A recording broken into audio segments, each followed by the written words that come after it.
The first time I ever rebelled against authority was in my elementary school computer lab.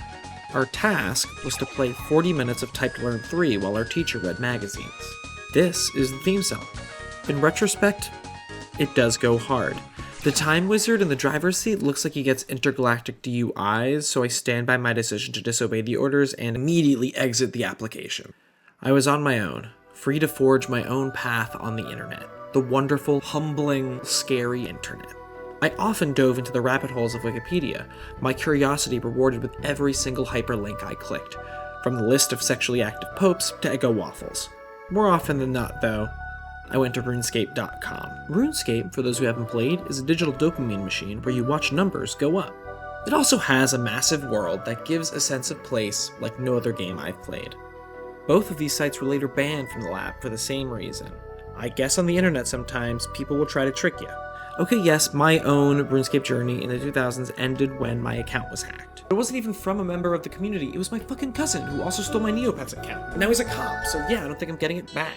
Last year, I was yearning for that sense of discovery and community again, and I re-downloaded RuneScape. Well, I was mostly looking to do a keg stand from my favorite childhood dopamine machine, but lucky for me, the late 2000s RuneScape has been preserved and improved and is ready to play. I was welcomed back by an old friend, the Wiki. The RuneScape community has made an incredible catalog of every small detail in this gigantic world. New clients like RuneLite have made user-made plugins that make the game so much more accessible and intuitive. I have wanted to make a restricted OSRS series for a while, but I didn't know what to do. I don't have the game knowledge, skill, patience, focus, or determination that these digital mind freaks on YouTube have when they make such compelling story with such intense restraints. So, I'd figure I'd do the opposite. I'm making a new character on RuneScape, but not allowing myself access to the wiki or any informative plugins. The only wiki pages I can view will be 5 random ones. I will then have to encounter them in-game before I can generate a new one. I can only use my incredibly limited game knowledge, any in-game information, and any helpful people I meet along the way. I'll have to forge my own path at that, and unlock the wiki one page at a time. I'm Scranth, and this is RuneScape, WikiLocked. Before we land on the planet of Gilnear, is that the name of the planet? I can't look it up. It's time to play Pick a Page. Complete chance and the random wiki button on the OSRS wiki page will create my journey. 5 lucky pages will be chosen. I'm your host and contestant, a real tragic duality if you think about it. For our first wiki page, we have Lova Kite Ore. No clue what that is, but it looks like I need favor of some sort and 65 mining. 4 more to go. Let's go. Something easy, please. We have a crate part. Looks like it's a quest item from a quest I don't know, so it's probably hard and dangerous. Page number 3. Avian teas. I'm being teased. Avian teas. Bird people. Powerful looking bird people. Oh no, they look powerful. That's someone's fantasy right there. Okay, yeah, great first step. We're not gonna fight those at all. Moving along, please. 2 more. No wings, please. Let's go. A portal nexus. Well, I guess RuneScape's Apartment Digest magazine would say that the portal nexus is like the cute new thing to put as a homestead centerpiece, but that's 72 construction. So, final one. No whammies. Mycelium pool, that's on Fossil Island. That's a whammy. That is a whammy. I've made it to Fossil Island once on my other account. There's no way I can remember how to do it. That's a personal whammy. I know that's a whammy. 5 whammies. Oops, all whammies. We begin at the one place that I am comfortable in RuneScape, Tutorial Island. I'm only comfortable here because I'm not good at the game. Nor do I have the dedication of 90% of the player base. Here I am talking to Mr. Quests on Tutorial Island. It's been a day since I recorded that last clip. I got distracted, and thankfully, due to the temporal nature of editing, you didn't need to know that, but I'm telling you anyway. I gotta make myself a hardcore Iron Man because I know how funny that is.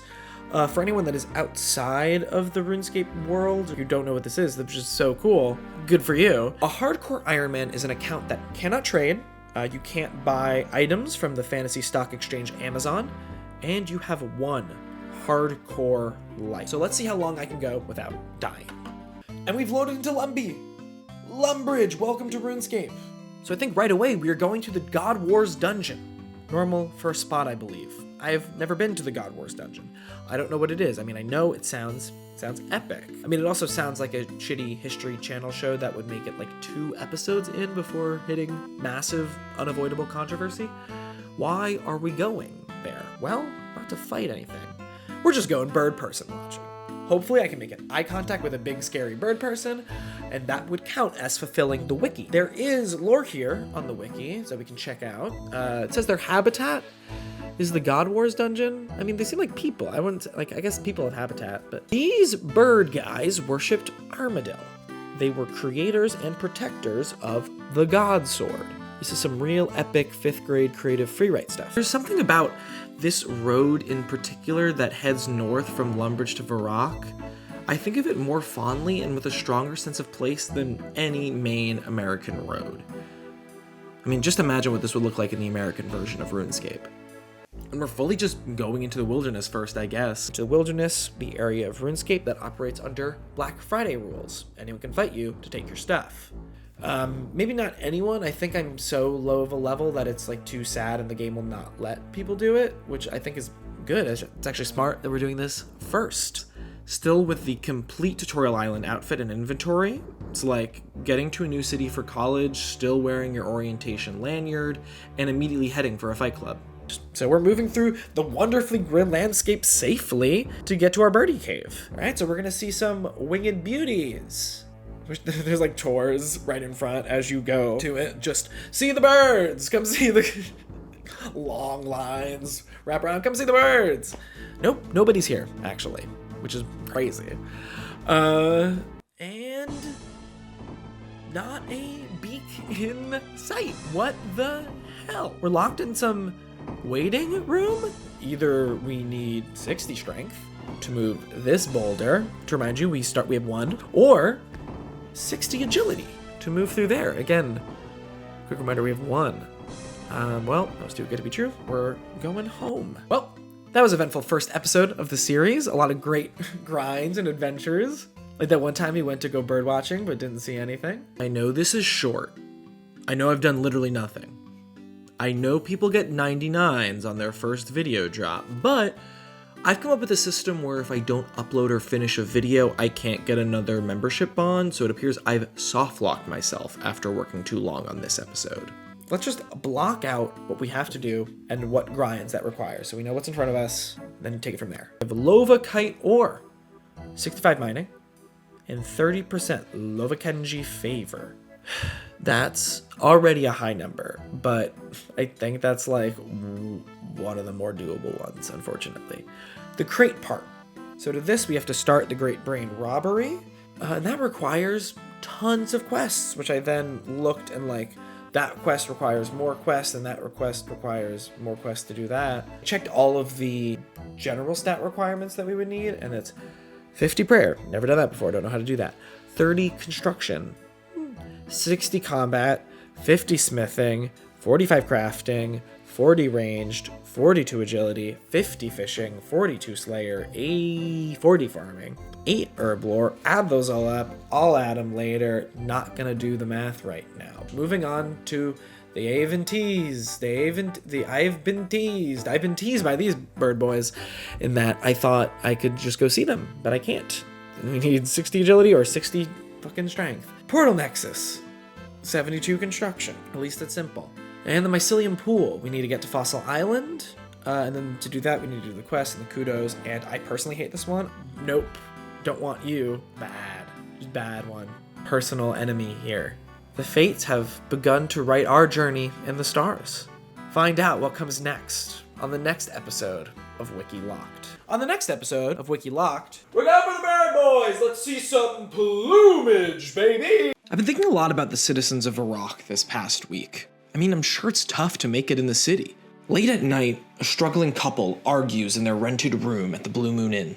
Jake, I think it's time to move to my cousins in East Ardoon. I can maybe get a job at the market. Things are about to really come through for us. I can feel it. You're not gonna make a profit flipping buckets at the Grand Exchange. No. Buckets are so last patch, babe. I heard from a friend that a new quest is gonna come out that'll need beer, so we can stock up downstairs. There are only 2 coins here. We make 10 coins a week. Well, you won't let me pickpocket. You adventurers stop running on our roof? Who are you? Hello, I'm Scramth, and... On the last episode of WikiLocked, the Cosmic Lotto foretold our fate. According to the helpful folks that have watched so far, we're screwed. The 5 pages that we pulled were Lovokite Ore, a crate part, Avian Teas, a portal nexus, and the Mycelium Pool. Since Avian Teas is for the race of eagle warriors, I don't have to fight them. Just spot them from far away and write about them in my birdwatching journal, I guess. They live in a dungeon, which is probably the worst place for birds to be, except for in the direct path of pilot Sully Sullenberger, and lock themselves behind rocks and boulders, which unfortunately no pair of binoculars can see through. I mean, I wish we could peep through a crack in the wall like the perverts in every 80s comedy trying to get a look at. But unfortunately, we need to train either 60 agility or 60 strength. Since pretty much all of my possible tasks so far have been non-violent, I'm gonna embrace that for now and train agility. Agility is a funny skill in Runescape. Most of the skills in the game are reflective of the RPG genre in the fantasy world, and then agility was designed by a high school gym teacher. Agility affects the speed in which your run stamina recharges. The higher it is, the more you can run. I don't know if it affects your top speed. I mean, it should. If you get 99 agility, you should be able to Naruto run at double the speed. Let's just add that to the next poll, please, Jackass. Can we add that? Thank you. It's mainly used as a way to lock entrances and shortcuts, which is our current situation. Honestly, all we need to do is some stretches and lube ourselves up if we need to slide through that crevice. I mean, it's more flexibility than agility, but oh, well, I guess we have to do days and days of running laps. Because the main way to get agility XP is by running laps. I guess according to the skill list, we do have some other options, but I genuinely don't believe that playing Gnome Ball is the quickest way to get through this task, otherwise I would have heard about it, right? But I feel like I could join the league and quickly become a sensation in the Gnome Ball world. I guess gnomes are known for their agility, because this is where the starting agility course is. It's quite a bit away, and I do not have enough money to even get to the continent it's on, so I guess my first real grind is a quick grind of the life of crime to get 5 coins and sail over. Okay, we're here. The Gnome Agility course is cute. It's what an agility course should be. It's some simple obstacles you climb up and over and through. I mean, is this what a Tough Mudder is?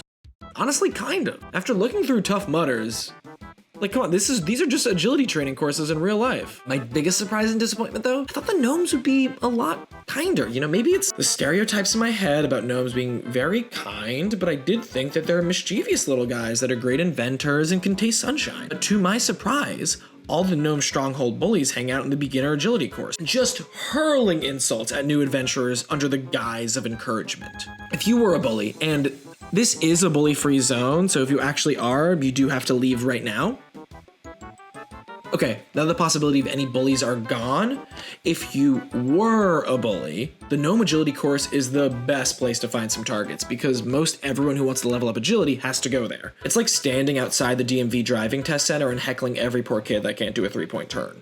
And if you were to be a hypothetical bully, I mean, you could do a lot better than these gnomes because they don't even change up the lines. No new material. But eventually we graduated onto our next course at agility level 10. And this is where the courses get a bit more boring. After level 10, I guess custom built Ninja Warrior courses are too easy. Now the only way to really learn how to run is by running on rooftops. Gilnir, like America in the mid-2000s, is obsessed with parkour. Now we are hopping across the roofs in Drainer Village, which is really just a rustic farming town. So as everyone is buying their weekly vegetables and miscellaneous nut milks to the market, I'm just sticking and J-stepping off in the distance. I don't think I'm using those terms right. But we make it to the next course, Al-Kharid Rooftop. Time to annoy another town. And I don't know who's in charge of the Gilnir Parkour Association, but the order of courses is strange, to say the least. This is the third course of mine. I'm only level 20, and in this course, I have to swing across a zip line with my teeth. I'm sorry, but I feel like dental-related parkour has to be like 90 plus? This is supposed to be the medieval time period? My first thought was, there's no way with like the medieval medical knowledge of this point, the average peasant, and let's face it, I'm definitely a peasant, has sturdy enough teeth to hold themselves up in the air as they zip between rooftops. I figure teeth are dropping down onto the citizens of Al-Kharid like confetti, raining on my gnome ball team after I lead them to the championship 3 years in a row. Let's go Toadstools, baby! After some research, it seems that there was dental care in those days. There were toothpaste and tooth powders and mouthwashes. And even more importantly, they didn't eat sugar. There is sugar in the world of Gilnir, and we will be chowing down on some cakes soon, I'm sure. But as of now, our teeth are cavity free.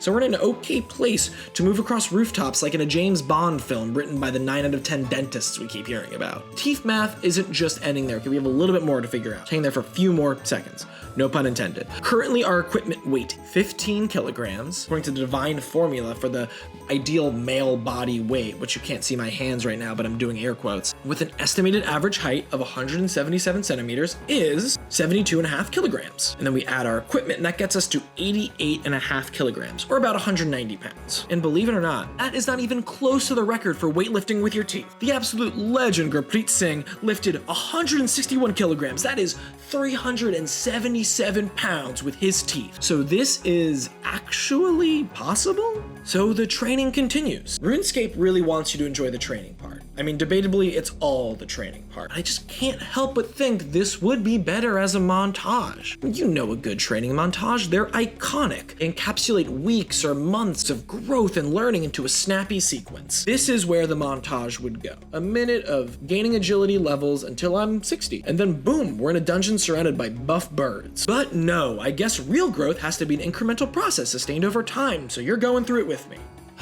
Okay, so now we're at Varrock?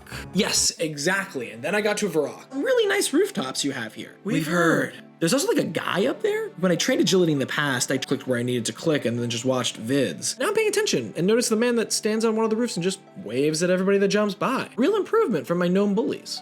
And upon examination, it's the inventor of the course. I guess I don't know how someone invents jumping between pre-existing rooftops, but sure. It's mighty kind of him to spend every waking moment waving people across the course. The designer of every water slide should have to stand at the top of the slide and shake everyone's hand before they go down. Okay, so you're doing all of this training to go into the God Wars dungeon. Didn't you just get off at Tutorial Island? Yes, actually I haven't stopped off at even the bank yet, so I still have my inventory. I've been running around with some barely cooked shrimp in my pockets this whole time. Yeah, we can smell that. So aren't you expecting certain death as soon as you pop through the God Wars dungeon walls? Yeah, what about your hardcore status? Oh, good question.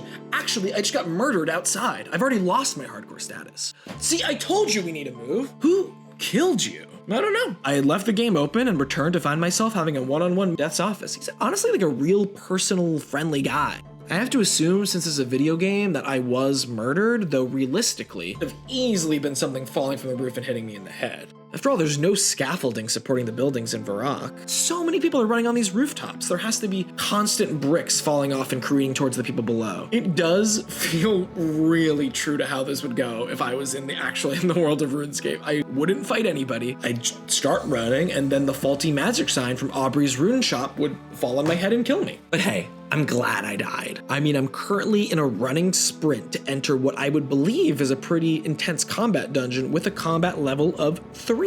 And if you're new to RuneScape and you're thinking, well, at least it's not 1, I got news for you. 3 is the lowest you can be. So I was expecting to die pretty soon anyway. I mean, not as suddenly and comically unknown, but oh well. We're leading with curiosity first, not caution, like a cat in a construction site. And we have well more than 9 lives. So we keep on running and eventually we hit level 40. Oh, great. So it's time for a new course? Unfortunately not. So the next unlockable course is the Canifis course, which you need to complete some quests to get to. So I'm just gonna keep hanging around here. God damn it. I mean, that's where we're at. I still have a pep in my step after losing my hardcore status, and I'm feeling so grateful people have checked out and enjoyed the first episode. Thank you so much to everyone that has watched and is continuing to watch. So I'm ready to keep the grind going. Next up, 60 agility. I know this isn't a flashy training montage, and I spent a while talking about teeth math. You spent far too long doing teeth math. I'm sorry, but we're not talking to you anymore? That was a narrative device to get into the episode, but we're actually done with that part. So if you would prefer this episode being condensed into a slick training montage, here you go.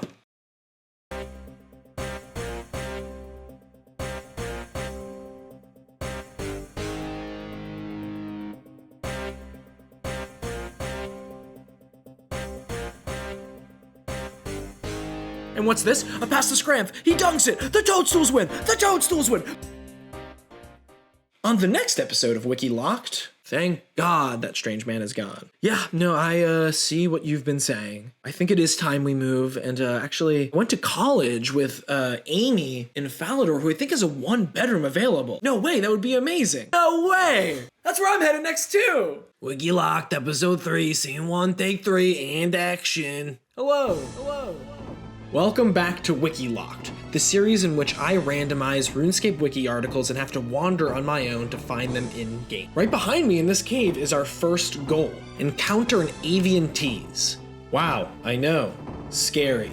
Okay, actually I didn't like that take, can we do it again? Wow, I know, scary. But we lost our hardcore status last episode, so what's there to be afraid of? I've been training my agility and soon enough we'll run in there and complete my very first task. Prepare to be observed, birds. I'm Scramp and this is RuneScape, WikiLocked. And cut, think we got it. Alrighty, back to the grind, see y'all soon.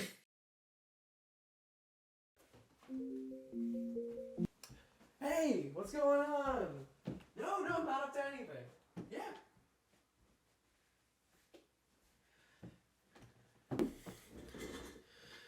God damn it.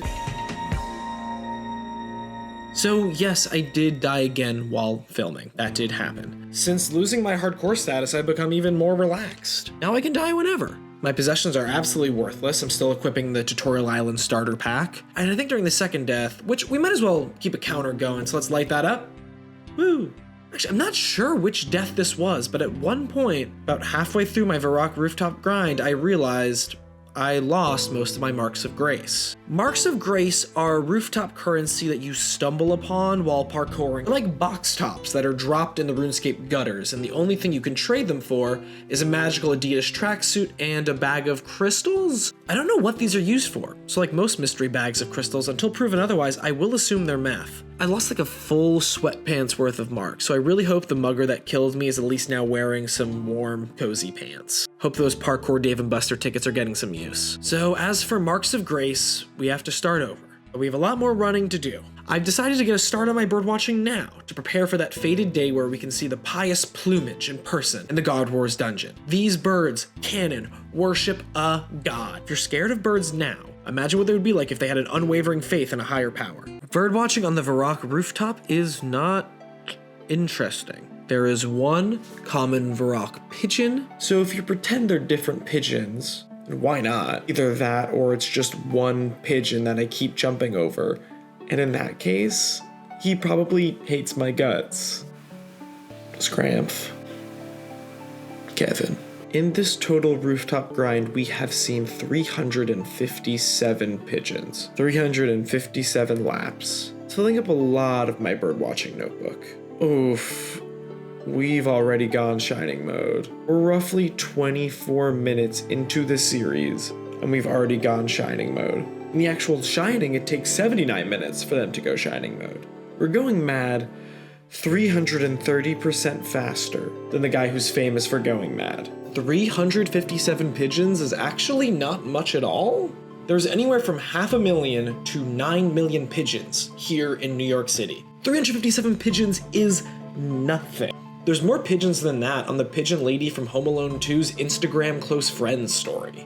We're now running in Falador. I don't have much to say about this course. Like, there's a cool section, I guess, where you climb on what I have to assume are fantasy window unit air conditioners. That was fun the first couple of times. Otherwise, it's another roof course. Does every single city building in Gilnear have the same roofer? I'm seeing this brick texture in my dreams. This has been a more bustling rooftop though. I've often not been alone. And the people running here are really showing me up. It seems like every person training agility with me is simultaneously training magic and high alching their inventory. I finally just got comfortable at the gym, and now everyone is running and doing Rubik's Cubes at the same time. It's not even just magic Rubik's Cubes. It's not a simple prestidigitation cantrip. High-level alchemy is a spell that has always confounded me. You are using magic to turn an item into gold. So I suppose there's a magic plane of existence out there that has a price value, everything in the world. You're basically scanning a barcode for some sort of ascended cashier. The world's not a sphere, it's a supermarket. Open your eyes. A plus side to spending more and more time hustling and bustling on the rooftops is that we're starting to get some random events. Getting a random event in RuneScape is like getting called to jury duty in the US. But instead of every couple of years, it's every couple hours. And instead of trying to grasp the complicated and twisted legal system, you instead do puzzles that are the digital equivalent of putting wooden cubes into the cube hole. A bunch of wacky characters know your every location. And no matter where you are, including running on top of a multifamily home, they will find you and serve you. You do not have to accept, you can always send them on their way, but you get some nice prizes if you say yes. My first ever random event is a beekeeper who somehow does not know how to assemble a hive. A hive that has 4 parts at that, an IKEA brand beehive. But I can relate to being out of your element at work.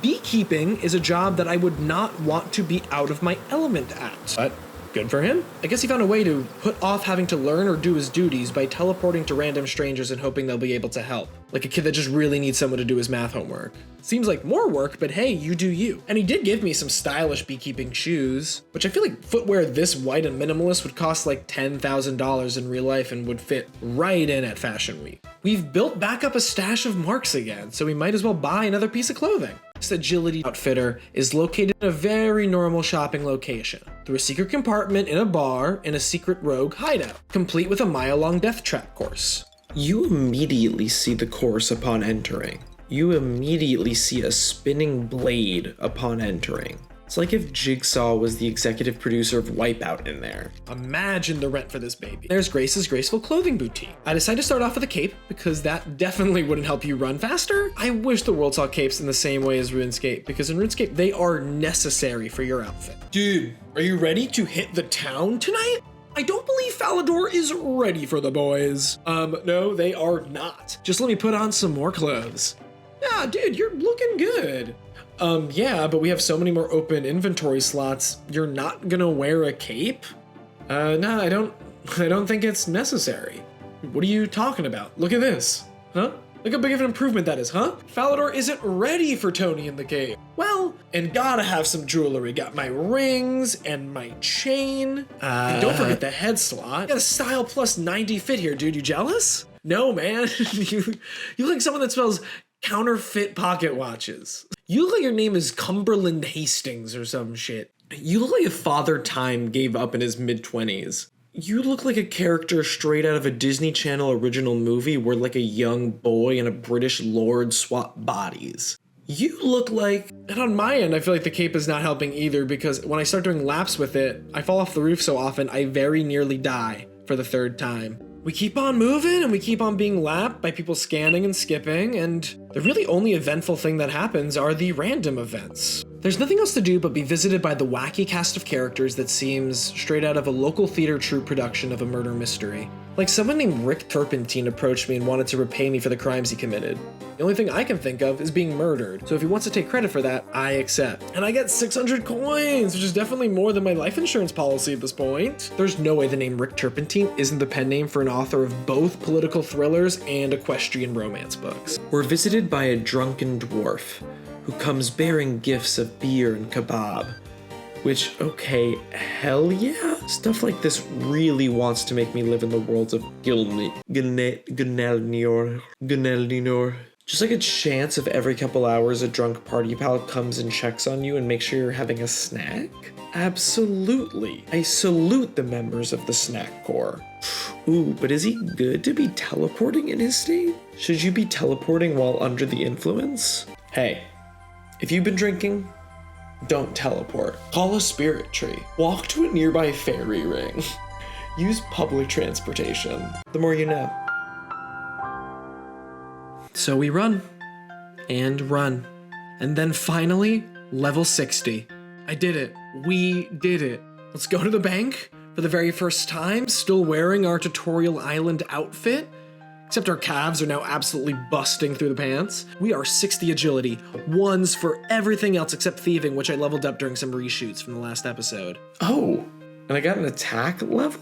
I'm editing this and noticing this now. I guess from all the times I've been AFK attacked, I've been so passively training this, I consciously wasn't even aware of it. Dump everything in the bank, because it doesn't matter if we die. We have died before, and we will die again. Just let me see some wings flapping, and I'll die happy. Put that on a hat. My bank value is 2.2 million. It's obviously coming from all the marks of grace. I guess the big cashier up in the sky really likes tracksuits and meth. And we walk back, having grown, legs swole, having learned a lot more about the world of RuneScape and ready to complete our first goal. Oh no, ow, ow. I am so grateful and honored people have enjoyed the journey so far. It's a joy having you here. And without further ado, let's see some plumage, baby! Oh, okay, it opens up into a smaller waiting room inside the waiting room. Okay, a bit anticlimactic, but one more time, let's see some plumage, baby! Wait, no, are they not here? Are they further in the dungeon?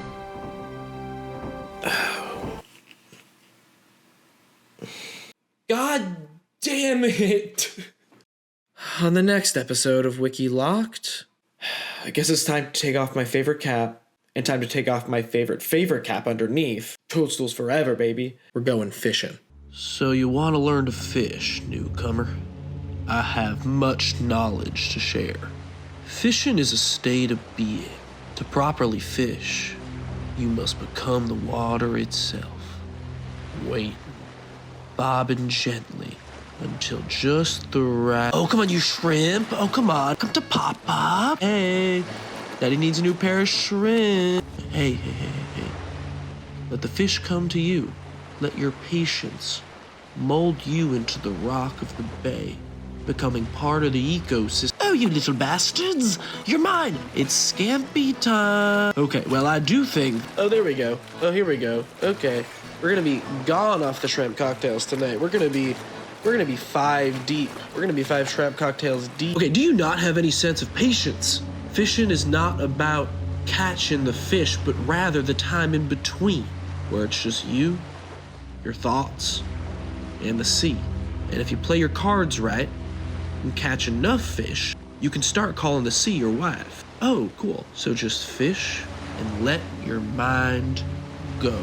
Actually, I'm probably just gonna alt-tab out while I fish. Wait, what? Yeah, I mean, I'll be getting most of these levels while I work, or like cooking, doing errands, like just watching something. What do you mean? Okay, now it'll actually like blow your mind, so I'm not gonna get meta with you. Meta? See, you don't even know that. You know nothing, man, okay? Just know that I actually do live in a higher plane of consciousness, one that is more vast and mid than you could ever imagine. Mid? Oh my god, roll the intro. On the last episode of WikiLocked, we made it to 60 agility, which would allow us to enter one entrance of the God Wars dungeon. I guess you all knew what was about to happen, which is immediately group murder. Whatever God War that is happening in there for a moment was put on pause completely to gain up on me. They put aside their differences and found a common enemy, a level 3 shrimp that just wiggled his way into their underground battle. Turns into Goliath v. David. That sounds like a cursed law firm. Obviously, I die so quickly. So the plan is to eat some fish that can counteract the damage, because RuneScape, like no other game, except Cooking Mama, understands the power of food. Food is healing for communities, for the self, and for the soul. But RuneScape takes that very literally. Food actually heals you. The best way to recover from being stabbed in the chest is housing down a pizza. I would feel so much more comfortable in a hospital if the main treatments you were on was just an all-you-can-eat buffet. So the plan is to stock up on some fish, run in with a full inventory of it, and just hope that scarfing the fish down, like Joey Chestnut in an alternate reality where the Coney Island hot dog eating contest is instead the Boston Harbor Seafood Slam. But before I get into the Seafood Slam plan, it is worth it to try just one more time to see if I can get through.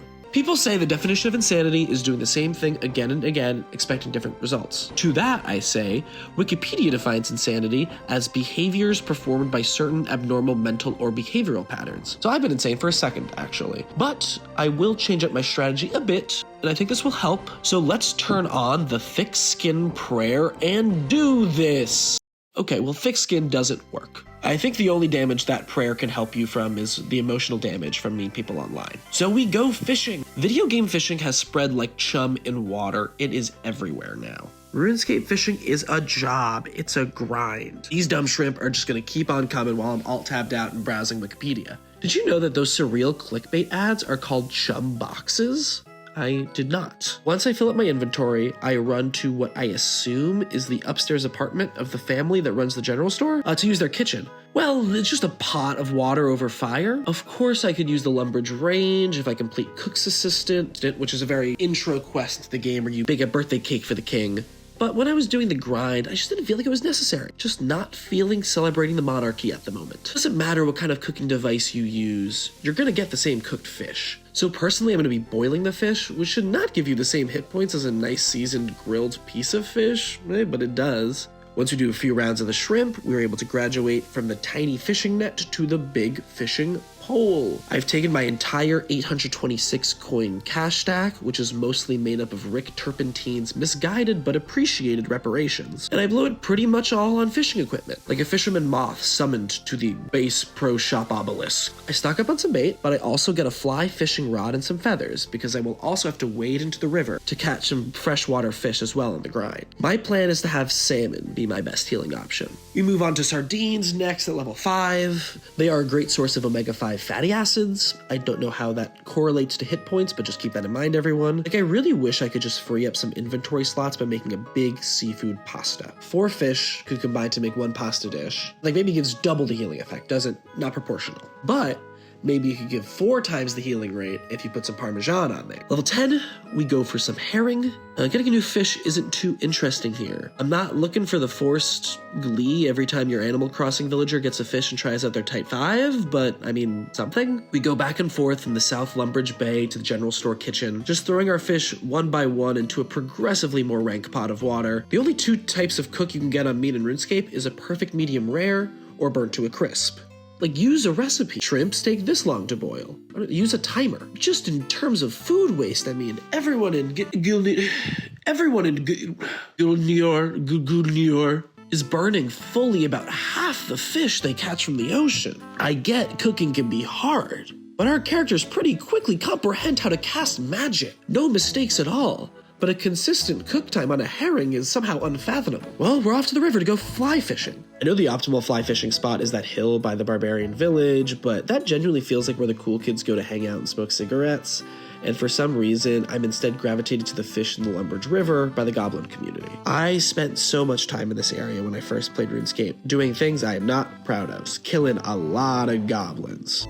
I've returned matured with sorrow in my heart. Not here to fight, here to sit and fish, just hang out with the goblins, maybe get some good gossip, you know? The goblins are hooking up, who isn't talking to who, that kind of stuff. Eventually I do run out of feathers, and I make a decision. I will begin to kill. I've already technically broken my pacifist lifestyle I was trying to do by auto-attacking the multiple muggers that have attacked me, even gaining an attack level. I should be also improving my defense level and hit points. That will for sure help me not immediately get beat up upon entering the dungeon. Well, I'm still gonna get beat up, but like, I'll get better at getting beat up. To stick with the bird theme, I'm gonna be training on chickens. I can use their feathers to fish, bury their bones to get some more prayer. Maybe I can evolve past thick skin and get something that will actually help. So I enter the arena, which in this case is not an arena at all, but rather a farmer's fenced-in private property, and begin to kick the shit out of chickens. I use my Tutorial Island sword to begin to skewer the chickens, and looking back, I'm not proud of that. Those chickens never got a Tutorial Island to go to before they enter their world of adventure. They never begin with equipment and money. They're born into this world, and then I immediately kill them. It should be hand-to-hand combat, hand-to-wing. But that's not what happened, and it'll only get more unfair later. The chicken itself, I'm leaving. That seems like it's incredibly wasteful, but that's not my fault. Chicken will never heal enough to help me in the game. RuneScape's seafood game is too strong. Jagex is being lobbied by Big Lobster. Personally, I've ate leftover fried chicken past midnight, and it felt like I had the invincibility star from Mario, so I don't know, seems imbalanced and inaccurate to me. As I get some combat stats up and my defense up to 6, this round of training has ended. Gonna get some steel armor and hope with the trout I have so far, I can run through the God Wars dungeon horde and get a glimpse at my beloved avian teas. So I crowdfund by stealing funds from the crowd in Lumbridge. I don't feel bad about pickpocketing in this game because the Federal Reserve of Runescape is located in people's pockets. A literal pocket dimension of endless coins. Every time I reach into this man's pocket, there will be another 3 coins. That being said, I wish I could pickpocket this fancy lad. Tius Consentius. Okay, he's got family blood money. Why can't I pickpocket him? I know maybe not now, but I'd grind to at least 80 thieving to be able to steal some money from his monocle fund. Talk to him, and he pretty much only wants to talk about the achievement diary for which he is a taskmaster. He has all this money and uses it to force people into his silly little tasks. Some of us make our own tasks, okay? We don't need you. I next get up to the level where I can start to pickpocket farmers, and I return to my favorite poultry Thunderdome to do it. That poor farmer. I've kicked hundreds of his chickens, walk back in, and then just start ripping money out of his pocket. But luckily for him, I realize this method may not be the best way. Just getting all steel armor will cost quite a bit, and there's a faster way. The Stronghold of Security. The Stronghold of Security is a beginner dungeon, where doors ask you multiple choice questions about account security, and give you some minor cash along the way, by the end giving you 10,000 coins. You do not have to fight a soul, just stick it through what feels a little bit like a middle school internet PSA. I think it's a great idea to spread awareness. Hey, my old account was hacked. Doesn't make it not funny that the central concept of this badass and dangerous looking dungeon is a PSA. All right, this is it. The tomb is behind there. All the treasure we wish. Well, that's not too bad. I mean, that snake in the previous room almost got a bite of me, but Chubas, watch this informative sketch. Hello, Brian. Hello, Cassidy. Really cool party. I know. I'm so wasted. Me and a couple other skeletons were going to go exploring the ancient ruins down the street. Maybe get some cool treasure? I don't know. Isn't that very important to a culture that's not ours? Well, yes, but think about the money. wait, is this show about us? I make it through, get that 10,000 gold and some colorful fancy boots, and it's time to begin our shopping spree. Almost like a gift shop for the Strongholds of Security is the helm shop right outside. So we get a steel helm, then onto Falador for a shield. The store was out of stock on a few servers for steel kite shields, and then on some where it was available, it wouldn't let me buy them because of my Iron Man status. So unfortunately, the best I could get was an iron square shield. Got some steel legs and Al-Kharid, run up to Varrock for a steel body. Ran us around 2,600 coins, not too bad. And look at us. Yeah, that looks like a noob, but a stylish one nonetheless. And it's time for attempt 3. Third time's the charm. We will accomplish our first goal. Check off that first page. Let's go! We pretty much immediately died. Steel armor, not enough. So it is with a heavy heart that I return to the Thunderdome sponsored by Tyson and throw down some more chickens. Now with a steel scimitar and full set of armor, which is complete overkill, as I don't believe a chicken has ever once hit me for any point of damage. At least this time a better purpose appears. I meet a new friend, Ruruka. The very first person in-game who approaches me has watched my videos. They're here to collect 10,000 feathers to make some arrows, and at this point, the amount I've collected training vastly surpasses what I will need to fish, so they can go to a better use, weaponry for someone else. They collect way more than I can, but it's good to help someone else's grind that isn't a suicidal fool's errand. Shout out to you, Ruruka. May your arrows always find purchase. We've done some fishing in the meantime, just using a bit of the feathers, not too much to report on. Oh, except I do have some goblin gossip, okay? Crank is talking to Bone Slam, but Bone Slam and David kissed at a holiday feast one night, but David made a promise to Rockjaw to be brothers in arms, which isn't inherently sexual from what I've heard, but it does depend. And all this time, Arrowbreath, Glugdug, Sarah F, and Throat Ripper are all in a polycule with Crank. Just wild stuff. Then eventually we finish our grind as well with level 20 defense. Go back on our shopping spree route, and now are in full Mithril. Yeah, again, still not much, but we're not looking for much. Just enough. I really hope this can be it because the money I got from sitting through that security timeshare speech, I don't think can cover much adamant armor. There's no adamant plate body in the stores. I don't know how you get one of those. So we make our way again into the God Wars dungeon. Now we don't just have thick skin. Thanks to the sacred bones of the chickens we've sacrificed, we have rock skin. So we enter and immediately take that beating, but it's not strong enough to bring us down. Okay, no, we can do this. We can continue. Just gotta keep slamming down fish. Is that them? There they are. There's the birds. There they are. They're not happy to see us. But there they, oh my God. Okay, we did it. We saw a bird. We did it. After training with 534 chickens, I am strong enough to witness the avian teas. Page accomplished. WikiLock's homemade RuneScape wiki. Page 1. Avian teas. Avian teas are big-ass birds who have somehow found themselves living in an underground war zone. They are incredibly hostile and will throw spears at you, even if 5 other avian teas are also throwing spears at you and you are dead. Even just to view them, the journey is tough. Either run on city rooftops hundreds of times or hit the gym big time. Mithril armor is necessary to survive for even seconds in their enclosure. One should practice self-defense on over at least 500 defenseless free-range chickens. They are pious, God-fearing birds, worshipping specifically Armadillo. I don't know much about this deity, and I was not able to have much of a conversation with them about their faith because of the aforementioned spearing to death. I hope one day I'll be strong enough to learn more about this great species, but for now, this will have to suffice as my first entry.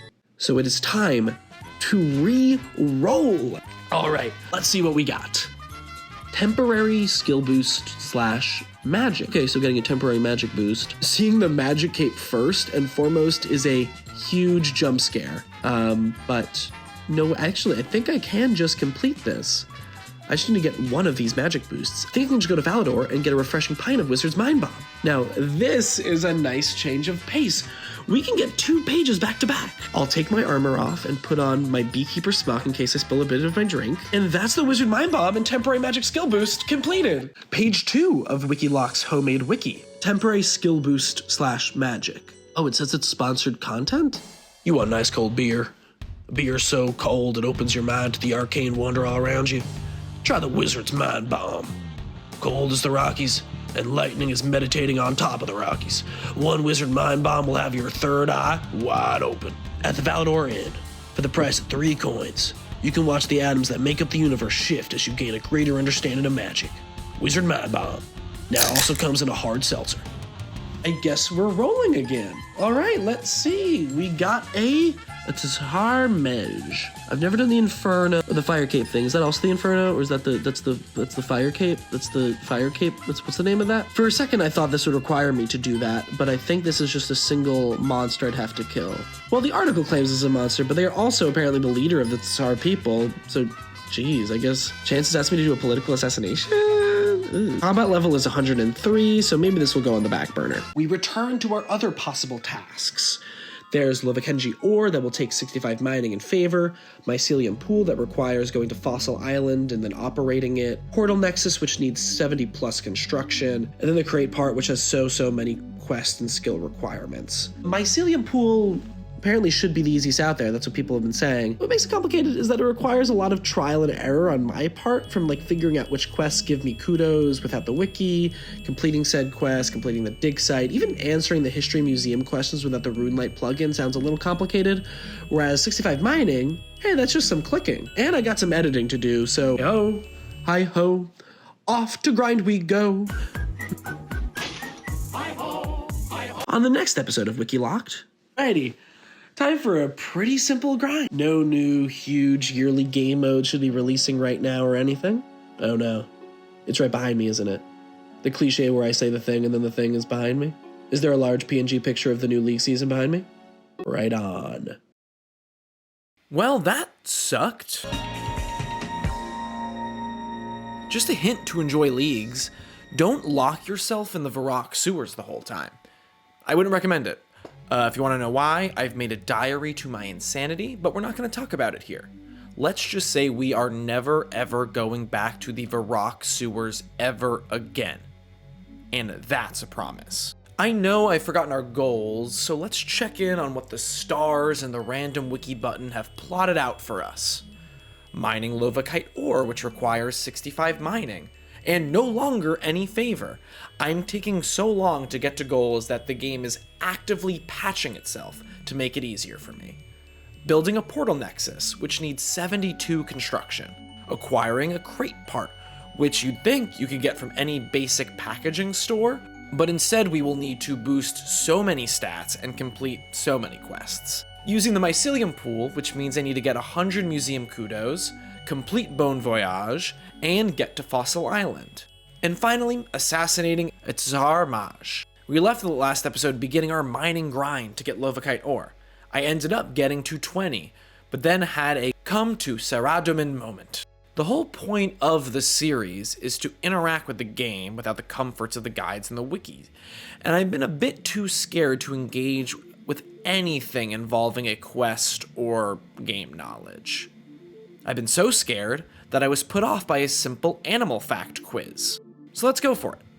Let's go for Fossil Island. I went to the Natural History Museum in DC for the first time this week, and the vibes were most definitely off.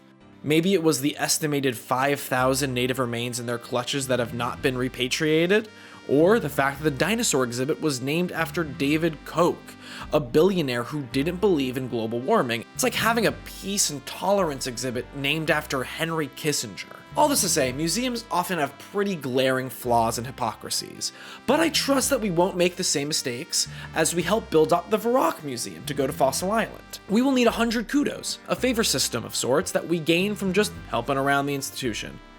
How everyone keeps that tracked, I have no clue. If this was a real museum, the only actual way kudos would be gained is through lofty donations. We go down to the basement for our first museum task. This tour guide, Orlando Smith, who, like most people in, oh crap, how do I pronounce this? Gilneas? And like myself, I suppose, are completely incompetent at his job. I mean, with a name like that, he should be a movie star. Or a porn star. Either way, he's got the name for it. He's completely messed up the displays for the creatures in the natural history exhibit, and his options are either donating enough money so that the board is okay with it, or asking me to fix it for him.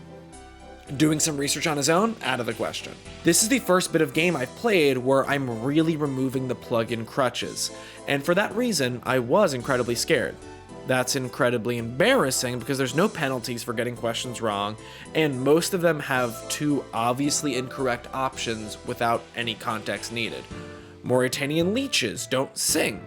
I've never seen them on Mauritanian Idol, and they don't have legs. That would be funny. Did you know that while leeches were used for medical bloodletting until the practice declined after the 19th century, there was a resurgence of it in the 1980s? I take a barely educated guess that camel's milk is more nutritious than its dung, but I didn't know that it can also be made into ice cream and yogurt. But it's much more difficult to make camel butter or cheese. Turns out a bunch of young moles is called a labor, which is pretty cool.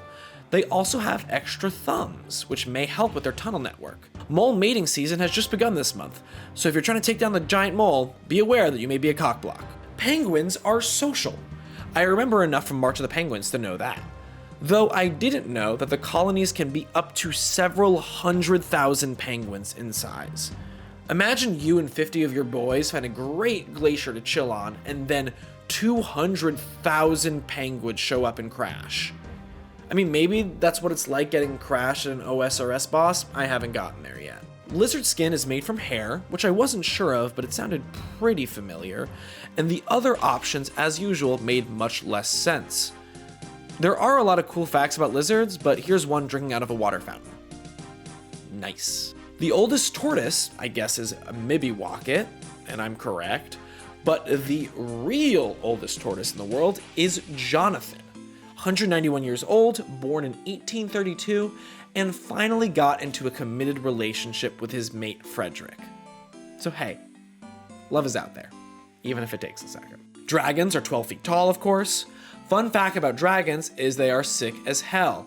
So many cultures have myths and use iconography of dragons across the globe because humans, no matter what, when in doubt, will come up with a badass fire lizard to really enhance a story. The wyverns in Runescape died out from climate change, which means this digital natural history museum takes climate change more seriously than the actual Natural History Museum in DC does. Thanks, David Koch. I guess that Karamjan monkeys have red mohawks. I just think the color would suit them. I don't like how many monkeys we as a species have sent into space. There's no way they knew what they were getting into. We've sent at least 6 monkeys named Albert into space, and they all didn't make it back. Albert 6 was the first monkey to survive the landing, but died 2 hours later. He had a crew of 11 mice with him. Where's that animated movie? The museum has never examined a live sea slug because the researchers keep going missing, which is just a wild thing to admit to the general public in an exhibit. Snake venom is adapted from its stomach acid. Bill Haas, the owner of the Miami Serpentarium, injected himself with snake venom to grow immunity towards snake bites and lived to 100. Survived 172 snake bites. And finally, snails move by contracting and stretching. Some of them also mate by shooting love darts at each other, like a sort of sexual laser tag. And we tell all of these interesting and strange facts to Orlando and get 28 kudos for the museum, as well as 9 Hunter and Slayer. Okay, maybe knowing about mole balls, camel yogurt, Jonathan, and snail sexual laser tag won't help you if you need to complete the natural history quiz, but I think it will come in handy in the long run. I try to talk to the rest of the Varrock Museum faculty to see if they have any jobs or hints for me to gain more of these kudos, as animal facts I guess can only get you so far. He doesn't have anything helpful to say, so I try to pickpocket him, and that doesn't give me anything helpful either. So it's time to do our first quest in this WikiList account, the dig site. That will allow us to clean the finds on the first level of the museum, which should get us quite a few kudos. But before we get into that and help out the museum, we need some skills. 25 thieving, of course, this is a museum after all, and 10 herb lore. To even start the herb lore skill, we will need to complete another quest with Druidic Ritual. But let's first get the necessary museum skill of thieving and looting out of the way. So let's go to where I think many people curious to steal gain their first thieving levels, the mall. The mall we will be shoplifting from is the outdoor market in Ardoon, which I think you can buy items in, but I mostly know it as different shoplifting stations scattered about. As long as you stay in just the right spot, I can infinitely pocket cakes and breads, and there's nothing security can do about it. Like a mall no chase policy. Even if they see me stealing, they can't chase me. Sir, those shoes, can I get you a different size, or? See? He gotta keep giving me great customer service. That's all he could do. Hey, excuse me, sir. Hey. Except they do have a chase policy if you leave the safe tile, which I do, and a hero in rune equipment does almost murder me as I lose my spot. I'm sorry, this is what the heroes in Ardoon are doing? They're just Paul Blart, but in high-end military equipment. It's like if Paul Blart wore riot gear and carried a shotgun. I don't die, which is great because that would be embarrassing, and I finish up the grind with 25 thieving. I drop off the airport au bon pain amount of pastries into the bank, and go off to Taverley to start the Druidic Ritual quest. Basically, the stone circle of dark wizards that have been sniping newbies outside of Varrock since the beginning of time are bad, shocker, and they'd like me to help purify the stone circle. I mean, I'm happy to do it for all the newcomers that will be attacked in the future. I go talk to Sanfew up in this lovely druid hut. He says I need to collect 4 different kinds of animal meat, and then dip them into the Cauldron of Thunder in the Taverley dungeon. Try to punch out a cow to get our first cut of meat, but damn, the cow has hands. We'll have to come back with actual equipment. The chicken, even though it is a direct descendant from the dinosaurs, does not. We get our first meat. We gear up in our mithril armor that helped us survive an onslaught of angry bird people, and upgrade our weak bronze sword to an iron longsword, which is also pretty useless, but it's all the money we got. We've blown our internet safety windfall pretty quickly. On our way to go take on the bear, I taunt the wizard circle, which is about to get purified. I think I'm no longer weak enough to be attacked, but I am wrong, and run away. We take on the bear, which is a higher level than I thought. I don't know why I dropped all the cakes into the bank, because it ends up being a really close fight. And then the bear, at its few remaining hit points, just taps into something primal and holds on, ends up being 1 hit away, and then it kills me. That's embarrassing. I pick up the cow meat on the walk of shame back. I return with the cake boss amount of cakes, which, much like everything the cake boss does, is real overkill, because I only need to hit the bear 1 more time. And that's our 3rd piece of meat. I should be able to also loot my dead body for my meat, that should count, but the cowards at Jagex won't let me. Giant rat also goes down, getting us 11 strength in the process. And our druid barbecue prep is complete. On the way back to Taverley, I decide to start the Romeo and Juliet quest. Juliet is exactly on my way, so I put up with Romeo's romantic incompetence and just walk into Juliet's house and then room. She gives me a letter to give to Romeo right away, and that I will not do. I think giving them more time to think about what they really want in a relationship will be good for the both of them. I mean, this isn't Jonathan and Frederick we're talking about. We get into the dungeon, and the cauldron is right there. We try to open the door, and of course, can't be that easy. A suit of armor comes out to attack us. And of course, can't be that easy. Takes more than 4 minutes to take this assortment of inanimate objects down. And we get to our goal, a cauldron of what looks like Mountain Dew? This is like neon blue, and is called Thunder, which is the most Mountain Dew flavor name I've ever heard. So we marinate our meat in Mountain Dew until it's sky blue and smells like a land party. I give the sloppy soda steaks to Sanfew, and he says to go back to Kakimix to introduce me to the wonderful world of herb lore. Is that it? That is it. We complete our first quest. Not bad at all. Who needs the quest helper? We get 3 herb lore and realize a real tricky grind is ahead. Herb lore is essentially your drug skill in Runescape. You take wild herbs that have either medicinal, mental, or physical properties. If you're a regular account, you can just go to the Grand Exchange and buy as many drugs as you want. I have to start my herb lore empire from the ground up. Even Walter White honestly started with like 35 herb lore because of his chemistry knowledge. Honestly, he's practically a Nepo baby. Every notable drug dealer, Nepo babies. Okay, well, I mean, actually, it says that Pablo Escobar did grow up in poverty, but do you know who are Nepo babies? The hippos that he brought to Colombia and are quickly growing in size and went from 4 to now over 120, becoming an introduced species. That also reached sexual maturity faster than African hippos? So these are Nepo drug baby hippos that know how to fuck. Sorry, where were we? Oh, yeah, herb lore. We have to start our empire from the ground up. And just like starting a real drug empire, you have to go to places you'd swore you never go again. The sewers. I don't want to start establishing my farm just yet, and I don't feel like I'm a high enough level to get some consistent herb seed sources. So I think of a low level enemy that drops herbs. And all I can remember right now is the zombies in the Varrock sewers. Because that's how I spent the last few months. It's kind of all I can remember about the game. So great! We slowly start taking them down. We're just going to train our offensive combat skills, because we kind of avoided that to initially focus on being a defense-heavy bird sponge, almost like a scarecrow. So now we can get the strength up. Funnily enough, we get the Gravedigger random event, where another incompetent RuneScape employee needs us to temp for them. This time, it's a Gravedigger that has mixed up everyone's graves. You can't remember which one is which. Even though the tombstones don't even have names, they just have a picture of the deceased's profession, and then they're buried with their tools. The chef is actually buried with food, which I feel like is the worst idea. But whatever, hey, I'm not running the cemetery, I'm just working here. And as a result, I get a shirt and shoes worn by presumably the deceased. Great, what a perk. I get my strength to 15, and 1 Marintil herb before I realize I should probably get better equipment. The speed of this grind will depend on what weapon I have.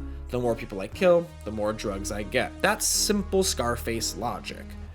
And right now, my little friend is pitiful. Please don't say hello to my little friend. So it's time to run a little grift. We're going to be running into the wilderness and picking up steel plate bodies and then selling them for a profit back in Varrock. A classic scam. The old lava maze plate body scam. I get a little hurt on the way over, but it's alright. I've brought quite a few shoplifted cakes this time.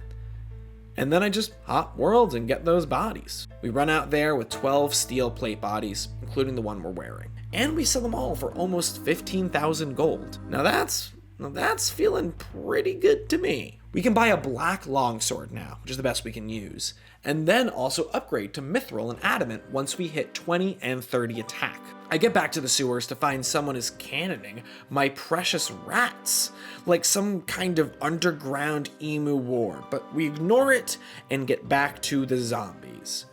We keep going until our attack and strength are 20, and we have an okay herb collection in our inventory. Now we're done for the zombies, and for real. I mean it. We will never be back to these sewers again. I've remembered that there's a better enemy for herb drops, the Chaos Druids. I don't know what exactly makes them chaotic. I mean, it's hard to be more chaotic than having a carnivore gamer juice barbecue to purify a stone circle, but they're the chaotic ones and will be our suppliers for the first 10 herb lore levels. I'm gonna hope that getting 15 Guam herbs and 15 Marintil will be enough just to get us to 10. I try to go to their hideout in Ardoon, but I forget that I need 45 thieving to break in. So I panic and hope that they're in the one other place I think they are, the Edgeville dungeon. And they are. I start to take them out, incredibly glad I don't have their haircuts anymore, and they are dropping herbs much faster for us, and even vials of water as well.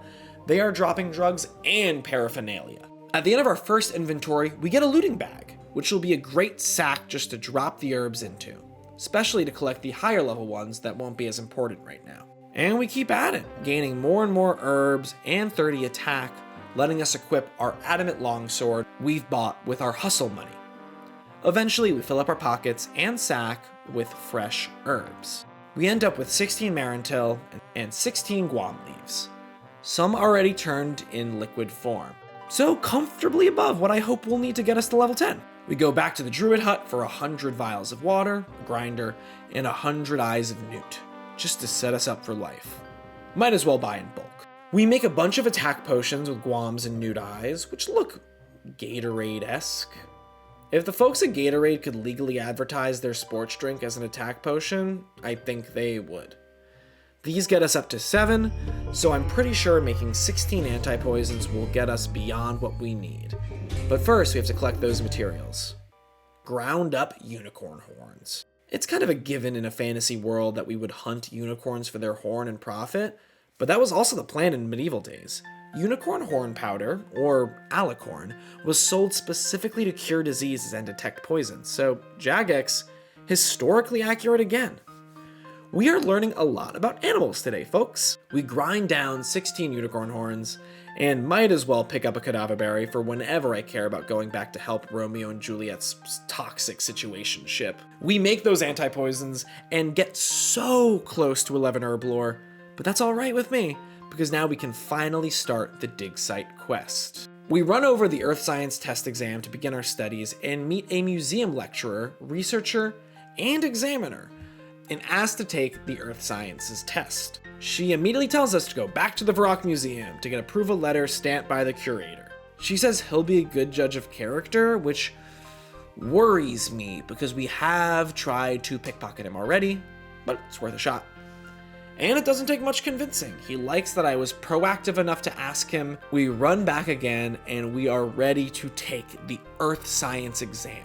This isn't your traditional standardized test with a fun abbreviated name, like the Dig Institution Readiness Test, or DIRT. Instead, it's an oral exam with 3 questions asked to me, and while they seem pretty simple, my character does not know the answer, and my choices are 3 incorrect answers, with varying degrees of closeness. First question, can you tell me what Earth Sciences is? Which is, of course, the study of planets and history of worlds. Question 2, who is eligible to use the dig site? Professors, students, and workmen seem right. But I think the test makers are trying to trick us, and it's technically magic users, miners, and their escorts. Final question is about the safety procedures at the site, an important one. That's going to be protective clothing must be worn and tools kept away from the site. Those are dangerous. The examiner has to check how we did, even though it was 3 questions and she designed it, and then is shocked to find out we flunked it. So we need to study, but thankfully there are tons of books around that will help us answer those 3 simple questions. I go to check out a book, but all the helpful ones have been taken. I guess the only ones left are competitive worm charming. Maybe that'll come in handy in my level 3 dirts, but not this one. So we run down to the actual site to pester the students for some knowledge, and surprise, surprise, they need me to do something for them. The first student lost an animal find and wants me to retrieve it. He says someone must have picked it up. Rather than ask everyone around the site if they've seen a small animal find recently, the way to go about it, I guess, is obviously pickpocketing the worker near the student. Get some leather gloves, which is great, I could use those. I get caught and punched in the face. Don't let that stop me. Get a brush, get punched in the face 3 more times. Try to talk to him to see if there's a simple conversation we can have about the missing animal. But nope. We can neither talk about that nor the 4 failed pickpockets and 4 successful punches to the face. Keep diving into the worker's giant pockets. I mean, these must be cargo shorts. I think the only way to come to terms with all the items in RuneScape NPC's pockets is either literal pocket dimensions or that everyone just wears cargo pants and uses every available pocket. His cargo pants have more gloves, 2 shovels, and more until I find that animal skull. I bring it back to the student, who has fully watched me steal his skull back and get repeatedly punched for it, coming back with a black eye at least. And for that, he tells me the simple definition of earth science. I ask the second student for help, and she needs me to find her lucky teddy bear. And honestly, no judgment here. Cool that you feel confident enough to take your lucky teddy bear around you to archaeology college. I mean, a bit wild that you'll also bring it to an active dig site, but that's alright, we can find it. It looks about the shape you'd expect a college-age girl's teddy would be if it was also discarded in an active dig site. We give the bear back, and she teaches us the proper safety procedures. That leather gloves and boots be worn, and proper tools be used. Incredibly simple. Really could have guessed that. Also, I'm worried for these students if each of them can only hold down like one of these sentence-long definitions. I find someone named Melissa to talk to, maybe she could be helpful. She's an expert on Third Age architecture, which all I know about the Third Age is they have really valuable clue drops. Her expertise at the moment, though, does not come in handy. I look over at the boat they are preparing to head out to Fossil Island. All of this is just to ride on that boat. I mean, just a simple donation to the museum could have me on it and my name engraved on it as well. The WikiLocked boat for fossils, task completion, and animal facts. But that's not what the stars have planned for me. In order to get on that expedition, I really need to prove myself as an academic and adventurer. I need multiple degrees to head out there. I talk to the final student who has lost his cup. I guess all these students are so focused on their studies, which is memorizing a single definition, that they are really letting their prized possessions get away from them. Not promising in that archaeology is all about the careful preservation of prized possessions, but I'll help him out. He says he lost it near the tents. I go in and see a panning tray, so I think it's pretty likely his cup has gone into the river. I go to the pan for the cup, and the panning guide says I can't pan. And this isn't because I haven't taken the Panning Aptitude Nexus, or PAN for short, it's just because I'm uninvited. It's like the cool kids table at the cafeteria. He will let me pan if I get him a cup of tea. So I guess it's back to Varrock then. I mean, I suppose if it was really like the cool kids table at the cafeteria, I would need to get him a zebra cake instead of tea. I'm already tired of this back and forth, and I feel like it's just the beginning of it, so I decide to get a helpful teleport. I go home to Lumbee and run over to Draenor Village and buy a Chronicle and fill it with some teleportation cards. I don't understand what this item is exactly, but it will make trips to Varrock a lot easier, as it drops us off right in front of the Dark Wizard's stone circle, which I guess just smells like a carnivore land party now, and has done nothing to stop the Dark Wizards from hanging out there. I buy a cup of tea from the ye old tea shop, and run back to the dig site, give it to the guide, and begin panning. I immediately find the cup. I was expecting like a souvenir mug, but it's actually a pretty nice ornate trophy. I don't know how you can lose this giant antique in the river, but I guess it was because this student was studying incredibly hard, learning that the only people that can use the dig site are those that have passed the earth science exams. Yeah, no shit. I knew that before starting the quest. That's why I'm doing the quest. It took you weeks to figure that out? Wait, and how did you and the other students find the artifacts then, if you haven't passed the test? Let's just ignore that and go up and ace our first test. And we do it. We get our certificate for level 1 Earth Sciences. That's a bachelor's, baby! All it took was 3 incredibly simple questions. I would hate to see how simple the OSHA certification is here. I'm confident enough to go right into the second test, and it's the same situation as the first. I immediately flunk it. I go back to the other students and learn about proper sample experimentation, that I should wear gloves and be careful around fines, and that I should use a rock pick carefully. That's enough to get us our level 2 Earth Science Masters. I'm feeling so confident that I try to go for the final exam again blind, and again get every question wrong. So it's back to the students. I learn about brush usage, that I should handle bones carefully and keep them away from other specimens. It's like every answer to these questions is just carefully. I could just say carefully for every answer and I would ace this. And then I go to the final student for help, and I guess finding her most treasured item will only give me 2 simple answers. And now I have to go get her an opal. Back to panning, get some gold nuggets. If I can't use them to get test answers or bribe my way into the museum's good graces, they're useless to me. And then I get an opal. All of that to find out that samples should be cleaned and put in jars. Carefully, I presume. That's some expert information. On our way to our final dirt exam, I get another testing opportunity from the random event. And this one is slightly trickier than the Earth Science exams, because it requires finding 3 objects that fit a theme. I passed that test, getting another degree in objects. I use the Book of Knowledge reward to get my herb lore up to 11. Then it's time to ace the real test, the final Earth Science exams. And I do, gaining, until anyone tells me otherwise, a doctorate in Earth Science, and being careful. That's my 4th degree in 40 minutes. RuneScape's learning institutions are great. The examiner says I should use my skills to find an artifact in the dig site.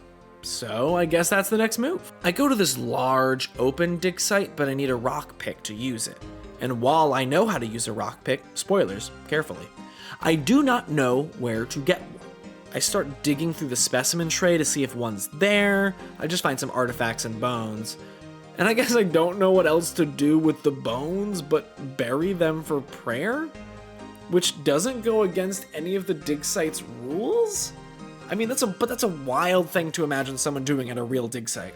Wow, look at this find! The skull seems to be a perfect middle ground between a Miocene hominid and a current Homo sapien.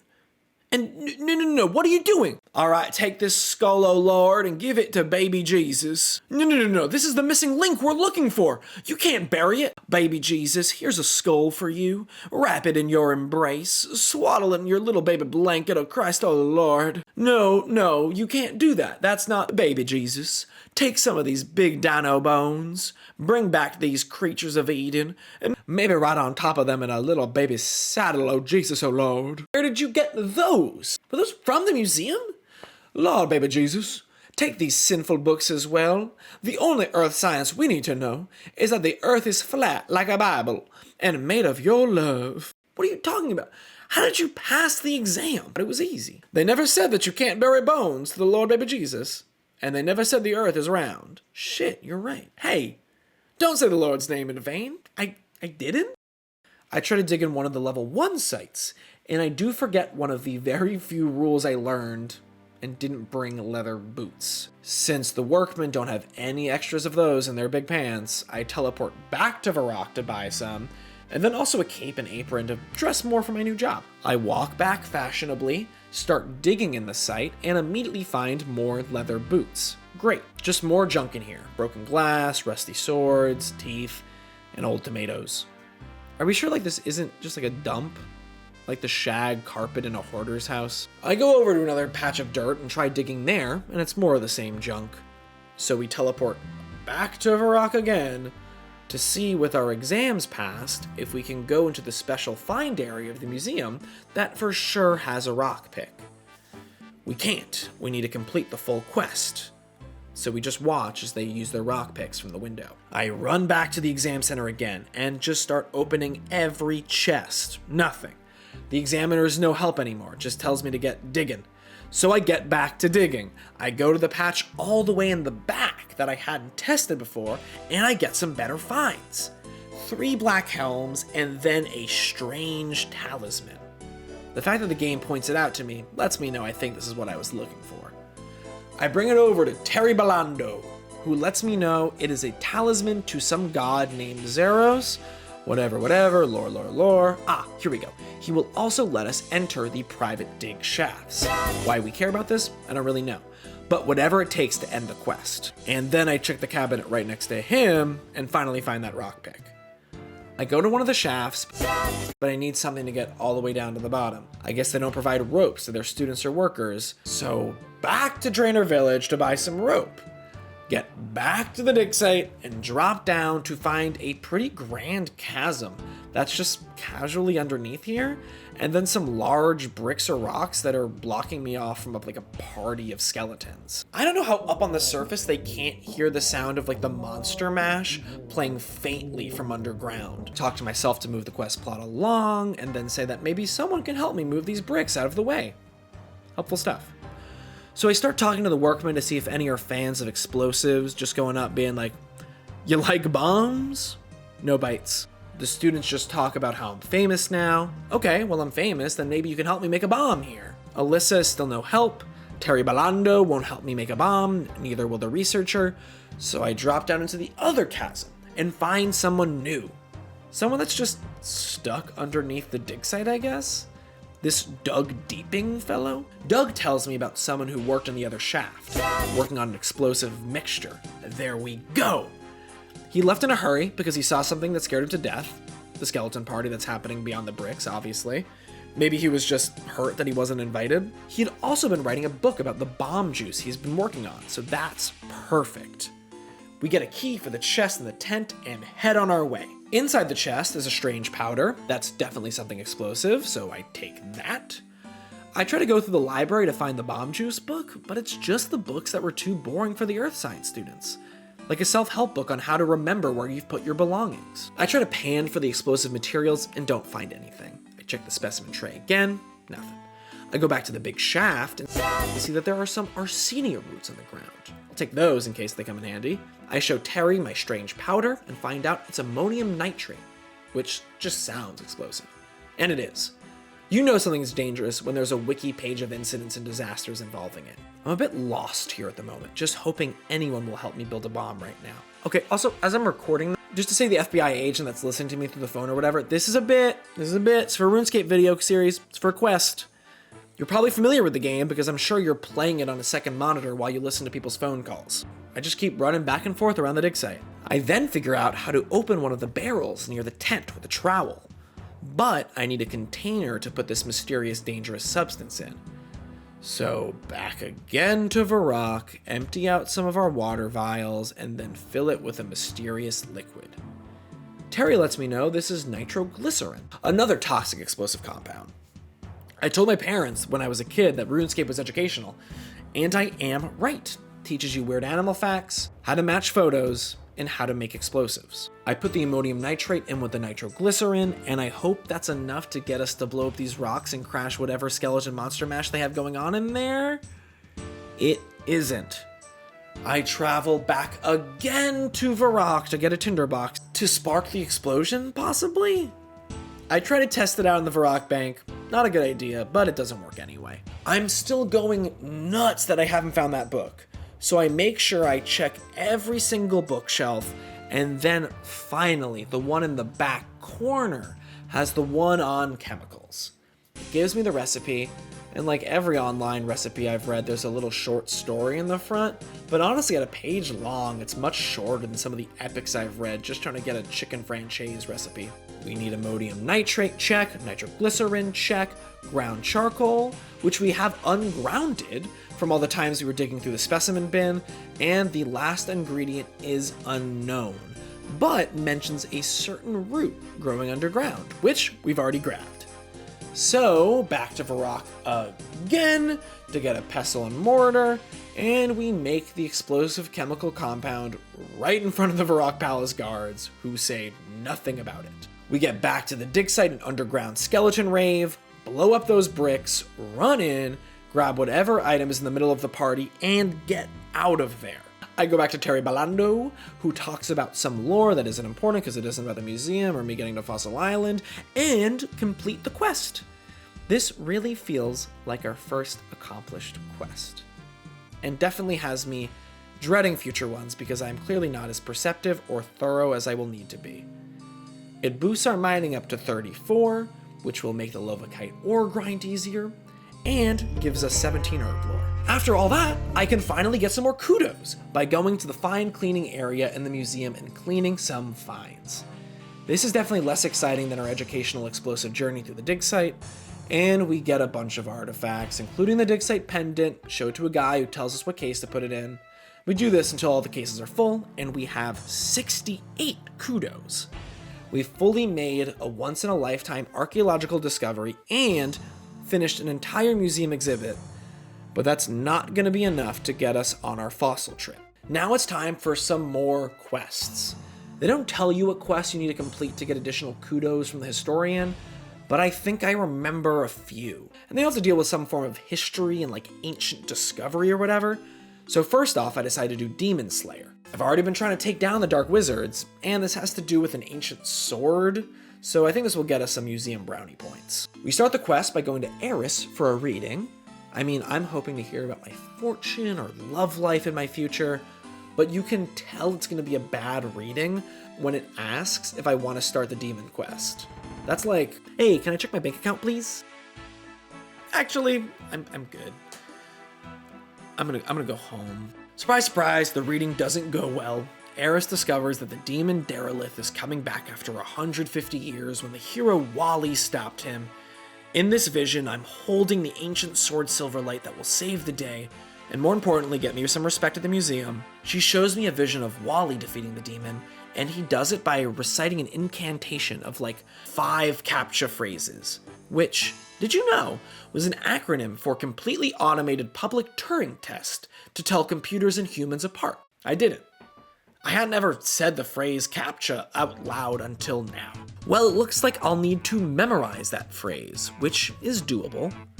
It's Perchai Carlem Caremthium Gabindo a bear. Perchai Carlem Camerinthium Gabindo a bear. Perchai Carlem Camerinthium Gabindo a bear. Okay, we can do that. We go to Wally's descendant, Sir Prison, to get the sword. And he's like unsure if Eris is still alive, and it's like, go outside and check? She's right across the street. Does he like not ever go out for Chipotle and just run into her in the plaza? Turns out the sword is locked in a case and needs 3 keys to open it. Great, classic quest shenanigans. Sir Prison has one, Captain Roven has one, and then Wizard Trailborn has the last. But Sir Prison doesn't exactly have his with him. He dropped it in the kitchen drain that runs to, God, the Varrock sewers, god damn it. Okay, now I feel bad for judging the students for leaving their shit everywhere because it's clear forgetfulness is a national epidemic here. And dropping one of the ancient weapon keys in a sewer is much worse than losing your lucky teddy bear. That's like accidentally dropping the nuclear launch codes in one of those guess how many jelly beans are in the jar buckets. We talk to the captain, who does not want to take orders from us, but especially not Sir Prison, since he's an incompetent nepo baby. And like, I don't see the flaw in that argument. But he does give us the key, after we tell him Prison dropped his down the drain. We go to talk to the wizard, and he needs 25 bones to get the key from this special closet sealed away in a ritual. He doesn't say where the bones need to be from. I take down some goblins, but then realize the hideout of ham racists is right up the road. So let me add some of their bones to my collection. We get some of their racist bones, which, ironically enough, as much as they are against goblins and monsters, their bones are exactly the same size, and the exact same worth to little baby Jesus and to this fucked up wizard. Like, how about a password or security question or CAPTCHA to get to your secret closet, not the bones of 25 living creatures? We get some more goblin bones and go back to hand them to Trailborn, and we're missing one more. One more bone. If I can get them from anywhere. I guess Trailborn wouldn't mind if one of them was from his apprentice. His brief was too open. So we go for the apprentice and, die. So we show back after coming back from the dead, collect our stuff, and I realize I can now give Trailborn my own bones. So I take those, hand them to him, and get that key. I go back to Varrock and realize in dying, I lost the first key that Captain Rovin gave me, which is especially embarrassing after we both laughed at Sir Prison losing his. Well, thankfully he doesn't remember the conversation, we laugh at Sir Prison again, and he gives me another copy. I didn't think those automated key machines work with secret sword keys, but I guess they do. I pour some water to send the key down to the fateful Varrock sewers, walk down the hallway to nowhere, and pick it up. We give the 3 keys to Sir Prison, get our fancy historical sword, and while the museum folks wouldn't care if the world was saved and would just need the sword, I think in order to get the actual kudos, I need to face down Derelith. So, I head to the stone circle, which has only gotten more powerful since the druids and I tried to cleanse it, since they're now summoning a 150-year-old demon that will block out the sun or whatever evil stuff. But now it smells like what one of those rage bait cooking video kitchens must smell like. It takes more effort to kill the dark wizard that's attacking me than Derelith, but then the real tricky part comes up, remembering the captcha. But I still remember it. Perchai, Carlem, Camarinthium, Gabindo, a bear! Quest completed! We tell the historian about us saving the world, and that gets us 5 kudos. About just as much as knowing about camel milk gets us. So we need to do more questing. An early quest that will unlock another region for us, and I'm pretty sure the historian will enjoy hearing about, is Priest in Peril. We talk to our old chunk papa, and now just strange man who rules over us for a quest, and he mentions the priest of Paterdomus, Drezel, is missing. And then he shows us his true royal colors and saying that he would send a squire over, but they would ask for money. The life of an adventurer is often tough. We're medieval gig workers with even less regulation than whatever there is now. But we're not doing this for money. We're doing it for the kudos. Before we continue with that one, I forget if it comes up during this quest, but I feel like I will need the Ghost Speak amulet soon. So we're going to do a mid-quest new quest and complete the Restless Ghost.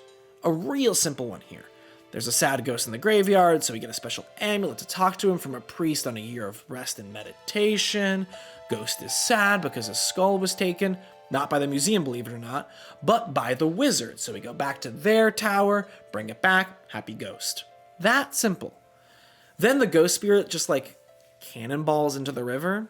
Hey, whatever he wants to do, he's free. I guess this quest does imply that souls are restless and unfinished when their burial wasn't correct, so that Undertaker was probably being haunted by 5 ghosts that stereotypically represented professions. It's like being haunted by the village people. So, back to Priest in Peril. We walk to the Paterdomus Temple and the doors are locked. We have a wacky little conversation with multiple people. It literally says mysterious voice 1 and 2 and 3, who are all pretending to be Drezel in some kind of evil hijinks that we have no choice but to entertain. They tell us to kill a dog downstairs, and we just have to do it. Gonna kill that dog. This isn't your normal dog, it's the guard dog of the temple. What species is that? It's got a horn, thick thighs. It looks like if a pit bull unicorn on steroids got into a muscle suit. We kill the dog for them. Let them know, and they're laughing so hard, like they're prank calling a pizza place, and tell us to let the king know what we did.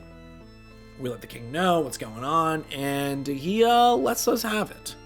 He fills us in on how we were duped, how it weakened the kingdom's defenses to vampires or some shit, and we have to fix the mess or we'll be executed.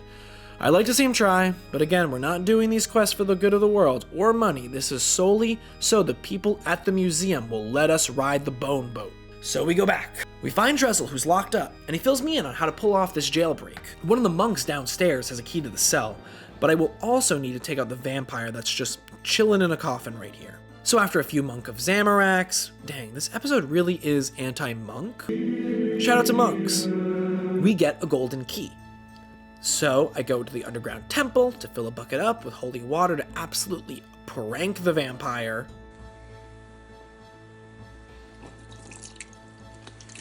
Hello? The key doesn't work on the cellar door. It's a similar size, but does not fit.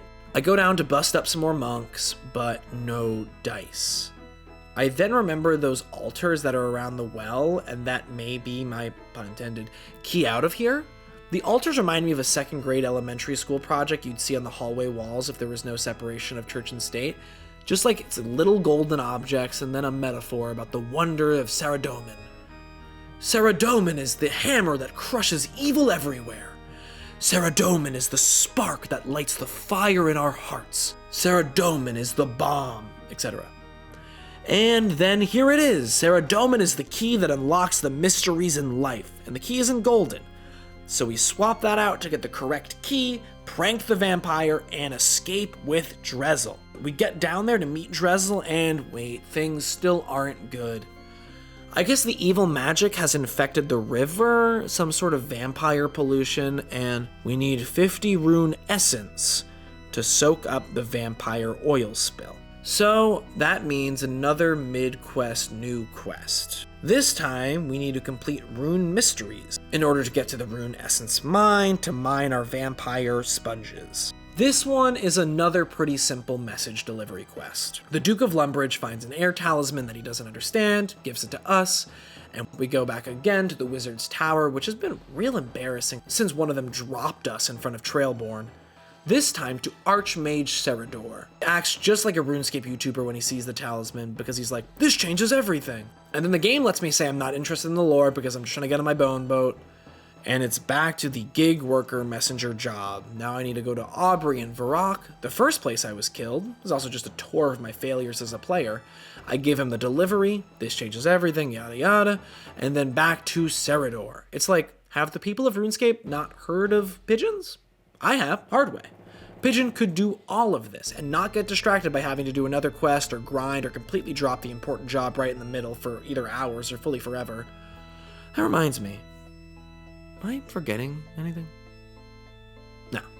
Run back again, give the notes to Sari, and boom, quest completed.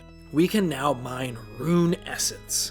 So we go there and pick up 25 of the perfectly smooth plain essence, travel to Varrock and get 25 more. Real cool pocket dimension they discovered here. Real peaceful. I'm surprised like nobody has found it and is using it for like improv practice. And now all we have to do is ferry 2 trips worth of magic scrub daddies, scrub wizards if you will, over to Drezel and we save the world, I guess. Drezel thanks us and then pivots and changes everything I thought I knew about him. He's like, here's a knife. It's blessed by God and kills werewolves. They won't attack you, they're not hostile or aggressive, but with this knife, you can just kill regular civilians.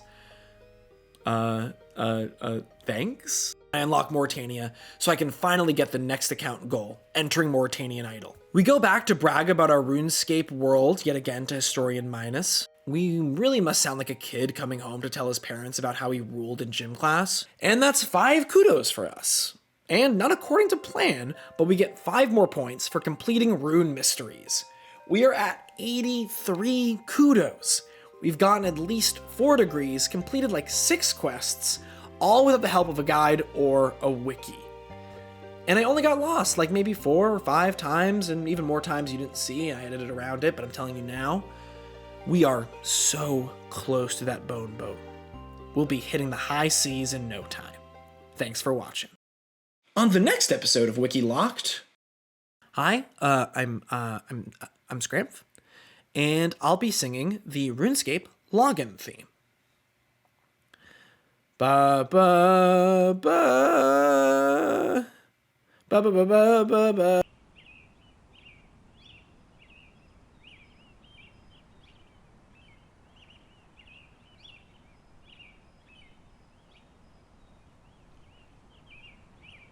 Hey, can I scooch through? Sorry, I can't stop to talk. Huh? Can't stop to talk? You're going nowhere and you're doing nothing. You need 153 kudos to pass. Come on, I'm so close. I have 83. If I give 3 kids an ice cream cone in the museum, I'll be good to go to Fossil Island. You're gonna need much more than that to go through this gate. Well, why? Why should I need more kudos to walk through this gate than lead the museum's expedition to Fossil Island? I really can't stop to talk. Yeah, sure. Okay, now's my chance. Haha, coming through. Oh, come on.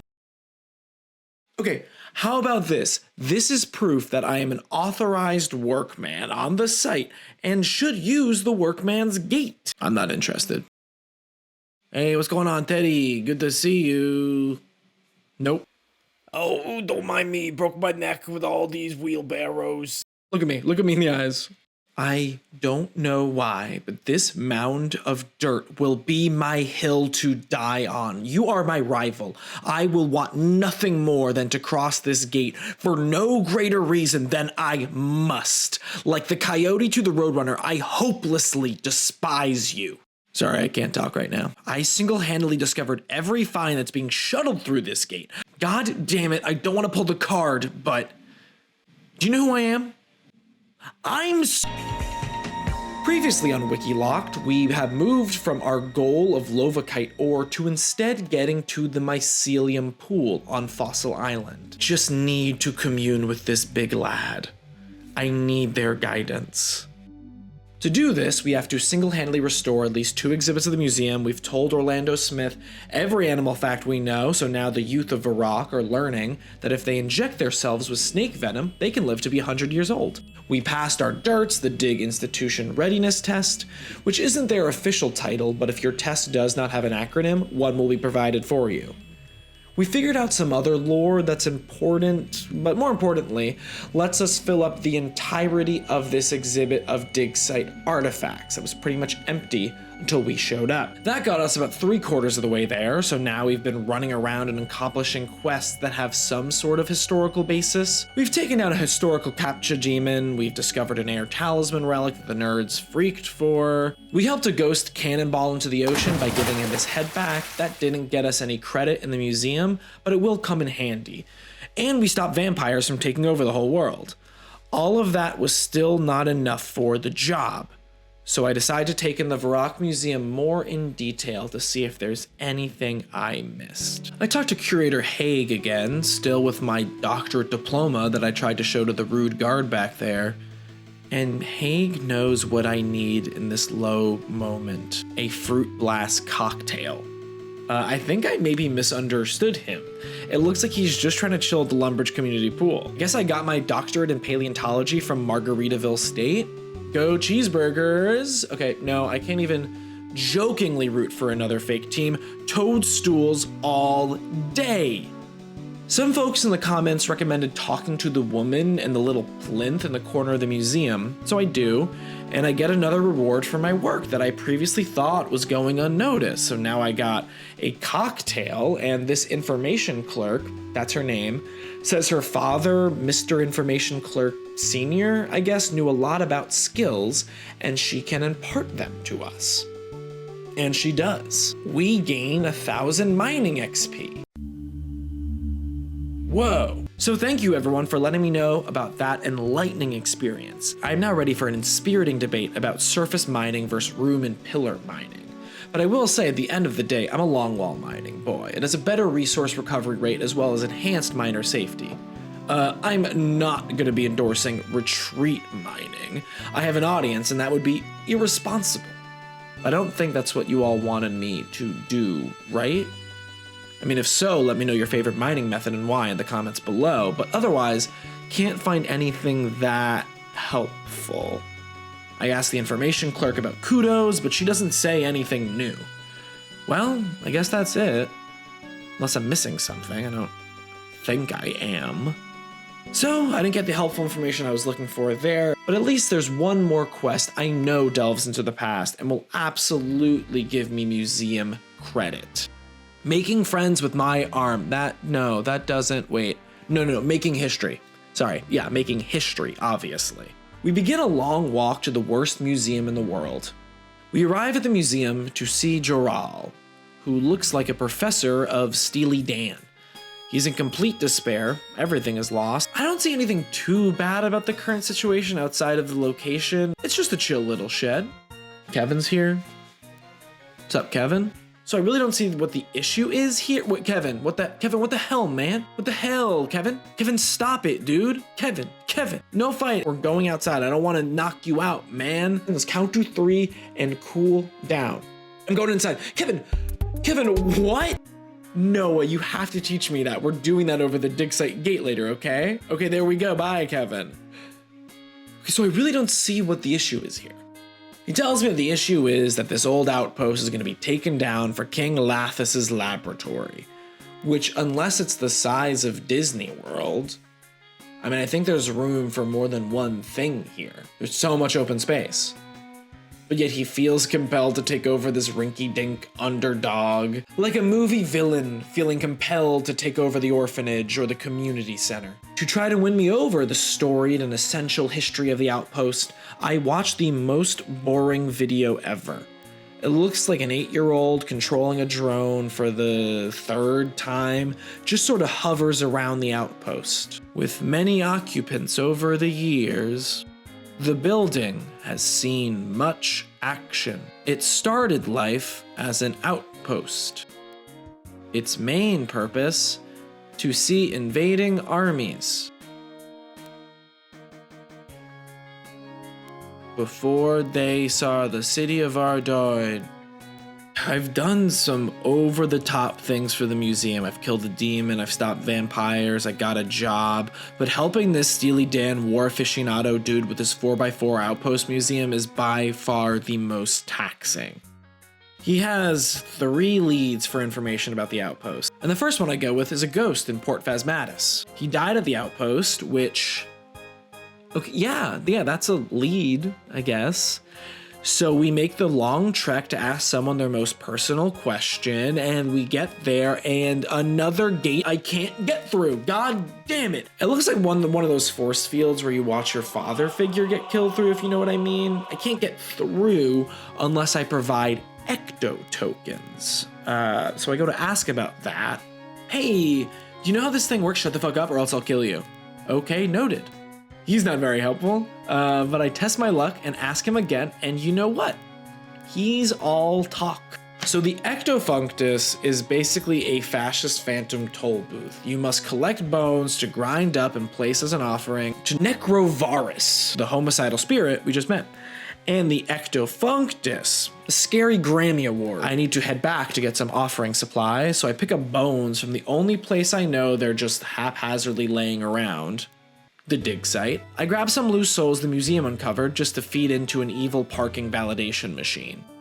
We pick up some offering materials, just some buckets for slime and pots for crushed bone. Run back, then crush some bones to offer to the magic egg, go into the hidden slime quarry that's underneath Nickelodeon Studios. All of this is to keep the ghosts from passing over to the next plane of existence, which is pretty sad. But we offer way more than we need to power the evil egg spoon. That'll keep the souls trapped. The thing is, it is the best prayer training method I can think of at the moment. We arrive in Port Phasmatis looking for a Droalac. A bit difficult initially, as when everyone dies, they are all turned to the same Baja Blast green. I find Droalac, and he's not thrilled to have someone asking about the day he died. No small talk either, just a "how'd you die?" right off the bat. I can find out info if I help him with a problem. His wife Melina's pretty upset that he never returned from the outpost. I guess it's up to me to do some paranormal couples therapy. It's like if the Ghostbusters were psychologists instead of parapsychologists. I personally think it's a slightly less messier way of dealing with ghosts. The issue doesn't require much counseling. His ghostly wife's love language is clearly gifts. If we get her a sapphire amulet, the same amulet he gave her before he died at the world's saddest outpost, then she'll have 2 sapphire amulets and will forgive him.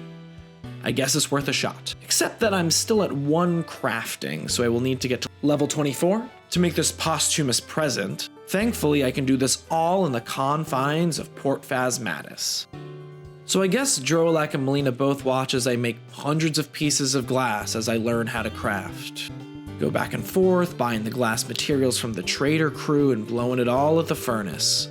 That's the thing about Iron Men, when you ask them for a favor, a gift, it will be handmade. It's farm to table. I'm not going to the Grand Exchange Mall to get this necklace, that's for sure. I get to level 24 to make the sapphire amulets, but I need to stop at Al Kharid to get some crafting supplies. And what's this? Another gate!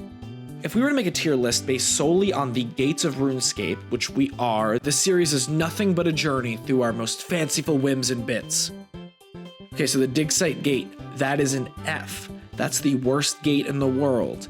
A shortcut that requires 150% of what it takes to get to Fossil Island, in which you will have to fully furnish the museum and save the world a few times before one lackey decides he should let you cross a gate to somewhere you've already proven you work at. Shout out to the wheelbarrow guy though for then getting 153 kudos himself.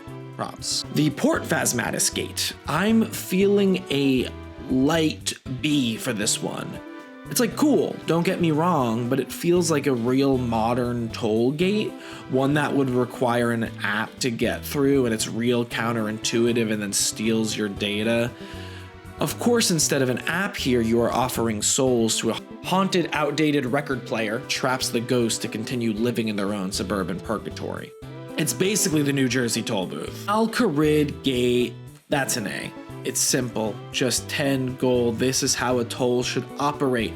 You can do a quest to pass for free, a simple achievable goal, but it's also not too bad without it. No complicated exchange systems from bones to ecto tokens, no rude guards who say they can't stop when they have nothing else to do. A solid A for the Al-Kharid Gate.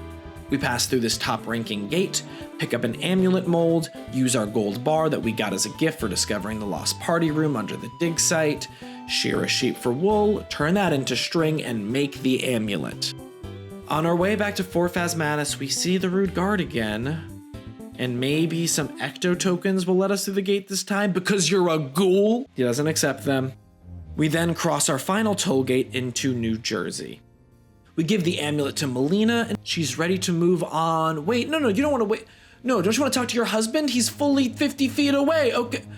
I guess not. She ascended. Gotta tell Troalak that, but he's happy. He's happy that Melina still knows he cares and gives us a scroll. We can let him know if it's of use, and he can join her in whatever realm awaits next. It may be of use to Jural, but not the most exciting piece of paper to receive after cracking my lips dry, glass blowing 23 crafting levels to help fix a cursed marriage. Just some boring dates. We go to our next lead, who is Aaron, the silver merchant at the Ardoin Mall, so we kick up a conversation. His great-grandfather died there. Our historical references so far are just people that died there. It is a sad little room that is the last thing people see before they die. It's a motel room in an action movie. His grandfather did leave him a key that changes temperature as you move around, and he has never used it.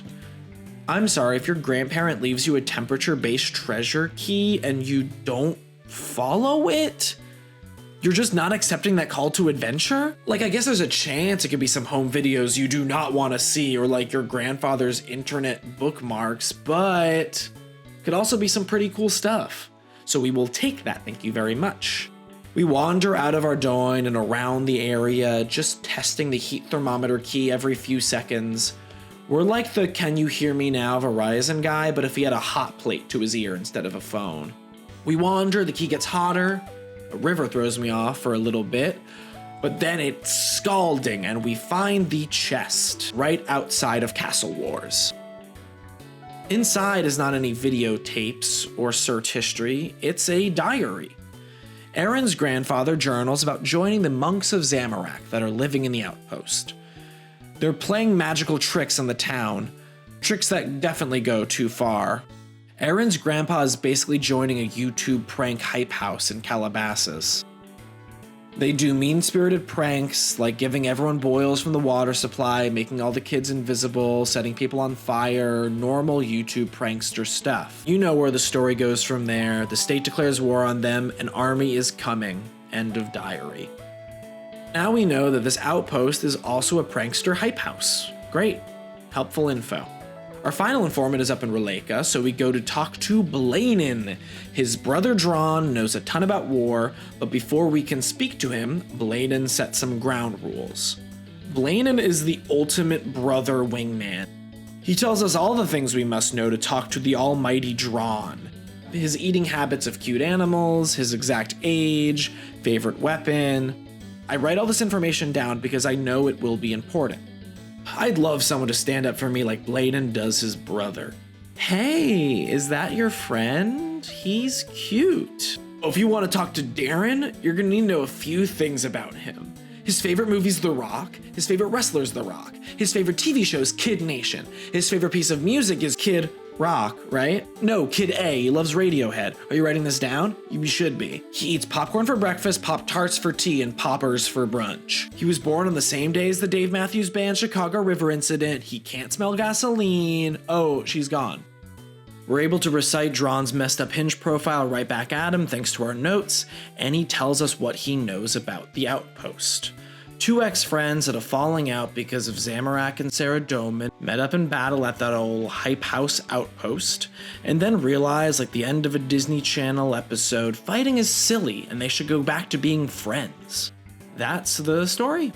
We go back to Jaral and tell him, and then he basically recaps the same exact story back to us, like we didn't just find out all that information separately. Except I missed the fact that one of the friends was the creator or owner of the Ardoin Mall, and the other's the king's grandfather. And now it's up to me to pitch this story and the museum to the king so he doesn't destroy it. Hope that the king cares about his grandfather enough to want to construct the most pointless museum in the world. And he buys it.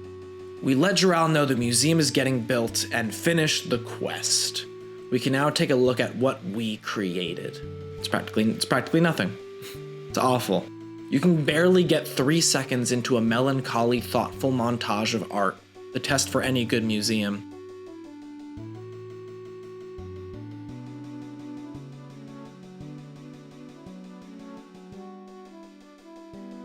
See? Before we go, I think we should just pitch some new exhibits.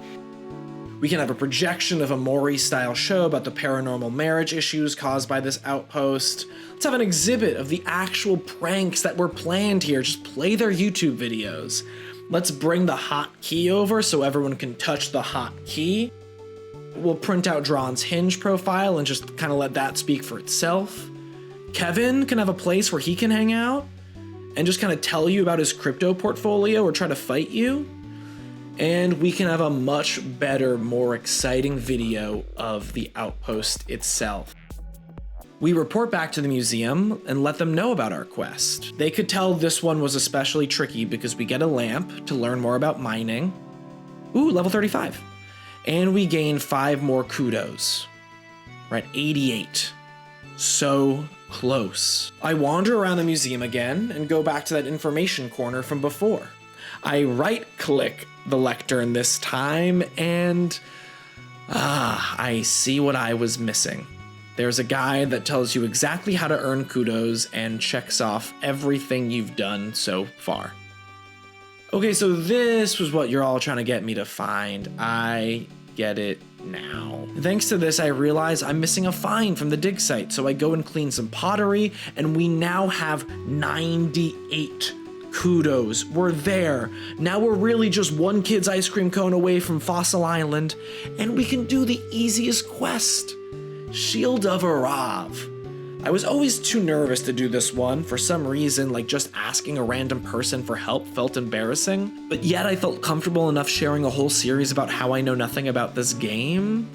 I don't know, it doesn't make sense, but I feel ready now. Let's finish this. On the next episode of WikiLocked. Hi, Mr. Museum Guard Man. I just wanted to say, I'm sorry for all the trouble I've caused with your gate. I know you don't have the time to talk. I just wanted to apologize. I was less Wile E. Coyote and more the person that wants to speak to the manager. And I'll always be ashamed of that. But I think I'm a good person still. I've just been distracted. Good person? Good person? Hey, Jorlak. Kind of reunited him with his wife after death. Are we reunited? Are we? Because my wife ascended, and I'm still stuck on this plane because you haven't told me if you liked my report or not. Did you forget about me? Well, maybe you're not stuck because of that. Maybe because I've been feeding the ectofunctus. You've been doing what? No. It's actually just that your report isn't bad as much as the museum itself is so boring. I mean, it's awful. The museum is boring? Oh, hey, Drow. I was just on my way back from the Varrock Museum to tell Haig Haylan about the great work you did. But, maybe I should just turn back. Well, I mean, he's probably too drunk that he wouldn't remember, but... Too drunk! I didn't mean that, I just... Okay, no, this is all a big misunderstanding. Kevin! Okay, Kevin, thank God you're here. We need to make a break for the gate right now. Show me what you did. Kevin, what are you doing? No, Kevin, I'm not feeling a fight right now. Kevin! 9 to 5 got you down. Is working tirelessly, doing tasks for your job that when you think about it are pointlessly bizarre, useless, and simultaneously underappreciated? Do you want to control the pace of your day? Live by the tick of your very own clock? Margaritaville Fossil Island has what you need. Our museum's own private island is the getaway you've been looking for. Relax by the beach with our famous rock crabs. Commune with nature and join one of our iconic bird runs. Track down Herbivore. I think he's hiding here somewhere. Take a dip underwater. All this and more await you. Join our museum and get kicked off with our cocktail drinking lead curator before you set sail on the Margaritaville at sea towards a new undiscovered land. We're about to roll for a new wiki task with the sand in our toes. Let's enjoy it. We just need to get 2 precious kudos to get to Fossil Island, and we got the easiest job to do it. The Shield of Arav quest. We'll be stealing for the museum, though this time it'll be a re-stealing of something that was stolen from the museum instead of a wide-scale institutional theft. The Shield of Arav has gone into the hands of the Phoenix Gang, who hide under the corporation Vitam. But the only corporation thing about them seems to be the unpronounceable name, the gold plaque at the door, and the hiding of crimes. Time to go undercover. Secrecy is the name of the game, and we're asked to take out Johnny the Beard without even a job offer. We know the guy. We hired him as a background extra in the last episode. Seemed like a sweet fella, but apparently he's a contact for the rival Black Arm Gang. No other information, but in this world you gotta know that contact is just another word for dead man. We take him out, pick up the notes. We're in. Left half of the shield acquired. The other half is in the hands of our rivals, so it's time to make a rendezvous with a friend in the rival clan. It's gotta be real secret. We can't risk a war bubbling over. I need to look for a contact in some hidden channels. Any Black Arm Gang members available? I'm Phoenix From Gang. Phoenix members. Need help. Nobody is Shield. Phoenix, I am right? in the Black Arm. Anyone a member of the Black Arm Gang? Oh God. I decide while I have this not secretive channel open in one window, I'll keep chugging along on the mining grind, just slowly picking at that, and we'll get closer to the number 2 goal of Lovakite ore. We're in our mid-30s now for mining, and we can start to work at the Motherlode mine. It's a partly worker-owned and operated mine with a shop-to-own safety equipment straight out of a 1920s company town. Don't forget the safety of a retreat mining operation. This will be a slightly more AFK way to gain some mining levels and accumulate more ore. And maybe I'll get some pieces of mining equipment by then. But first we will need to buy some. We just have an iron pickaxe we found underground, and a higher tier pick would really speed up the grind. It's time for another heist. We're gonna go back to stealing plate bodies from the wilderness maze and wearing them home, like we're efficiently shoplifting from a target. This heist does not go as well. I'm not looking where I'm going in the wilderness, and... Oh, no, oh, shit. Oh! And then I get to the maze entrance and take some hits and realize I didn't bring a single item that would cut through the web. It's become another impassable gate. C tier. Still my fault I forgot to bring something. Plus a gate just being operated and controlled by spiders is pretty interesting.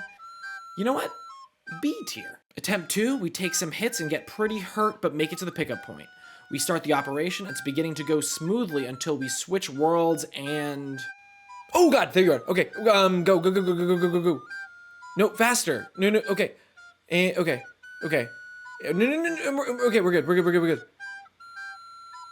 No, what the? He almost kills us through the gate. I almost dropped the bag as much as I did when I made this YouTube channel that is playing this recorder song. I made a YouTube channel of all, bad recorder music. In my freshman year of college, I was operating this out of my dorm room. And I still wasn't the bad roommate. I'm gonna say that. After publishing a bunch of these videos, I forgot my password, so now I'm locked out of it. So yeah, I almost fumbled it that bad. Also, why can't everyone else just clip through gates as long as it's in the purpose of killing me? Low D tier. So we just stand here for 20 minutes in the dangerous wilderness and just wait to gain health back to finish up the job. We bring our plate bodies back to sell, and then sell our own mithril plate body, we won't be needing it, for just under 40k. That is enough for us to buy both an adamant pickaxe and a rune pickaxe. We toil away in the mines until we get level 40, right before being able to use the rune pickaxe. This whole time, the Shield of Arav channel is going off in a chat window behind me, and it's like they followed me here. You've messaged me some of the most hateful string of words put together since the inception of the internet. Anyone here a member of a criminal organization? Yeah, I won't be doing this quest. I'm gonna have to roll the quest page before I ever go back to this quest. I did meet some very nice people there, but that channel stresses me out. Let's go for a new quest instead. How about the observatory? That should be simple enough. We go back near Castle Wars, where we found the Zamorak prankster's diary, and meet with a scientist and his assistant with a sassy rapport, as if they're 3 seasons deep into a CBS sitcom. Every exchange of theirs can be broken down to, the observatory quest was filmed in front of a live studio audience. This observatory is wonderful, and I'm brilliant. No you aren't. Hey, can you just tell me what you need from me? I do agree that the professor is a bad boss, because working as a TaskRabbit for him, he asks for 1 item at a time. I travel out of the way 3 times separately, having to wait each time for the minigame teleport to recharge, to get him some planks, a bronze bar, and then a molten glass. All we need now to, I think, assemble a telescope, I haven't been paying attention to the details of this quest over the sound of their laugh track, is a lens mold, and the goblins have stolen it. We head into their 30-bedroom maze basement apartment next door and retrieve it. There's a super anti-poison spawn right outside, so we take a few of those, and we will need it because we got a warning about poisonous spiders that's probably just poorly written on a sticky note right out in front of the front door. It's pretty clear that the mold is being held in this gated kitchen. They're using it to make some goblin soup. I wake the guard up, struggle quite a bit, but eventually knock him down and go to enter, and immediately another one goes to take his shift and falls asleep right away. Violence is not the answer for this soup equation. For my next attempt, I trap the guard behind a wall, and then it turns out I need a key to get in. Well, I guess that's what all these chests are for. I go around to the back of the maze, opening every chest I can see, and they're pretty much all poisonous spiders. I fall for the goblin security system trick of a poisonous spider stuffed into a chest again and again, like Sideshow Bob walking into ranks. Well, we can be incredibly thankful that there was the super anti-poison spawn right by the entrance, and that the potion brewers of Runescape are well ahead of us currently and have developed a universal poison antidote. The goblin security system would be even more effective in real life, as you'd have to have Wikipedia up in one hand trying to ID the spider that's hiding in the bottom of these chests to find the corresponding antidote. We get bit enough times that we should be resistant to spider venom at some point, going all the way back around to the entrance and finding the key right at the start. It's been there the whole time. With the key, we can grab our lens mold, which loses the incredibly honorable position of carrying the perpetual stew, and instead just helps some conceited professor look at the stars a bit better. We meet him up in the observatory and finally get to look at the sky, and that's an S, right? For Scorpio? Yeah, it's Scorpio. And with that, we have 100 kudos. Our ship is ready to set sail.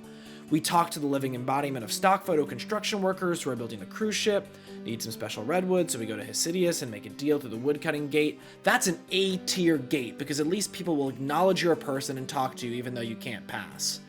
We find out the voyage has been incredibly cursed, a little bit like the Costa Classica, the original name of the Margaritaville at sea ship, that crashed into another cruise ship, had 2 passengers disappear, then had another collision with a cargo ship, and then had a Valentine's Day cruise that went wrong and left them banned from Havana. The Margaritaville cruise definitely isn't the worst gimmicky restaurant chain turn mode of transportation. That'd be Hooters Air. So the crew doesn't want to ride on the boat. They're too nervous they'll be banned from Havana, so we need to calm them down. Some pirates let us know we could ease their nerves with a drink, of course. A potion of sea legs, which sounds like a $25 novelty cocktail that I'll sell on a RuneScape-themed cruise. And a lucky charm.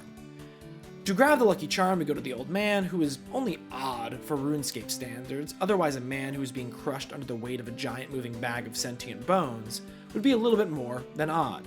Unless I saw him on the subway train, that just feels par for the course. The potion of sea legs, the potion seller tells us, is just Marintil and vodka. So exactly what I thought it would be, a novelty cocktail. I think Marintil and vodka would probably be pretty similar to a Moscow Mule. So we pick up some Marintil from our Chaos Druid dealers, walk all the way to the Gnome Stronghold's liquor store to get some vodka, go back to the potion cellar, realize we're dealing with sailors here, and the recipe calls for 2 shots of vodka. We have to go back to get another bottle. Okay, and we're ready to set sail. I hope everyone enjoys the voyage. Oh, they all got knocked out? Our heavy pour knocked them out, and now we have to single-handedly drive there? Because the junior navigator doesn't know how to sail through the open seas? Which maybe I don't get the difficulty because that feels like navigating the world's biggest parking lot? Bring it on.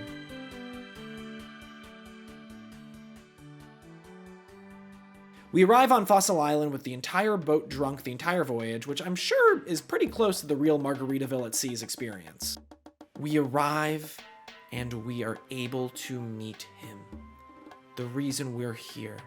The mycelium pool. I wish we could check our wiki page task off here. Our 3rd one of the series, but not just yet. What good would it be to merely perceive these pages, only ogling the world of RuneScape? I have to engage with at least one feature of the page, and in theory, I should do all I can. So we're gonna have to operate this bad boy. Yep, we're gonna operate him. I wish the Awakened Shroom was some sort of fungus Gundam. Which, okay, I'm sorry, there's something there. Fungi are already an intensely powerful interconnected network, so there's real science to it. Or it could just be a great band name. But no, it's just some sort of enlightened washing machine. We put in fossils and what I have to assume are fossilized minerals that sort of act as Tide Pods, and then it cleans the fossils. But even if we get just one fossil, it will take the same amount of time and materials as a full inventory, because it's a washing machine. So we'll need to get around 7 or 8 calcite and pyrophosphite pods, and just one fossil. We just have to run the machine. So hopefully the pods drop much quicker and we can run it. And then offer our new clean bones to the strange machine, which is like a primeval ectofunctus. For the drop information about the 3 items we need, all we can do is peer into the window of their wiki articles.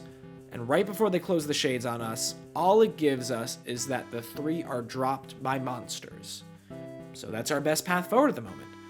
And we have to start with the reason so many took this vacation, to relax and stomp some crabs. And no, this isn't like stomping crabs down at the Jimmy Buffett buffet in North Carolina. Well, maybe it's exactly the same. You just mindlessly pound down crabs until someone appears behind you and wants you to leave. Okay, yeah, it's exactly the same. It's nice to AFK train on these crabs at the moment. We just stomp them for 10 minutes and then run this little loop and run back and repeat. But initially they're not dropping anything we need. We just get something called Numu Light, which definitely isn't the all-in-one milk meal service this video is sponsored by.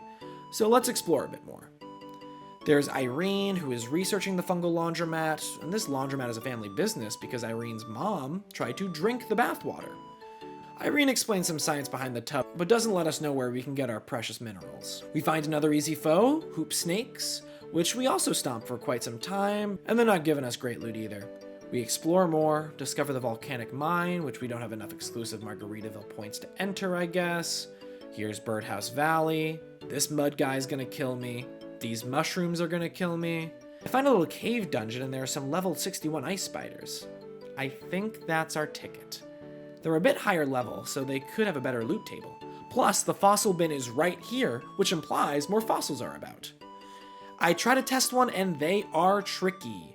I then look for a possible safe spot to make it easier and wander into the Wyvern range and immediately get killed. Well, at least we didn't die last episode. Let's just get our relaxing grind on the beach going. Going into this, 30 attack, 30 strength, 20 defense. Let's pump some crab. After crunching about 100 crabs at the buffet, I realize I miss a fossil drop while I'm away from the computer. I then try to toggle it, which I thought would give me more info for some reason, but actually made it disappear. So we'll have to wait for our next one, but we know they drop it. We miss our first calcite and phosphite drop, about 250 crabs in, which, one, is not the drop rate we were looking for. We've gotten 2 other fossils in this time. And 2, especially sucks to miss then. I get the next shortly after and remember to set an alert when these fossil Tide Pods drop. Just with these seafood restaurant crab crackers, we're past 40 strength, 40 attack, and 40 defense. We've gotten 2 more pods and around 600 crabs, so we're at 3 of 8 drops that we need. 600 fossil crabs is like 3 pet stores worth of hermit crabs we've destroyed. And I think maybe it's time for a rematch with these ice spiders. Maybe speed the things up.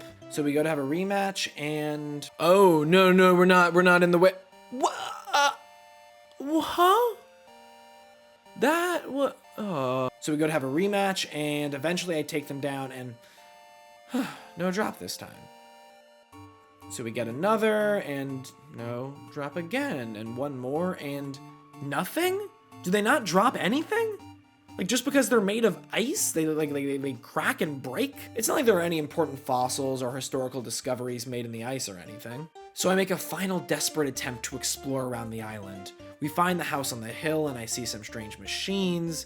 I try to check out the boxes and it looks like they're vending machines that accept Numalite. And we collected quite a bit, even though I've stopped picking it up recently.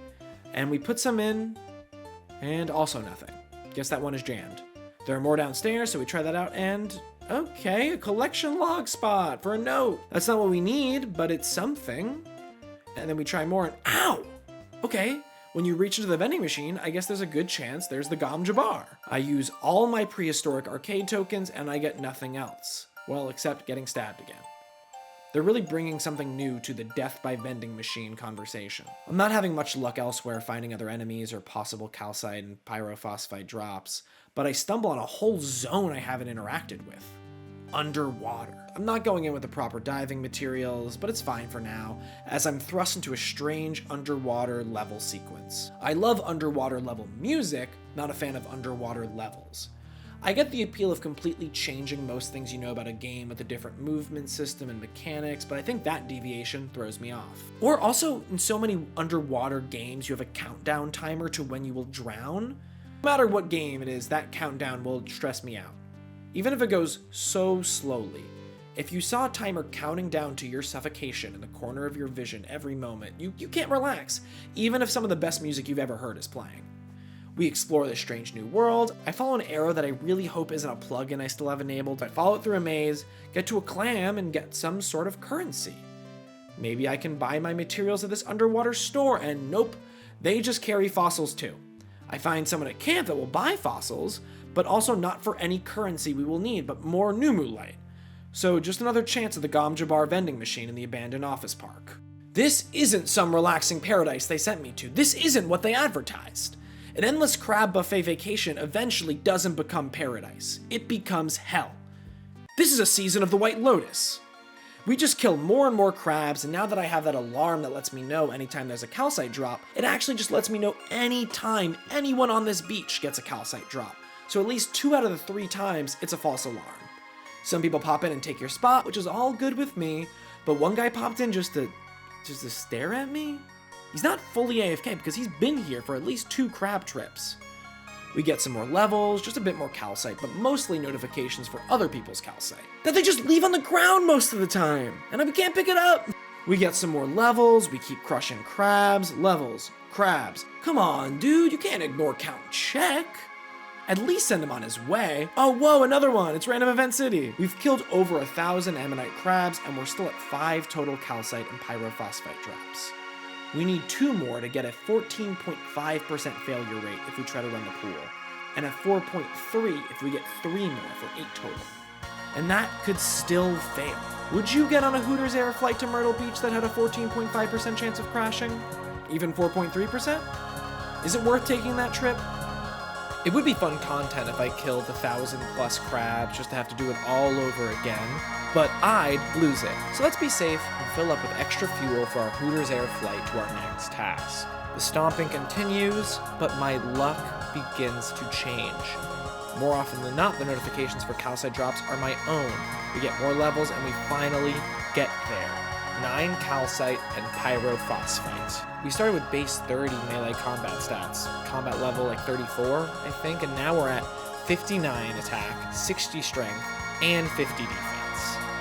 Take that, Waterfall Quest. Our total crab count only ends up being 1,258 crabs, which you'd think would be enough to get you on the crab wall of fame, but knowing how much time people spend here in the game, that's not even close. It's time to do some fossil laundry. We load up our bones, put in the extra detergent, and our fungi friend does their magic. All we have to do is poke them after they pop up. Bones are ready. We open the gate and get our enriched bones that look similar to the druid-style soda marinated meat, so we know they're magical. We offer them in the abandoned office park to the strange machine, and we rack up the prayer levels. Maybe all that effort was worth it. Well, I mean, it definitely was worth it because we finished our 3rd page. The Mycelium Pool is a public fungal laundromat on Fossil Island, where you can clean up some of the sloppy crab bones you found in the beachside rock crab buffet. The materials are tricky to come by. Our research so far has found the most consistent and AFK way to get them is to zone out with some rock crabs as long as you set up an alert. Just like other buffets and laundromats, this is an incredibly spiritual place. Your clean bones will elate the gods if you stick them in this strange recycling machine next to the violent vending machines. Well, it's time to roll a new Wikipedia page. So long, Mycelium Pool, and hello, fun weapons. Okay, well maybe it's me just being a pacifist, but I think no weapons are fun. Well, lightsabers don't count. I mean, just swords in general are pretty cool. And like trebuchets are obviously fun. The main definition of a fun weapon is if they have a negative attack bonus and are used for fun. I think we're again rewarded with an easy page because we only need to get one of these gimmick weapons. And since most of these are event weapons, Diango and Draenor Village should have at least one of them we can pick up.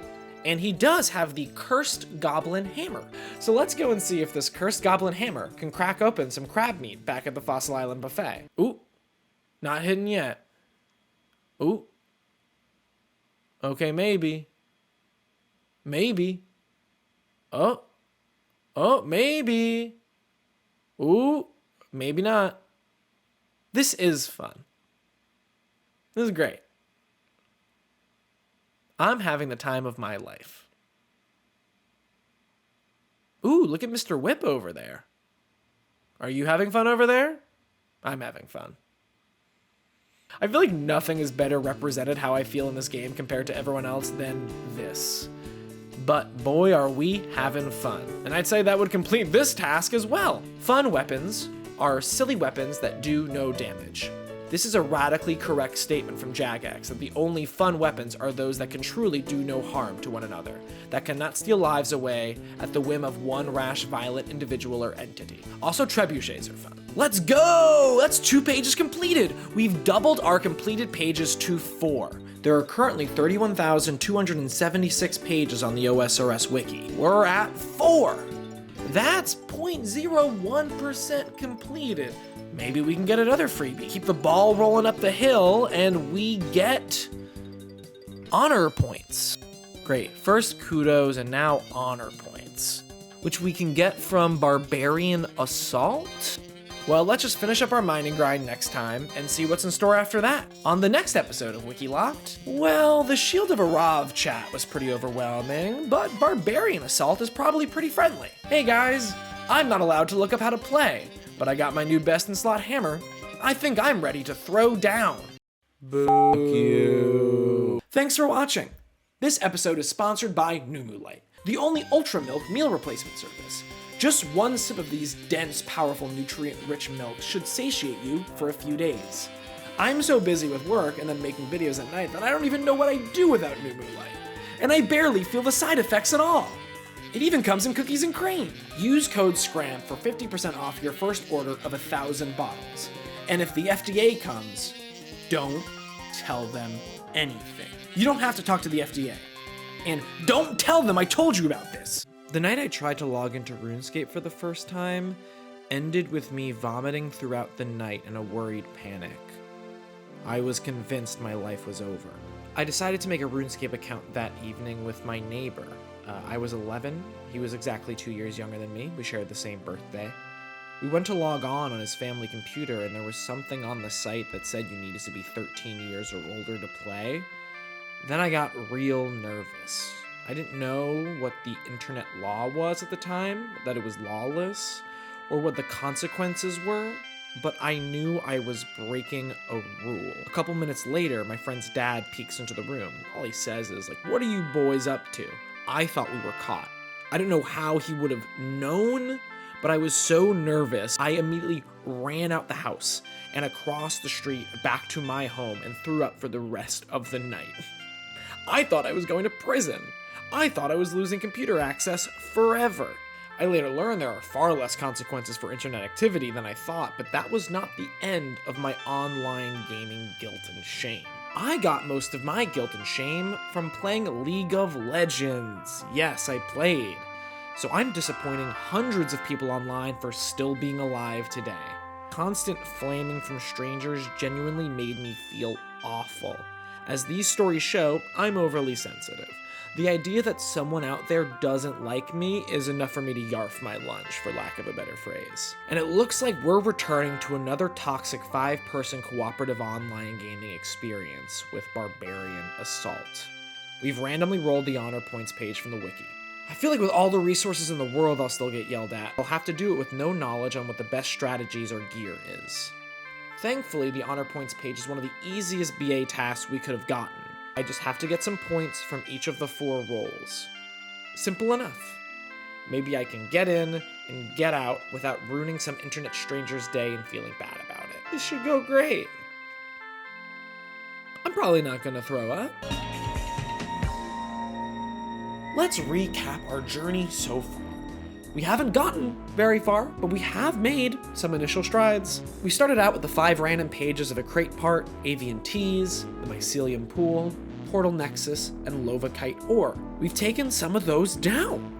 We trained for our marathon by getting past 60 agility and then pesca carbo loaded enough to run through the God Wars dungeon to glimpse a beautiful bird boy. We stumbled our way through some initial quests and then wandered lost across Fossil Island like a drunk grandmother separated from her family at a Margaritaville resort. We eventually found a second home at the Fossil Crab Buffet and collected the materials to use the mycelium pool. In between those, we also got 2 freebie pages. The refreshing crisp taste of a wizard mind bomb got us the temporary magic boost page, and the silly joke cursed goblin hammer accomplished the fun weapons page. So we're 4 pages completed, with 2 new ones joining the roster, honor points and the Tsar Mej. So let's move on and mine lovakite ore to complete that task. Boom. Oh, okay, yeah, let's talk about how we got here. We ended the last episode at 40 mining and just kept at it, gaining 25 levels in the Motherlode mines. I've always vibed with the repetitive mining grind. The first main grind I remember doing once I realized I wouldn't be executed for playing RuneScape under the age of 13 was running back and forth from the East Varrock mines to the Lumbridge furnace and then back to Smith it in Varrock. Not efficient by any meaning of the word, but had a blast in that loop. So the monotony of the Motherlode mine is all good to me. You send the ore down the least lazy river, the most boring log flume ride. I speak forever when I say the flume needs to be repaired this much, it might as well become an amusement park attraction. You can send your ore down a Splash Mountain log flume, little mole animatronics, get a little picture. Okay, you send the ore down the ride, and from there you get a random assortment of ore and gold nuggets, the latter which you can trade for proper mining equipment. I think they did buff the nugget rate though. Nugget rates are up, because I had done the Motherlode mine before, and I feel like this time I was getting nuggets much more frequently. I kept losing count of how many I had, going to check, and then realizing I could have bought clothing pieces way before. So eventually I purchased the proper work gear from my boss, and it looks a bit like a sexy Tron costume. Also, I guess it's the 60 plus mining levels I got, but okay, WikiLocked is looking built. The Motherlode mine is a pretty great workout. This gear set gives us a tiny little bonus to mining that I can't look up. So we hit 65 mining, and we've taken such a long time to complete this task that the initial Kurend favor requirement we need to get to mine the rock has been removed from the game. So we can just walk through the continent and mine. On our way, our biggest fan shows up to give us a congratulation beer. The Drunken Dwarf. He showed up as we were finishing our agility grind, and he's back again as we complete our 5th page. We eat our kebab, pour the beer over ourselves like how we poured Gatorade over the gnome coach after the Toadstools won the championship, baby! 3 in a row, you can't stop the stools. Let's roll a new page. We get the Trailblazer Reloaded League intro guide. Just the general basics about how the Trailblazer League operates. For a guide, I personally have to say, don't randomly lock yourself to the Varrock sewer chunk. It will go so badly for you that you're gonna convince yourself that you let some curse into the real world. Hey, what are you doing here, you tube blender tutorial in motherfucker? What is this? What, some promo? Promo for... on Scramp Plus? That doesn't exist. What are you talking about? What? Leave. Go. Bye. You have another page to roll. We are going to count that as a completed page. Maybe we can start a roll of doable pages. Get a streak. Go on a bender. Let's go. Let's go. A silver key purple. Looks like this is from Shades of Morton, a mini game I am just barely familiar with. Well, enough to know that this will be a bit tricky. We're gonna have to fight some pretty tough shades. The purple is a better, rarer type of key apparently, so that'll also make it a bit harder. Go down the page a bit to see that they have some pretty solid drops though. I'll probably need a higher combat than I have now to take down the shades, so let's put it behind honor points for priority right now. I guess we're gonna go to Barbarian Assault. Okay, there's no way everyone will be that mean there though, okay? I've met some fantastic folks through Runescape, and hey, you're all wonderful, and then maybe you play, so you know, how bad could this be? Well, the NPC who gives you the tutorial starts out by insulting you, so that's not the most promising start. He talks about the history of Barbarian Assault. It's basically some kind of cosmic punishment sent towards the barbarians because how nasty they are. It's a horde of stumbling monsters unleashed into the world at once because of the sins we've committed. It's basically SantaCon. It's a 10-round defense game with a boss in the final wave. That was about what I was expecting. But the game itself is a lot of yelling out to someone else on your team a specific phrase every 30 seconds, and then they do the same for you, which informs you on how to handle your assigned task. It's like a bar mitzvah dance floor party game in a big old gymnasium with group choreography. And you have to do it with people who are taking this all too seriously because they want to get this over with and get on to the next phase of their lives. Oh my god, it's Battle Prom! It's the big dance! I switched to the Barbarian Assault server and try to gauge the general gear vibe of the place, and it definitely looks much better than I can get right now. The most common thing I see are people in these lovely gowns. That'll look great for the photos. That is Void Armor from Pest Control, I think. I've never done it, but I've heard good things about the armor. But I do see some people in no armor at all, so okay. We can just do some fashionscape. I mean, so many of the roles don't involve any combat at all.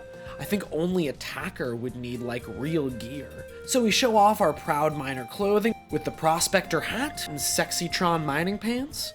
While the Prospector top would definitely show off our new barbarian-like muscles, I did get a camo top in a random event during the mining grind that I think fits the drill instructor vibe here perfectly. Oh, we're ready for the big dance.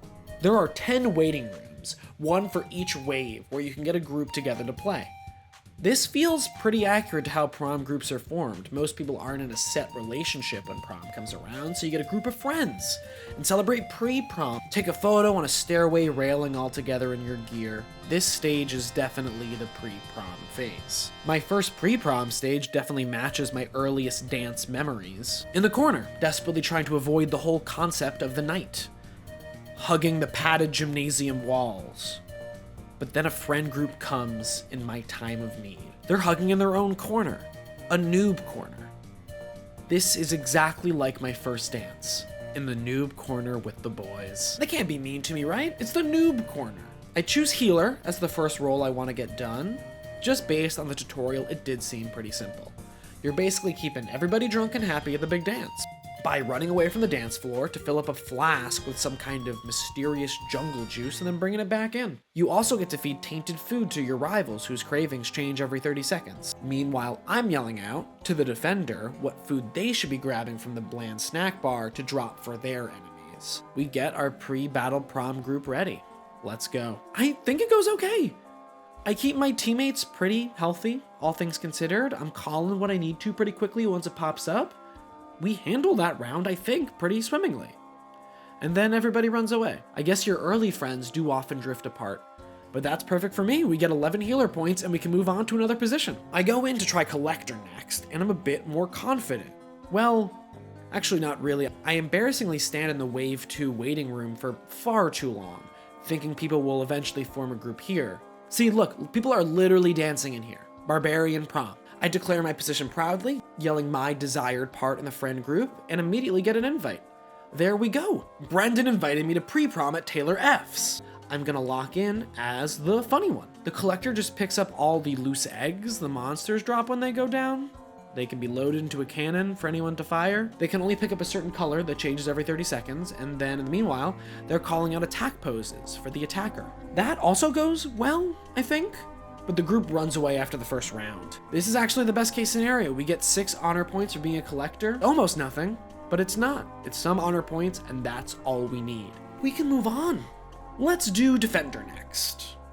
The Defender's job feels most different from the title, I think. You're not defending a set area as much as luring this one type of enemy onto a trap with a designated called out food, and then calling out tainted food for the healer. It feels pretty easy to lure the enemies into the trap, unless my partner is really carrying all of the weight, because we do have 2 defenders in our crew right now.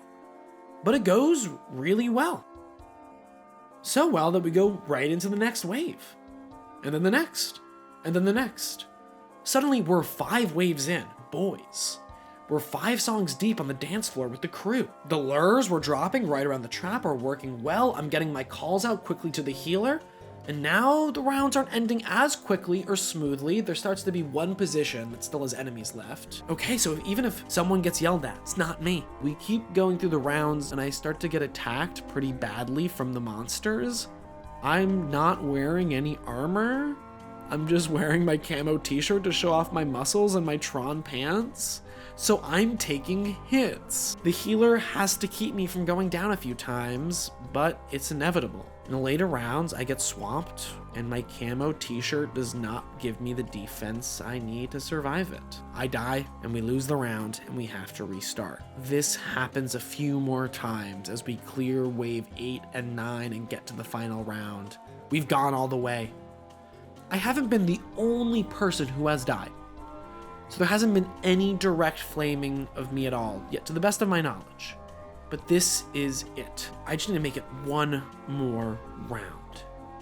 It's the last dance of the night. It's time for our slow dance with the prom queen. This last boss fight wave is completely different than the rest. Our normal roles have changed a bit. Now we pass around like a spiky egg, I think. Each position does something to it before we load it in the cannon. I got really confused about that part in the tutorial, and we go right into it. I don't even have time to read the little complimentary pamphlet they gave me about this wave.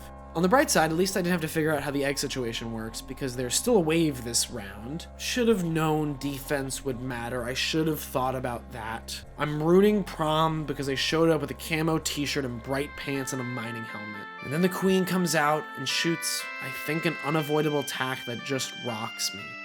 And I die.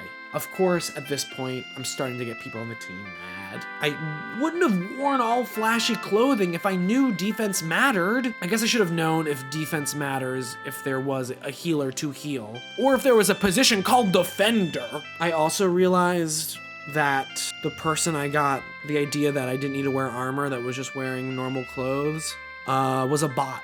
Is not playing. Is just in the lobby to sell some service, so I took your advice from a bot. I get firmly told to wait upstairs with a cannon and avoid all damage. I get put in Taylor F's older brother's room because I keep getting knocked out at after prom. It's all my fault. They actually come and check in on me. I'm fully grounded up here. I get told to stay in English and Portuguese, making my grounding an international affair. Except the queen is still hitting me while I'm up here. And now I'm much farther away from the healer and the rest of the squad now, so I just die alone. I die if I stay with them. I die if I run away. I've locked us into this lose-lose scenario. I have to leave. It's all my fault. I run away from the dance at the stroke of midnight in my camo tux, like an ROTC Cinderella. I get by far the most defender honor points. I don't feel the honor. I gained 327 defender honor points. I got 654 shame points. There's also a shame point shop where you can buy clothing that says "Please be nice to me" that you can wear in game. Maybe I'll roll that page soon. I do have to go back just one more time. We just have to get one more type of honor point for being an attacker. I saved the simplest for last. The attacker just gets in there on the dance floor and uses their normal attacks to fight 2 different types of enemies and has to change up their attack style every 30 seconds. I put on actual gear. Well, it still is pretty embarrassing. It's our vacation fit of half mithril and steel, with an adamant long sword. It's almost more newbie than just wearing fashionscape, but at least it will allow us to block more damage. We get in the fray, and just like last run, there's a duplicate of my position, thank God. The other attacker has a dragon weapon that is hitting for double digits consistently, while I run around with my Addy longsword like a kid with a toy lightsaber. Even with another double at my position, if we get to the later levels, I'm for sure bringing us down. I hope this group disbands immediately after the first round like the other two, and we can run away in shame, but technically completing our page task. We go right into the next one. And the next. It begins to not go as great. My low-end armor is protecting me almost as much as the camo tux. I know I have to leave before I ruin the game, and I need to leave so people don't waste any more of their time and get even more mad at me, but I stay in a bit longer than I'd like. After the 6th round, I book it out of there. I'm sorry. This feels just as bad as leaving the other group. So for total honor points, attacker 125, defender 327, collector 6, healer 11. For shame points, I have 1,134 existential shame points, 600 situational shame points, 437 class shame points, and 1,445 narcissistic shame points, because I get a 2 times multiplier bonus because I'm doing this for YouTube. Hey, I did this all for you. We accomplish another goal. Complete the honor points page. 7 pages done, look at us. Our next page is chopped garlic. A normal page. This is gonna kickstart a streak. We are going on a bender. We're about to let loose. We're gonna make it rain pages. We just have to go find some garlic, which should actually be pretty close in one of these Sears Village houses. This is one of the few item spawns I actually know about. What can I say? I love garlic. We pick up a knife from our bank, and the hardest part, buy a bowl from the storeless general store here in Catherby. And there we go. That's some chopped garlic. Another page done. Not too much to say about garlic in the game. So I put a full recipe for a simple garlic bread, and then of course added a section on using that garlic bread to make a parm sandwich. 8 pages done. Next random page is garlic. It's a garlic bender. The only thing that will rid myself of the constant shame for how I've disappointed my barbarian assault teammates is the strong stench of garlic. All garlic, all the time. This one is even easier than the chopped garlic because we don't even need to chop it up. We just run back in to the friendly neighbor's house, take more of his garlic. And that's garlic. Done. So I put a full recipe for garlic knots here. 9 pages.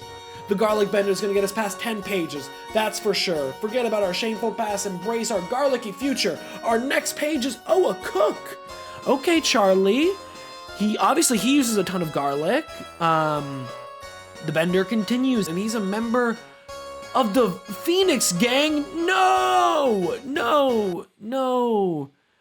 His page is mostly for his role in the hero's quest. In order to do this page, we'd have to finish Shield of Arav and so much more. So then let's start our preparation for Shades of Morton. The quest requires 5 fire making. We're at 1, so we can easily bump up those levels. The quest and the minigame will have tons of shades attacking us, so it's probably worthwhile to get our fishing up too, to get some higher quality food. I'm still fishing the Lumbridge River, keeping up with the goblin gossip.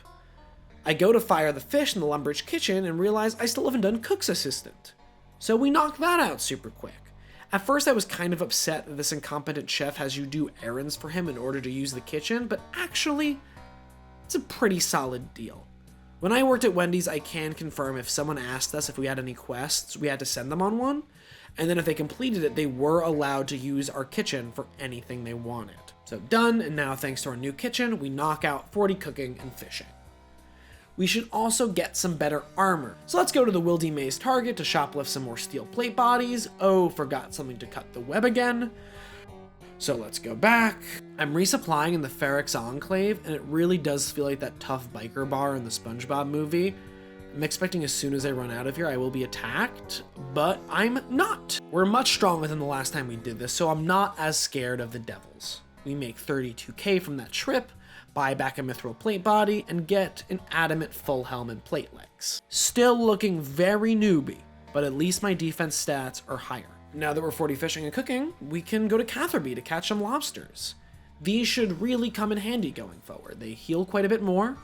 I personally don't like lobster, so I'm really looking forward to the cooking level where we unlock Cheddar Bay biscuits. All right, so we're all set. But before we head on down to Mortania, I think we can try to take down the Tsar Mej. They have 103 combat, but we've beefed up significantly since last episode. So with our new armor and food, I think we can complete this task. They are located in Mor-Ul Rek, which is inside a volcano, I think. I've never been here. This is an area for people who I assume are good at the game. You get your fire capes here. Y'all love those. You love wearing them. You love having them as a goal for your account. Let me tell you, I couldn't care less. Don't know how you get them, and I don't care. So I go in, and I wasn't expecting like a state-of-the-art laser tag arena, but that seems to be what their city is based off of. It's just missing the obvious headquarter target to shoot, the overly busy sprite-stained carpet, and a Guitar Hero arcade machine that is being hogged by one guy who is just too good at the game. But otherwise, feels just like home. So I look around for a bit trying to find one, but eventually I see a Tsar Mej. I'm not sure if that's the plural or singular form of the Tsar position. They are mages and also leaders, so I am expecting quite a fight. But it's easier than I thought. I guess I oversold the difficulty in my head quite a bit. Oh look, we got a fire cape. That's much easier than people have been selling it to be. Oh, no. No, I got nothing. They dropped nothing. So we take out the laser tag managers much easier than expected. Like the rogue kid at a birthday party that's climbing on top of the plastic rocks in the arena. There's nothing they can do to stop us. Page 10, done. We're no longer at 0.0001% completed. We're at 0.0003%. Look at that growth, that exponential growth. The Bender is back. This is by far the quickest we've knocked out pages, and it's just beginning. There's so many more laughably easy pages we can just keep picking up. There's probably a few more garlics out there. So let's go. Next up, kill the corporeal beast 50 times. It's the Master Combat Achievement Corporeal Beast Master. I just know that's a scary boss. Well, at least it's gone down. It could have been 250 kills 3 years ago. Thank God they're continuing to patch the game to make my life just a tiny bit easier. We're about to be locked into some tough tasks. 72 construction for the Portal Nexus, and now there's 2 quest chain locked items with the crate part and Charlie the Cook. And Charlie the Cook requires dealing with the Shield of Arav chat twice, so that's the absolute last in priority. And now this master level combat achievement on an enemy that has 2,000 hit points. My adamant longsword can hit for 11 on a good day. But the door isn't locked yet because we have the Silver Key Purple. Shades of Morton feels pretty good for our current level. We'll get some skills up and possibly some better combat gear too. It's time to go on down to Mortania and start Shades of Morton. Traveling down there is pretty annoying. You gotta run through the swamps and then through Route 666 that zigzags like a Mario Kart track before getting to Morton. And I bring some nice food, but the swamp ghosts turn my supposedly fresh lobsters into rotten slop, like the walk-in freezer at a Kitchen Nightmares establishment. We arrive at the abandoned city of Morton, and it's time for some iconic style of video game storytelling, diary found in a post-apocalyptic site. We find the diary of Herbie Flax. We start on page 11 of the diary. I guess we're skipping out on some of the earlier pages where Herbie talks about a strange dream he had about the shopkeep. Starts out typically grim for the setting. Shades are coming, people are scared. Herbie starts working on a potion, that'll fix everything. But oh no, people are starting to get infected. But there's a temple to the north that has some magical significance. But oh no, now he has it.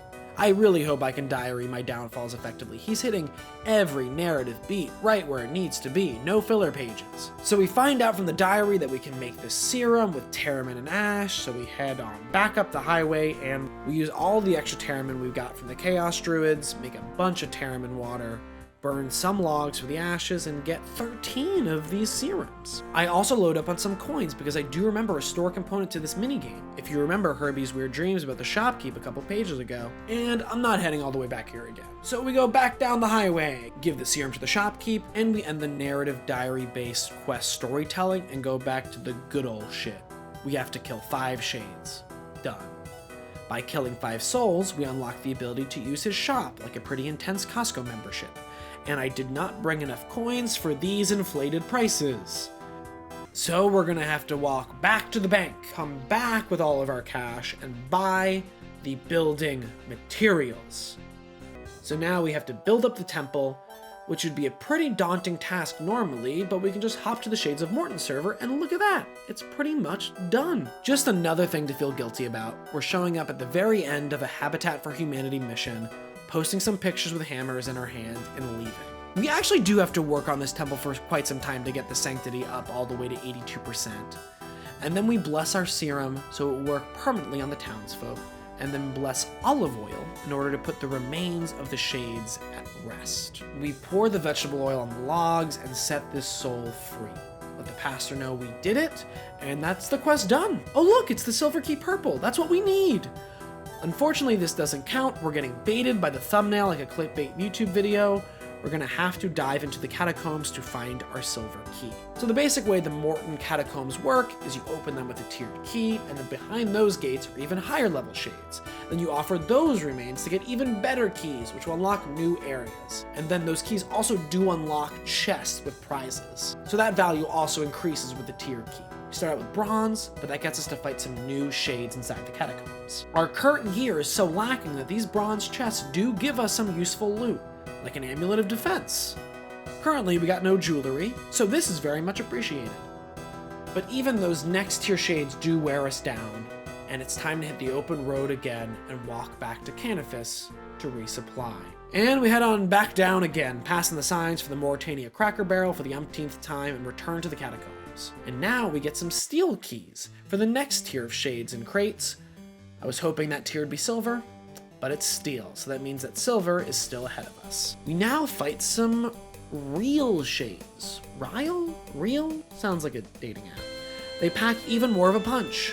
We get some of their remains and open a steel chest.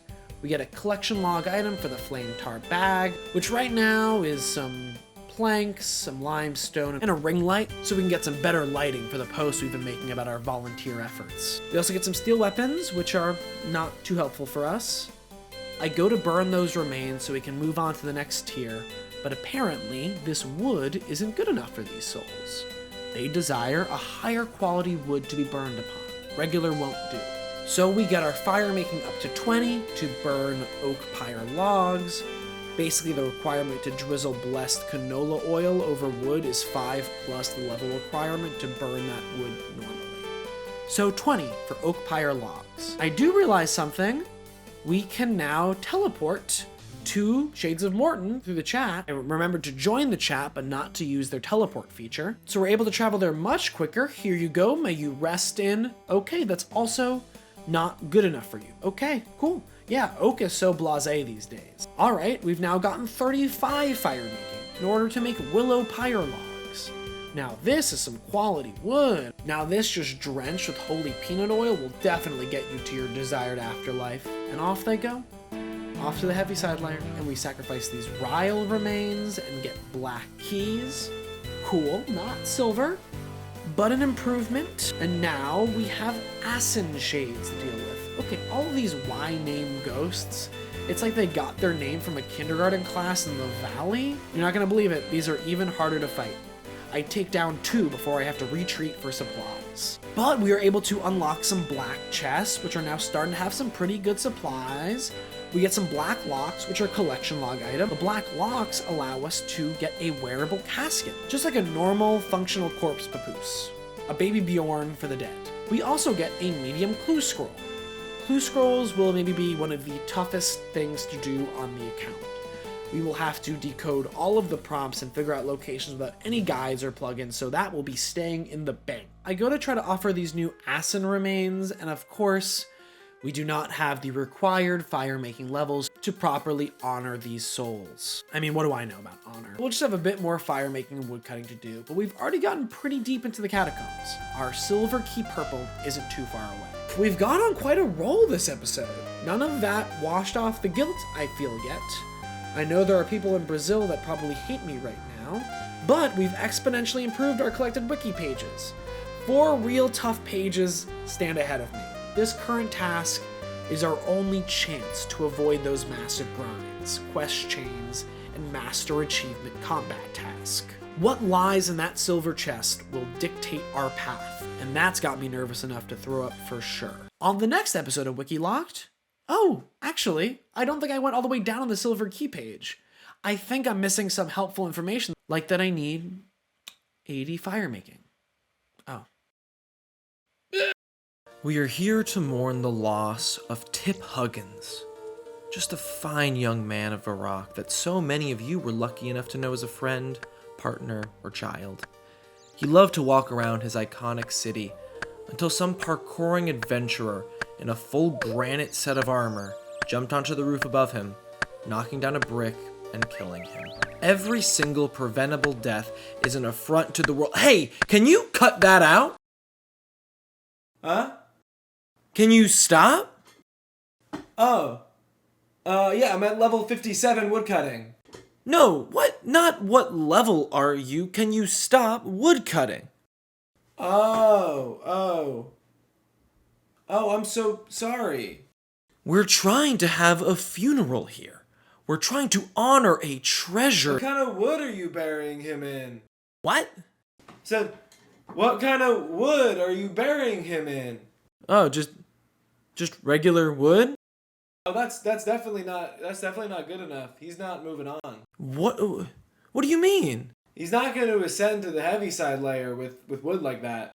What's the heaviside layer? Oh, it's the afterlife from the Cats musical. It's like cat heaven? No, not exactly. The whole plot of that musical is like a talent show to see which cat gets to die, pretty much, and go up there. Oh, what? Dang. Okay, let me help you out. I can take the body, I can put it in my backpack, the old corpse Jansport. I'll help him move on to make it up for, interrupting this whole gathering. No. Oh, I'm working real hard to get the best logs possible so I can put these souls to rest. It's really no problem at all. These magic log burials I'm going to perform are going to look like a Lisa Frank effigy. No. Okay. Your loss. I'm sorry for your loss. Also, watch out. There are also parkouring adventurers here. What? I said there are some parkouring adventurers here. Oh, I'm level 4 prayer. No, what? Wait, you're only level 4 prayer? So, to recap where we're at, we're currently hiding out, just cutting trees for a long time. We're laying low after we made a fool out of ourselves at the Barbarian Assault Prom, trying to get the honor points page. We did get the page successfully after playing each Barbarian Assault role, but we did live up to the theme and made it a night to remember. We ran away with a new page to re-roll. We started the new phase of our life with a stinky bender, like a freshman in college discovering pot. We rolled chopped garlic, then garlic, knocking those pages out in minutes. There is a real garlic knot recipe here. Again, this is real, make it. We also knocked out the Tsar Mej and mined Lovakite ore, opening a total of 3 new pages, 2 of which are annoying for very different reasons. There's Charlie the Cook, that has a decently long quest chain, and requires hopping into the Shield of Arav chat twice. And then the Corporeal Beastmaster combat achievement, which means killing this guy 50 times. What even is it? Obviously, this one is way worse than just having to be social with the Charlie the Cook page, but there's something really funny to me about putting off the Shield of Arav quests, like just as a bit. Finally getting around to Shield of Arav for a quest cape feels so funny to me. Who knows, I'm now realizing with this series that some things I think are scary really aren't, and I underestimate the difficulty of others. For example, I really did not want to go to Fossil Island at the beginning of the series, and it turns out it wasn't that bad. An example of underestimating, the other page I rolled was the Silver Key Purple, and I figured it was the simplest by far. Turns out I didn't scroll far enough on the wiki page to see that it needed 80 fire making, and I assumed 75 wood cutting to get the magic logs to consistently burn. A little tip, if your account challenge has only given you 15 total wiki pages to read the entire page. But we're already going all in on this one, so it's time to grind. So we're just wood cutting uncomfortably close to the cemetery here until we get to 60. Level 60 finally gets us to unlock the Woodcutting Guild, where we can cut down our highest level trees with yews, and we can finally buy a rune axe, and not use the steel one we got from Bob's axes. We go over, and it turns out the Woodcutting Guild does not have Bob's low prices. That is more money than we have. I do my final Wildy target maze run, and after that we're only around 2k under what we need to buy the axe. I could go back and just stuff 2 plate bodies into my pants, but I get real lazy, and I don't want to run out there or think of any other way to get the 2k, so I just pawn our rune pickaxe. We got tons of ore from getting 65 mining, we don't need it right now, and with that we can buy the rune axe and begin the final wave of the woodcutting grind. We're going through the progression of pretty much all the trees in the game, from the just regular tree to magic trees. And I'm really curious how they came up with their listing. The bottom, level 0, we just have trees. This confuses me a little bit. There's no such thing as just a tree. There's no generic Kirkland brand tree out there in nature. Every tree is its own kind. Maybe they're referring to every tree that doesn't fall under the later categories and also not including fruit trees. But looking at the common trees in Great Britain, I'm just not seeing that much similarities between the local beeches and birches, junipers and poplars. I'm no botanist. If I was, I'd be outside. Maybe they're pine? They feel like they have much more in common with the common trees in game dev asset packs than the English hornbeams and hollies. But next up we have oaks. Not only are oaks real, they're the real deal. They're used for everything: construction, furniture, shipmaking. Wines and whiskeys hibernate in oak casks until they're ready to get your uncle f***ed up and your family dinner weird. It's the national tree of so many countries. And while doing this all, managed to get his doctorate. Oak does it all, which is surprising that it's the second lowest spot. Next, we got willows. Willows have had medical significance from early civilization, including in the 17th century when they were believed to staunch wounds, provoke urine, and stay the heat of lust. That's right, willow trees, I guess, make you not horny. Just like cornflakes. I initially thought that cornflakes were specifically invented to stop masturbation, but John Kellogg, cornflake creator, created bland foods in general to stop masturbation. I do think that's pretty much true. After that, maple trees. Maple trees have less large structural use than oak, but they still make a lot of things. They're the most commonly used professional baseball bat. They're used often in music to make the necks of electric guitars and make bassoons. They're commonly used in archery, so that makes sense for their higher fletching level. And you can't forget about food. If we follow John Kellogg's thesis that bland food makes you more likely to be celibate, then maple trees will really get you turned on. They're used commonly to smoke meats, make whiskey, and of course, syrup. Yew trees. They can live from 400 to 600 years.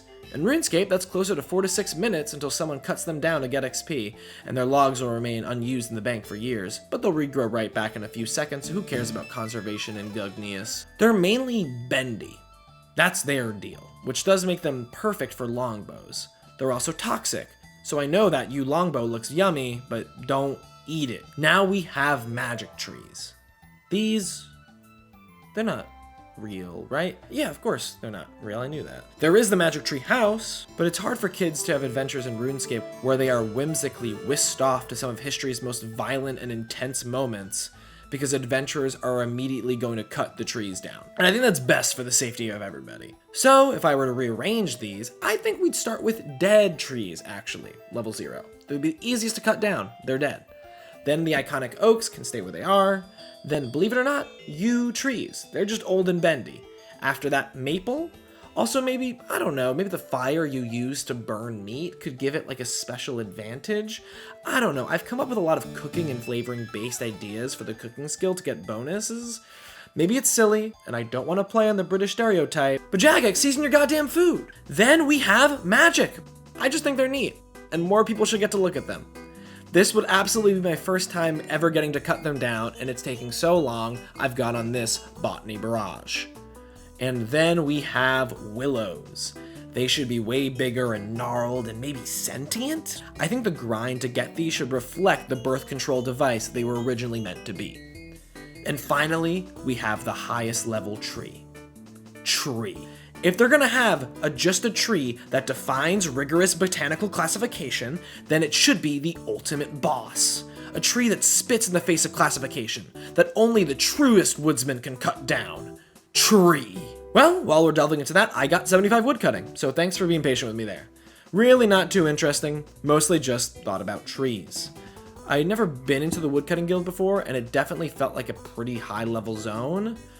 I don't know why anyone else would be full sending woodcutting at my account progression, so that felt a little embarrassing. But now we can cut down magic trees. They're beautiful.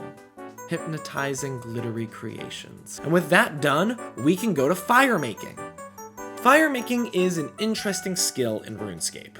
While a lot of the skills make sense as adventure abilities, fire making seems pulled out of a scout's manual more than a typical RPG. Screw sailing, where's the skills in horsemanship, stamp collection, and dentistry? So I light a ton of maple logs in Sears Village, just making a consistent finish line for people doing the Sears Agility course. I'm trying to bring the drama and production of American Ninja Warrior, or Guts, to Agility. That skill would be a lot easier if there were fires and glitter cannons when you finished a lap, or if they just added the aggro crag. We get 50 fire making, so it's time for the real fire making method. If you've ever played RuneScape even a bit, you'd probably be familiar with this boss, the Winter Tot. It's a big winter storm they've put in tornado jail, and basically you act as part of a perpetual fire department in order to calm the storm. But just like working at the Motherlode Mine, they do not provide the equipment for you.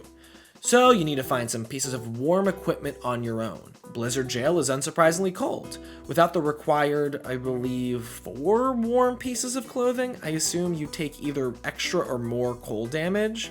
So it's time to try to find some warm clothes, to dress a bit more appropriately for this boss than I did Barbarian Assault. My first thought is maybe I can grab some holiday items from the wacky event item shop in Draenor Village. Santa hat and robe would be perfect. It at least keeps Kris Kringle warm in the Arctic prison he runs. But those aren't available to grab. But there is another event that comes in absolutely clutch for us. Pride! Happy Pride, y'all! Oh, did I fully miss it? Well, we're not going to do the brand thing and completely forget Pride ever happened come July. So actually, July is now going to be Pride 2 here on my YouTube channel. Sorry, National Ice Cream Month. Oh, sorry, Reagan, your treasured National Ice Cream Month is now Pride 2. We grabbed the rainbow jumper and scarf from Gilbert, which I think technically count as warm items. I mean, a scarf should absolutely warm you up, and same with what I assume is a wool knitted pride flag sweater. I really like how, I assume, these pride items actually do have some functional use. It would be a fun twist in the performative pride celebration to have these items actually be best in slot for some high level raid somehow. I mean, this might be a little performative, but when is Jagex gonna get the courage to make the stone wall brick the best in slot ranged item for Pride? Just an idea. Or a sweater for Charlie XCS's new album. Also, I don't think this is a warm item, but the silly item shot does have a banana magic hat. So yeah, we're also wearing that. This is what an ally looks like. That's only 2 warm items. Maybe 3 if banana hat somehow comes in clutch. But I think that's better than nothing, and we have tons of fish that'll help us recover from the intense cold damage. There is another warm item that I saw people wielding that can definitely get us more toasty. A fire staff. I never thought about the staffs actually emitting their specific element, but I saw tons of fire staffs, so I'm pretty sure they work that way. I guess the mist staffs would then act like one of those fan spritzers people wield in Disney World. Before you get started with the boss though, you have to pick your corner. There are 4 identical stations on each side of this freezy arena, all with a tree and a walk of sorts. Personally, the 2 stations right in the front are far too busy for me. It's hard to tell where you're at or if you're taking damage in the horde of people running back and forth. Also, the chat over here can be pretty out of pocket. I love the top right corner station. It feels much more peaceful. For some reason, I never do top left, but I'm sure it's nice as well. So once you're at your preferred station, you cut down the bruma trees and feed the logs into the fire that magically attacks the whirling vortex in the center of the room. You can drop the logs in normally, or you can cut them up into little potpourri strips that you drop into the flames. Making broom a potpourri gets you fletching XP and more points, we'll get back to those later, but skipping the fletching and just dropping the logs in gets you more fire making XP over time, I believe. We, the firefighters, well, more like fire starters, of Karen don't actually do the fire attacking. That would be the wizards or pyromancers or whoever are levitating and chanting right next to the walks. At some points, the evil blizzard drops snow onto these wizards, and they're too busy in their trance to just move one space to the right. And if they get hit enough times, they'll drop the magical Latin and just call for their mommy. There's an herb growing there that you can mix with water to give them electrolytes or whatever and get them back to work. If they're down and your fire goes out, you can't light the fire again until mommy comes and gives them their juice. So I always try to bring the vial to make the broom of juice right there. But more often than not, the blizzard sends snow attacks towards you and your fellow fire starters. These attacks are dodgeable, unlike the cold damage that happens periodically throughout the round.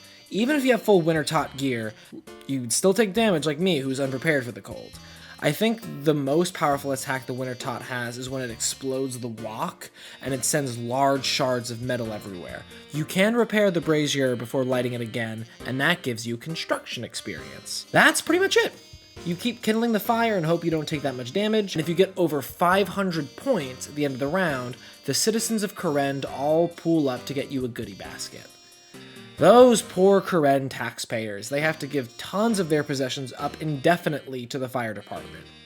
No wonder they're protesting. I wonder how they decided what can even go into the gift crates. That had to be a town council meeting at a Parks and Rec. Okay! Thanks to the pyromancers, we were able to seal off the Winter Tot. Hooray! Yes, it's finally gone! Well, almost. We did put it in a little box, but we're gonna need to have volunteers work around the clock to make sure it never escapes. Oh. And we thought, to show your gratitude, you can all put a little bit of supplies to reward the brave fire department that is battling the frigid tempest. Why can't you do it? So, what can people put in? A thank you letter? No, that's worthless. Gold would be much better. You all can put in gold. I make homemade cakes. Would that work? No, that doesn't feel right. I got raw fish. Yes, perfect. Throw as many as you can in the box. This phoenix keeps setting my bird feeder on fire. How about you stuff it in a crate? Well, maybe some runes would help these magical pyromancers. No. How about dynamite? Oh, yes, absolutely. But before we stack up the crates and really begin our Winter Tot grind, I realize I'm not getting any of the construction experience from repairing the brazier because I haven't started or learned about the skill yet. So let's go to Varrock and complete the Daddy's Home mini quest. It's about a worker at the Mahogany Homes company that wants to rebuild his dad's house, and for some corporate reason he can't do it, but we can. We get to his dad's ratty old place, and Old Man Yarlow wheels out one of those CRT TV stands that came out whenever you watched a movie in class to show us a video on the wonders of construction. And with that, I think we unlock the skill. But we might as well do the actual quest to get some levels and perks. But first, we have to tear apart all of his old furniture and then go buy supplies out of our own pocket to build his new digs. I wish it could have been like an extreme home makeover where we build his entire room based off one thing he said he had a passing interest in. Hey, Old Man Yarlow, you offered us some Pringles when we came in, so we knew you were a fan of the potato snack. I hope you enjoy your new bedroom! We did tell his son back in Mahogany Homes we got the job done, and even though he's not allowed to help his dad with some chairs and a rug, he can give us a house for free. I guess that's made easier by the fact that houses in Runescape are in some pocket dimension outside of space and time, so maybe his boss won't find out. So, now we're ready to face off the Winter Tot for real. We get into our Pyromancer routine, mostly just hoping for the proper Pyromancer robes to drop from our citizen goodie crates. Amidst all of the extra weeds from the citizens' gardens and all the fish they caught that absolutely would have gone bad just being stuffed in a wooden crate if it wasn't for these sub-zero temperatures, is our fire department uniform, sewn by some incredibly talented citizen. That's what we're going for. I hope my Pyromancer equipment doesn't come in the same crate as 6 loose tuna, because that smell is not washing out. The only way to get them is by getting our 500 point requirement and figuring out a superstitious routine for opening crates for the max chance of getting some good loot. Maybe there's some levels you should get that like influences the quality of items, but I'm most concerned about how many crates I will be opening at once. I start by opening 3 at a time. Initial results are disappointing. I move on to getting 4 at a time. And around Wintertot kill 32, and also I think a kill? I'm sorry, you can't kill a tornado that just keeps coming up 1 minute later. It's a temporary whimper. So at Wintertot Whimper 32, I find the Pyromancer top with some loose gold ore, and then right after that, I get another collection log with the burnt pages. Those are to fill up another collection log item you can get, the Tome of Fire. It's the hot new book, the novel of the summer. You can't actually read it, but by holding it, you look really cool, like someone reading theory on the subway. But our luck is not over yet. We then get the Pyromancer hood, and it's just with a single acorn, so it was a nice woody smell. Well, that went as well as it could, so I for sure have enough warm pieces of equipment. Unfortunately, we do lose the Pride Jumper because I think these Pyromancer pieces give 0.01% of extra fire making experience or whatever, and we want the grind to end as soon as possible. So we continue to scatter our Bruma Potpourri to Whimper the Wintertot. And since our last crate experience went so well, I'm now opening 5 and 6 crates at a time. Nothing initially, and then nice, we get the pants as well. All these pieces at only 37 Wintertot Whimpers. One of my least favorite things about not having the wiki is I can't even tell if that's good or not. Like, I feel like this is good, and I should be happy, but I don't have statistical proof that I should be happy. So we will do the scientific thing, and we will be neutral about this. Cool. A drop. We are looking good, though, okay? We're looking almost ready for the yearly Pyromancer calendar. And we're not a Mr. March contender, obviously, but maybe in November? Whereas I felt like a big noob because I had no gear and was a low level at the Woodcutting Guild, it's the exact opposite here because I feel like a noob for being too high of a level. The cold damage from Wintertot scales based on your total HP, I believe, so it's much easier to do with lower hit points. So I feel like a fool in between the high-level pros and the low-level efficient players, with my level 69 nice combat-looking ass. Maybe eventually my starting account method of rushing agility and fishing in order to run through the God Wars dungeon will pick up as the right way to begin playing the game, but only time will tell. We continue to fight the Wintertot, making pretty solid progress towards 80 fire making. So it's time to start thinking about our plan once we get back to the overrun catacombs in Morton. The shades we were up to already messed us up pretty badly, so we need to go in with a new strategy. It's time to level up magic. I know Runescape is by far the most accurate combat and battle simulator out there. It is an exact copy on how martial hand-to-hand combat works. Fighters stand still next to each other, each taking their own turn to swing, slowly chipping away at each other's health, unless of course one combatant scarfs down a trout like a cartoon character, which obviously heals their wounds and stops any bleeding. A very important combat maneuver in Runescape is the safe spot. How it works is the player hides behind some terrain object and range attacks their desired enemy. If it all goes according to plan, they will not navigate around that terrain and instead just hang out there, accepting defeat at the hands of the incredibly tactical adventurer. Sort of just short circuits the enemy's brain. You can attack them for as long as you like. They just don't know how to climb a fence, I guess. So we're gonna get our magic up so we can hide behind the tombs and caskets in the catacomb rooms and just snipe those high-level shades. We could do magic or ranged. Both of those are at level 1 right now. So why magic? The magic skill just has some bonuses that bows and arrows will never be able to provide. That being transportation and the ability to print money. I have put some significant time into this account and I still have no ways at all of transportation. I am still walking everywhere and it sucks. RuneScape has no accessible forms of transportation, so the easiest way to get around is to learn ancient and powerful magic in order to blink around the map. And there's also a spell we can unlock, high-level alchemy. You can take any item and magically convert it to its market price. If you could have one skill in real life, I don't know why you wouldn't choose magic. Just those 2 spells alone would change anyone's life. No more needing to deal with the airport to get around. You can just instantly teleport there. No more being rocked by the price of cold and sad airport sandwiches. You'll be fine with those prices because you will have unlimited money from casting high-level alchemy on novelty eBay items, like the Among Us chicken nugget that sold for $100,000. So, we're learning magic, obviously. And there's a convenient place that will help us begin our journey, as well as learning a bit more about the storm we've been hanging out with the past few days. The Arceus library is right in front of the Wintertot cage. Ugh, classic. The first thing the kingdom throws to the impending storm is the library. It's a very big library. The first thing we do is find someone that knows about the story of Wintertot. I'm hoping to learn a little bit more about like what the Wintertot's deal is, like what it is, or where it comes from. Oh, they don't know what it is or where it came from. Okay.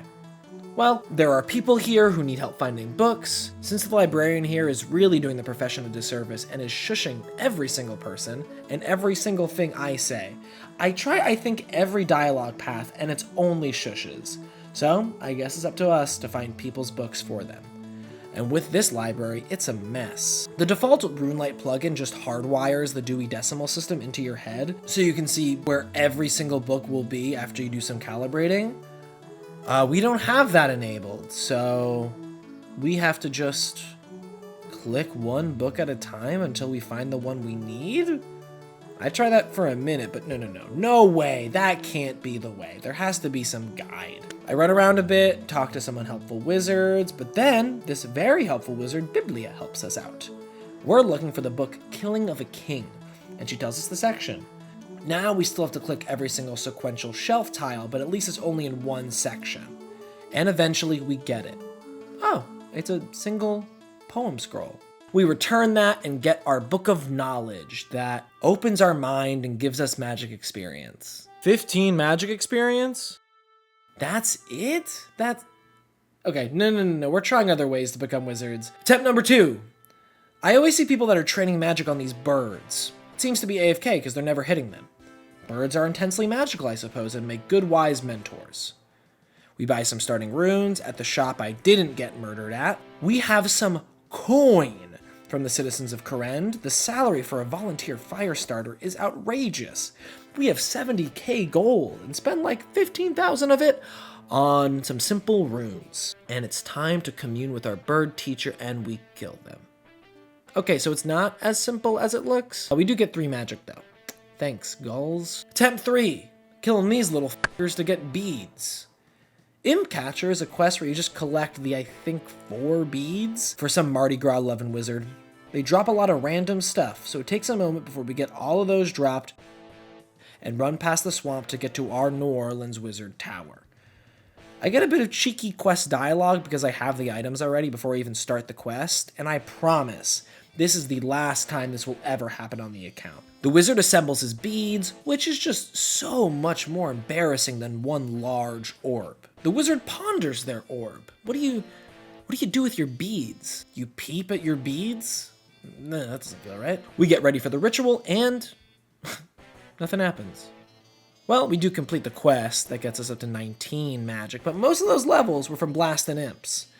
We also do get the Amulet of Accuracy, but that also wasn't created from the ritual. He had that in a K Jeweler's bag in the corner the whole time. Now we're at 19 magic. So now we should just have enough to go back to the Fossil Island Crab Buffet and steam some crabs. Do that till our rune supply goes dry at 39 magic. That'll do. But before we can use our newfound magic skills to tactically destroy these shades, we have to get to 80 fire making. So let's knock this grind out. 53 Wintertot Whimpers. Nothing in these 5 packs. Open a group of 6 now. Nothing to note. Well, I do have one concern at the moment. I've gotten magic logs from these crates. I really hope it's because of my 75 woodcutting, because if I could have gotten those logs without needing to go all the way up to 75 woodcutting, I would have learned about trees for nothing. Our fletching and construction levels are going up significantly. Fletching more so, but it's nice to get any start on construction so we can move closer to one of our page goals. Building the portal nexus, that needs 72 construction.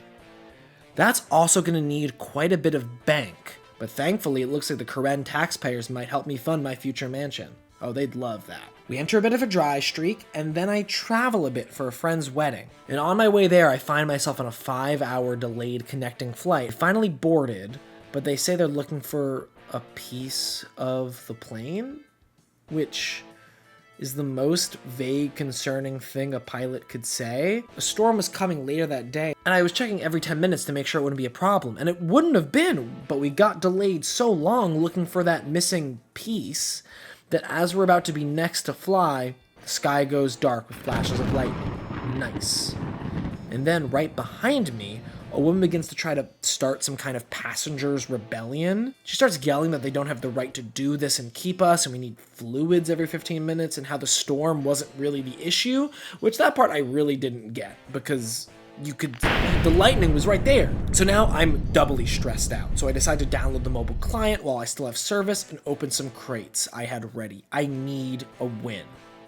And I get it. Back to back, we get the warm boots and gloves. Again, scientifically, I don't know if I should be happy about this, so I'll just say it feels very satisfactory to get this win. Thankfully, the one behind me kind of calmed down a little bit, though there would have been a chance to verify, this story is true if this became another one of those viral stories about a woman freaking out on a flight, and in that kind of shaky cell phone video that's posted to the news website, you can see me right in front of her, just on my phone unlocking these crates. That would have been worth it. I did fight the boss a lot more on mobile to try to get that jackpot again, but no dice. And that's pretty much the end of our drops. We keep on starting the fire. Eventually, we have 120 Wintertot Whimpers, we're construction level 21, and fletching level 41. Not bad. And we have every Wintertot combat task except for one. Why fletch? I mean, I might as well try to knock it out while I'm here in case I get one of those combat tasks instead of kill God 1,000 times or whatever I'm more likely to get. The combat achievement requires 3,000 points in one round, so I guess I need to take on the storm solo. So on the eve of getting level 80, I try it.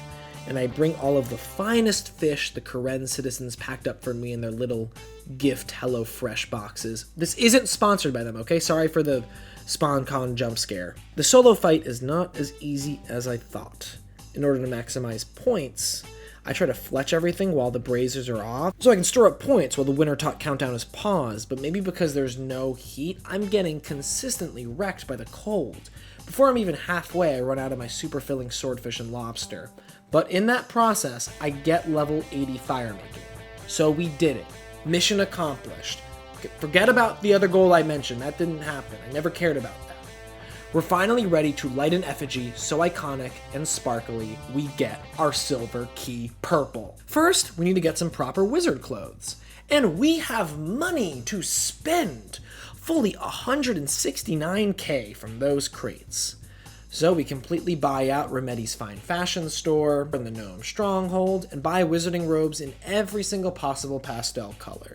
I think only the wizard hat gives us a magic boost, but either way we are looking good and have so many outfit options. And now I'm feeling cool and rich enough to go back to Aubrey's rune shop where I was mugged to death so long ago. And I buy a 6-pack of Chaos Runes and actually that is a lot of money. Oof. For 600 Firebolt casts, we get below 100k cash again. But that's okay. That's okay. It'll be worth it. We get the rest of our stuff ready to go back to Morton. We load back up our Corpse Jansport backpack, some olive oil, the Flame Tar bag. What? Where is that? I think I had that bag at some point. I think I lost the bag that I could put all my building equipment in. I don't see it anywhere. I look up sack and bag and help in the bank and nothing comes up. My only guess is I died a while ago. I've been working on these grinds for a while since editing last episode, so I must have forgotten. I did find a video saved called I Have Arisen and was filmed right outside of Death's Domain in Lumbridge, so that sucks. But I teleport over and get to sacrifice my new highest level shade with the Blessed U logs. And all we have to do is give a solid eulogy. We're gathered here to remember the life of this Asin shade. They were a feisty one in the catacombs, I'll tell you that.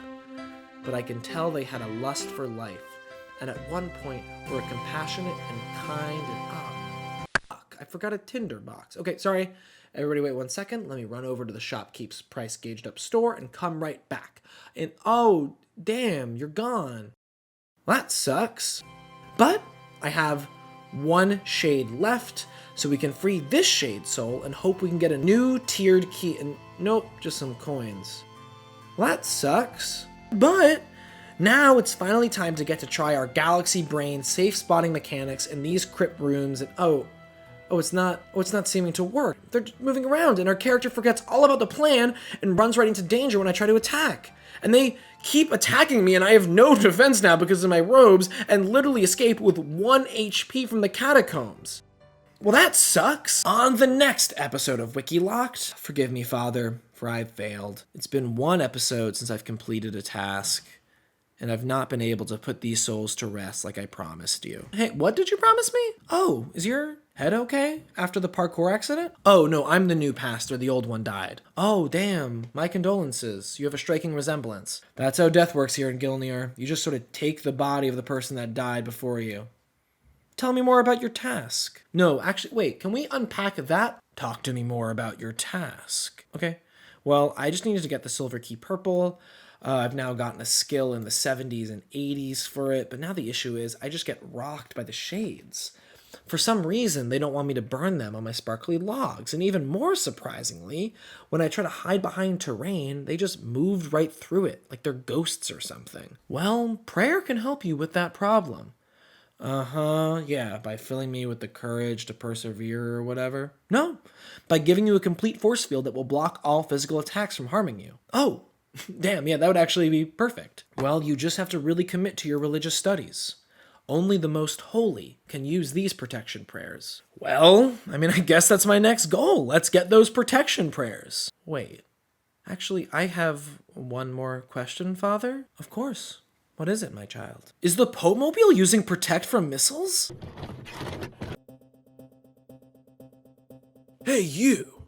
Do you want to do something in the wilderness but find yourself attacked by other players? Yes. In these moments, do you completely freeze up? Partly because you've always underperformed under pressure.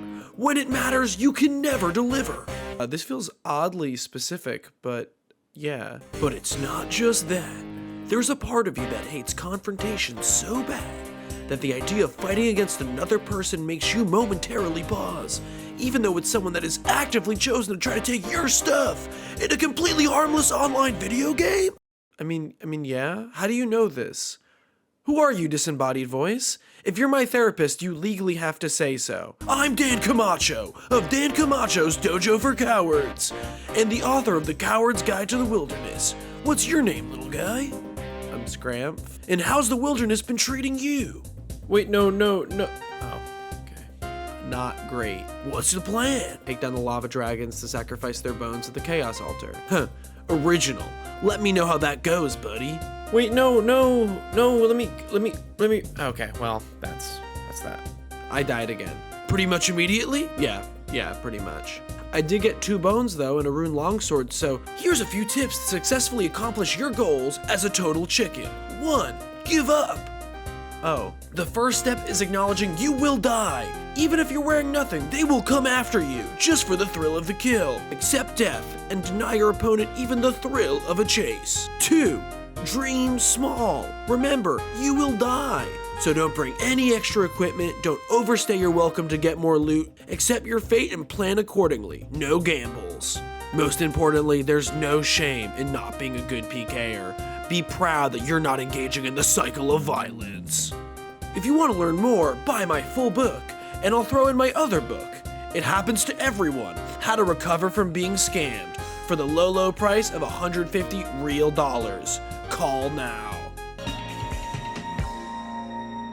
We are currently on our way to complete the Silver Key Purple wiki page from Shades of Morton. We've collected a string of colorful keys like a baby landlord, but none have been the Silver Key Purple we need. Turns out to do that, we had to get 75 wood cutting and 80 fire making. The biggest grinds I've done so far on WikiLocked. I zoned out so hard on those, we just talked about serial contraception and what the hell is in the Karen Citizens HelloFresh boxes. The final step in my plan was to get my magic up, so I could just snipe the shades, with the foolproof method of safe spotting. Turns out my spot was not safe at all, and these ghosts do understand how to move around terrain. They do have a sense of combat object permanence. So now we have to get the protection prayers to complete our task. Protect from melee will completely nullify the challenge. It's the equivalent of playing pretend and just saying that you have a force field that stops all damage. But to get that gift from God, we have to go up from 34 prayer to 43. Thankfully, we've gotten that solid head start to 34 prayer from our previous page, the Mycelium Pool. We set 9 dinosaur bones up one of those bank deposit tubes and it went to heaven, I guess, and the gods have given us 34 prayer for it. 9 levels to go. My original plan to get lava dragon bones went pretty poorly. I was so easily crushed by PKers who just stomped me while eating a G Fuel Go-Gurt in their non-dominant hand or whatever high-level players do. But I can still follow the ways of Dan Camacho and go with nothing to lose. In my total 2 lava dragon kills, we got 2 lava dragon bones and a rune longsword. I made sure to grab those things as I was being murdered because we can always keep 3 things on us from the wilderness. The Egyptian pharaohs were sort of correct. You can bring a few things with you onto the next life. I can just bring the 2 lava dragon bones to the chaos altar and have no worries at all of being killed. Well, I could still easily be killed, but they'd be wasting their time in runes. They will get nothing at all from me. It's the coward's gambit. So we're headed up to the Church of Chaos, and I can use my first real mode of transportation to get there decently quickly, the canoe system. The Runescape canoe system is a build-your-own ferry, where the higher your woodcutting level, the better boat you can carve, and the further you can go down the river. We've cranked up our woodcutting level so much that we can make it all the way to the end of the river up in the North Wilderness. We just fly up there so quickly with our homemade vehicle. We're like Lawn Chair Larry, but if it was a boat instead of a lawn chair tied to 42 helium balloons. And then we can run right to the Chaos Temple. The Chaos Altar is pretty much Vegas. It's an ornate temple in an arid wasteland where you can gamble your life away to get big gains.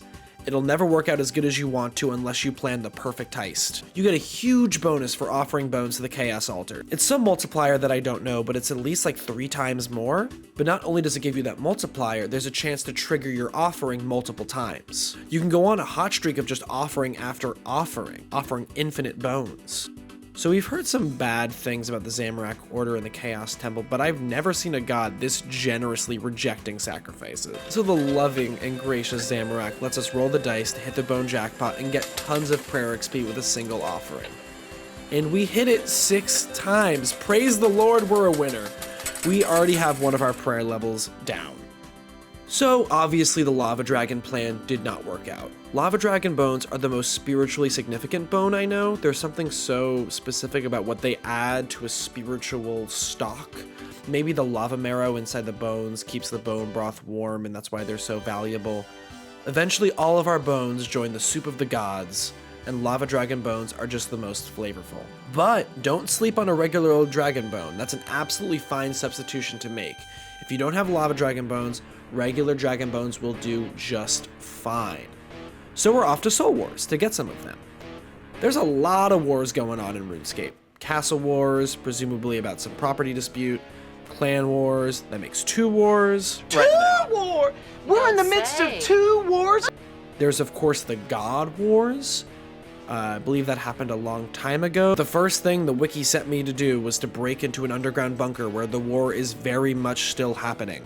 2 sides united only by a hatred of me. So I think that's going on in the same way that Hiru Onoda kept fighting for 28.5 years after the end of World War II. And then there's Soul Wars. I don't know anything about what Soul Wars is, except when I played my earlier account, I knew there were some dragons hiding out there that I can actually safe spot.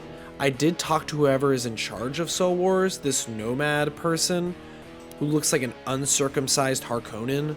And their initial description about it being a minigame where you destroy the souls of your enemies sounds about what I was expecting. Either way, we'll be going to their dragon cave enclosure to get the bones in the safest way we can. Now we can blast dragons in an actual safe spot. Notice how there's nothing the dragon can do to get to me. I've short-circuited their brain, like when you put an object on a cat's head. Though there is a moment where I'm in danger when I have to go run into the dragon enclosure to get the bones. Now there's quite a few sad Wikipedia articles about why you shouldn't run into dangerous animal enclosures, but I hadn't read those yet when I filmed this, so I kept doing it and took some pretty intense hits. I know there's a shield for anti-dragon fire and there's a potion or something, but damn, dragon fire does a lot of damage. My toxic trait is I can run into a dragon enclosure with no armor whatsoever and be like, I'm fine. No food, just vibes, and the rapid hit points restore prayer. Which is like running into an active combat zone only being protected by a shot of turmeric juice.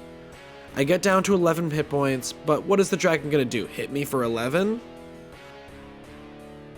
Okay, cool. I come back, it doesn't feel like I do anything different, but this does get easier. I'm quicker on the bone grab, and more importantly, I brought some food this time to heal. Safe spotting doesn't mean you won't get hurt at all. It just means death isn't inevitable.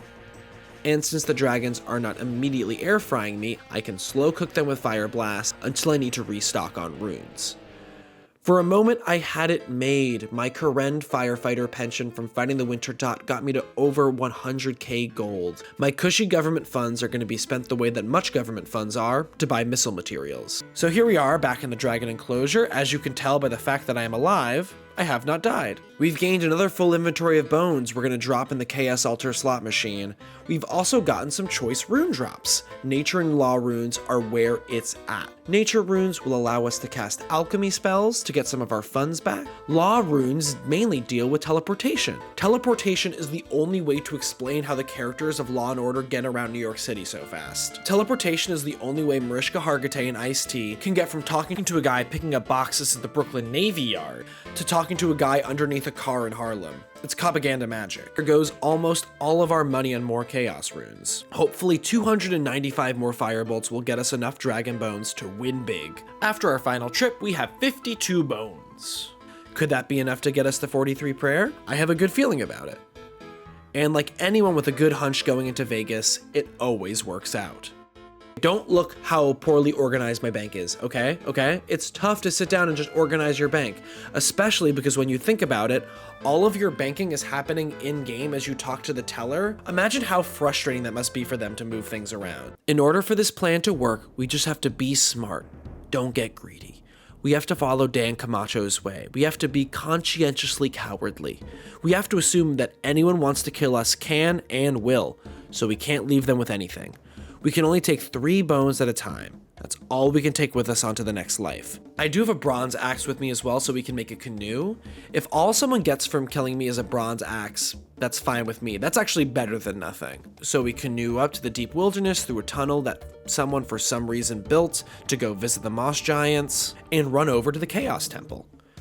There is a deep kinship I feel with anyone that's next to me offering bones in the Chaos Temple. It's a solidarity similar to 2 old folks sitting next to each other at the slots, both of them silently offering their time and money, hoping their gamble will be rewarded, very well knowing today could be their last day, and they wouldn't want to spend it any other way. I don't hit any big jackpot, but we do get 36 prayer. We are no longer combat level 69. So we just walk on back, a walk of shame through the desolate wilderness strip to the Ferox Enclave. Time for another run, and actually I forgot we can take 4 bones at a time. There's a special prayer that lets you take 1 extra item into the next world with you. It increases the capacity of your storage unit in the sky. Play the slots, another level, walk, canoe, slots, walk the strip, catch the touring performance of God Wars the Musical, canoe, slots. Oh, what's this? It looks like a PKer is going for the kill, doing whatever ice spell everyone loves so much. The caveman, cage, barrage, whatever. This is perfect timing. All my bones are gone, and this new friend is about to send me right back to Lumbridge, even closer to a bank, and then I just canoe right back up. We're saving at least a few minutes. We've turned the fact that we are helpless prey into a mode of transportation, the ultimate coward's gambit. And we have to be polite and thank our new friend for spending all those runes just to teleport us back to Lumbridge. We refill on bones and canoe back up. Play the slots. Right as we're heading out, look at that, the death train has arrived. I'll hop on the next train to kill me now. So I just run over, eager to be murdered, and again thank them for the exquisite timing. The Murder Express runs way more efficiently than the MTA, I will tell you that. This PKer just chauffeurs me back to the bone bank. And at the slots, we hit our biggest jackpot so far, 8 offerings on 1 set of bones. We can now learn Protect from missiles, so that's huge for us. But unfortunately, the Shades do not use guns, so we have to keep going. I guess I spoke too early about the PKing conductors always showing at the right time. Nobody's here to kill me and take me home. How rude. But I realize we have an option that's almost as good in the Chaos Temple. You know how on the game floors, casinos are just giving away alcohol left and right? Well, the Chaos Temple is the same. There's just a full jug of wine of Zamorak that's right out here in the temple. And this wine is like gone bad or something because it actively sets you on fire as you try to drink it. It's just like the charged lemonade at Panera. Offer more bones, drink more Zamorak charged raspberry lemonade. Eventually, we only have 13 bones left. We could just do that all in one run. I know what Dan Camacho said about sticking to the plan, but viva las wilderness! And also, I bought his book. All he sent me was a PDF that just said it's okay to fall for scams. So, screw him. Let's go for it. 13 bones. I got a good feeling. And good news, we are able to offer them all safely. Thank the evil, chaotic lord. But some bad news. We come up so short of 43 prayer. So with our final chaos runes, we get a final inventory of bones, just 4, back to the classic plan, and we do it. 43 prayer, protection from melee. There it is, right above our head, our combat halo. And look who's here to congratulate us as we hit our goal. It's someone trying to kill me.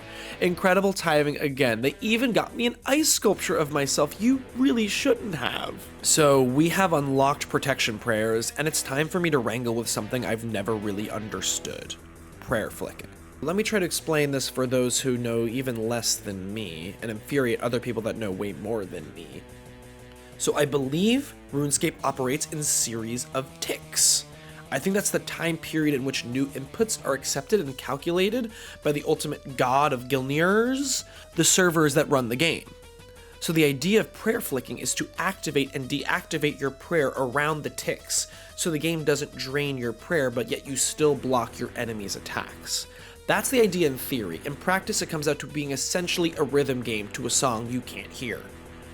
But I'm pretty sure prayer flicking is not an intended prayer method and has no in-game information I can glean. There's no bard tutor at an inn that lets you know the beat of the universe and how to use that to your benefit. So we have to learn it the hard way, testing it over time and finding a pace that works. Let's get to work and begin raiding the storage lockers of the deceased in Morton, now completely invulnerable to their attacks. We get 3 more remains, quickly knocking out 3 funerals. We're gathered here to remember a bold, brave, courageous soul. Sometimes life is a grind, and the only way to get through is never giving up. Richard Dorinda, Paul F. here, once told me that. May he rest in peace. We take the keys, and in their undead storage lockers, we find some death runes and a mithril shield. That's a best in slot for us, just in case you forgot the quality of series you're watching. This series is a year old, and we just got a best in slot mithril item. And we've run out of funeral oil, so we have to go back to repairing the temple to get some blessed truffle-infused fancy olive oil and gain crafting experience. Okay, which that confuses me quite a bit. We're literally rebuilding a temple. We're working for Skeleton Swamp Habitat for Humanity, but we're getting crafting experience? Yet when we were gluing together the broken braziers with hammers and Gorilla Glue at Wintertot, that was construction? Okay, I feel like it should be swapped. The only argument I could understand for why I'm currently getting crafting experience is that all the hard work has already been done building the temple by people on the Shades of Morton server. So all I'm doing is cross-stitching a sweet swamp frame to put in the living room. Hang up some more lovely decor pieces we got from the Canifus Home Goods to get some more blessed oil and a silver key brown. So now we can fight the shades that will drop the silver key purple, the fear shades. This whole shade lineup is really just that white girl baby name meme, but a little spookier.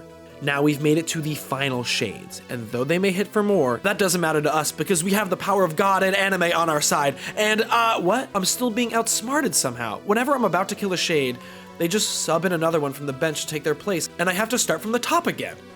They're coordinated like the US men's basketball team. No, even better, the Toadstools deep bench in the 2021 Frog Cup Finals, coached by Twig O'Mallahan. Let's go, Toadstools! And meanwhile, I'm still trying to figure out which jock jam is the right BPM to prayer flick, and they're running literal circles around me. I get 1 shade remain at least. A new thing we have to get used to, I guess, is when returning to the bank is filling up on prayer as well. I'm not a perfect performer, I've been losing prayer consistently. So right now, the best place to fill it up is the Chaos Temple where we were pranked not a long time ago. Those ruffians convinced me to kill a guard dog of Mauritania and begin the end of the world. Totally fell for it. We've interacted with quite a bit of the Zamorakian Order now and their chaos monks and wizards. The strongest narrative thread we've gotten is that they are 80s comedy Porky's pranksters. They're papal pranksters. They're Pope Jake Paul. Back in the catacombs, I have a better idea this time. Don't play in the full court hallway where shades can sub in easily. Go into the smaller individual storage lockers and fight one-on-one in the corner. Now we consistently get these shades. We get a fine cloth in one of these chests, which is a collection log item. I do not care in the slightest about what this fancy ribbon does. The fact that it gets a collection log is fantastic. That's one future page I do not need to worry about. Well, let's get through another funeral montage. Lay many more souls to rest. We are oh shit, it's a Silver Key Purple. Well, thank you for coming. We got it, that's the page. It's there, it's in our hands. I mean, let's re-roll, I guess. A lot of bad pages await us. Let's put those off and go on a roll with this new page, Alvarg. Okay, a dragon. Oh, it no longer exists. Alvarg was a part of the 2023 birthday event.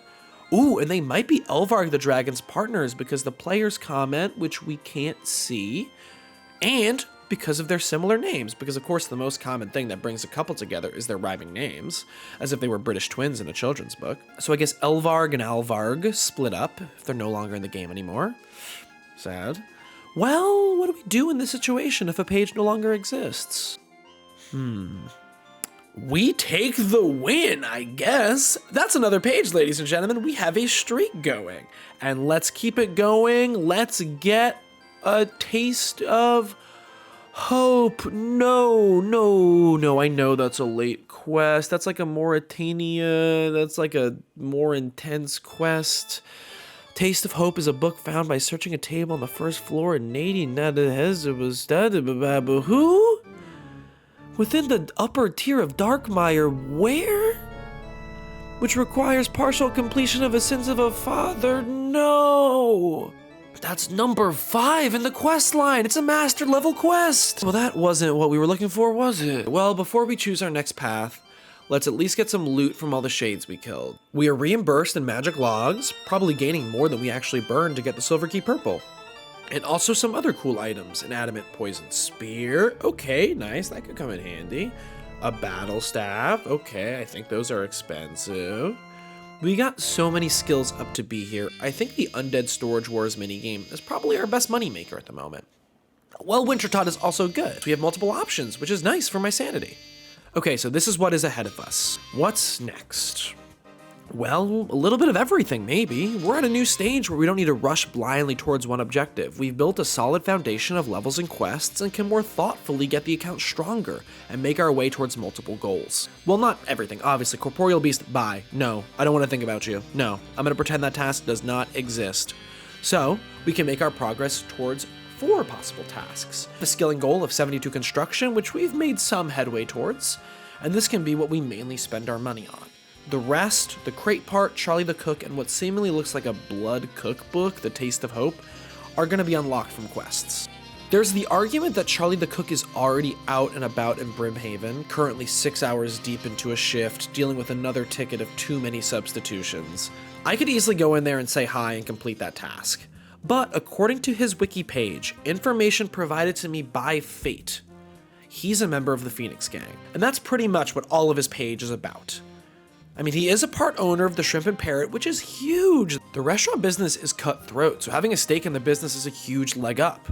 But otherwise, it's all about his role in the Phoenix Gang and in the Hero's Quest. On the info on the right side of the page, it just lists his quest as Hero's Quest. And down below, he is in the quest NPC category. I'd love to try his food, just show up Guy Fieri style, barge into his kitchen, nearly orgasm over whatever pot of slop and fried dippers he has cooking, and then just zoom away in my 1968 Chevy Camaro convertible without even leaving a tip. But I think I really need to engage with his story. I need to be Anthony Bourdain instead.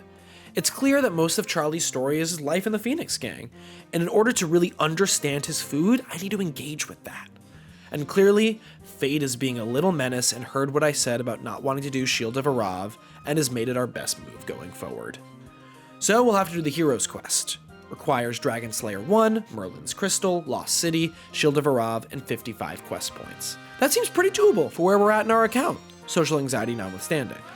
And in the case that those quests don't get us up to 55 quest points, there's a lot of prerequisite quests I also need to do for Rum Deal and the Crate, and the Sins of the Father quest, and any other quality of life quest that would be great. I can just start to chip away at the bigger ones. This feels like a solid plan to me. Speaking of quest points, we have left an easy quest point quest hanging.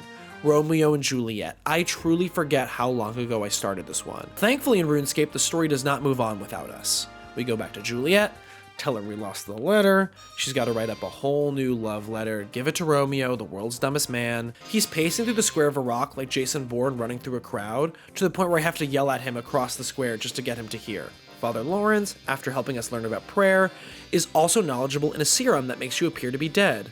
And I know in this series I unpack a lot of small details, but we're not going to unpack that. Go to the potion seller to get that potion. We already knew that Romeo and Juliet had a bad plan because of, well, 5th grade English class. But here's where the Runescape version gets even worse. We give Juliet the Cadaver potion and Juliet appears to die, her cousin giving an acting performance along the lines of, "People say that time heals all wounds." Her father comes out to find her body on the balcony with a complete stranger with a coffin filled with multiple corpses on his back. Okay, I guess that's my fault in the plan. I should have shown up not dressed as a DoorDash coroner, but this does not look good for me.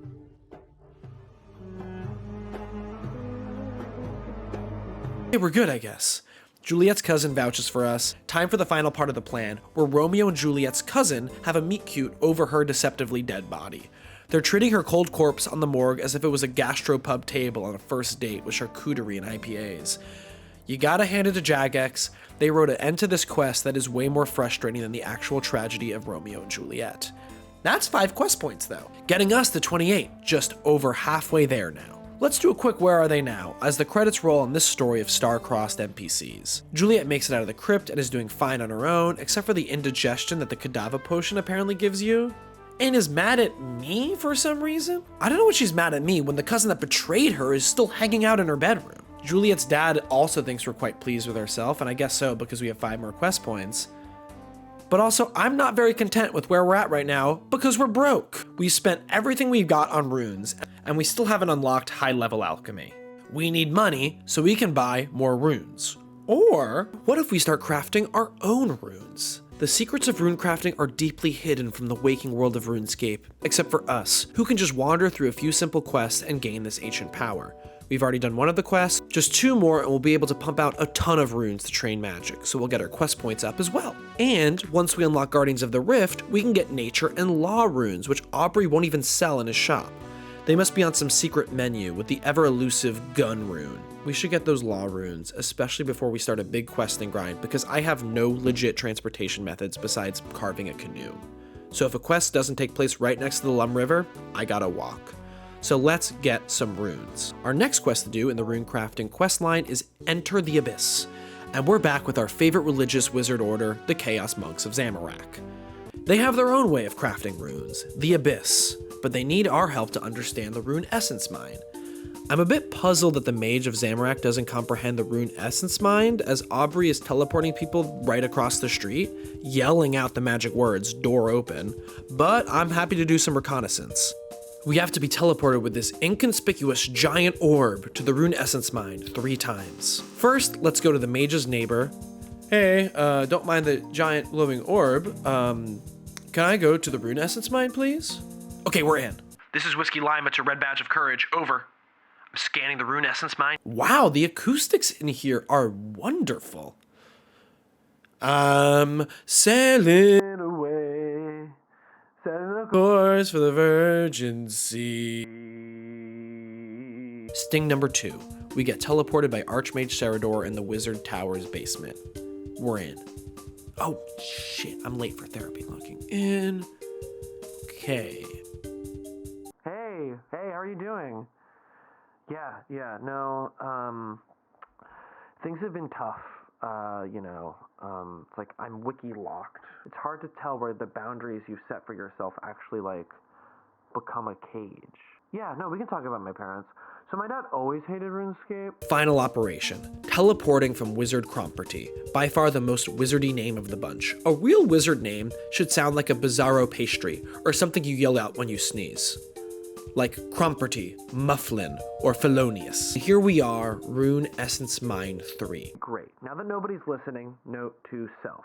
Future video ideas. Okay, Nathan, for you, but with RuneScape small businesses. Is this anything? RuneSkate?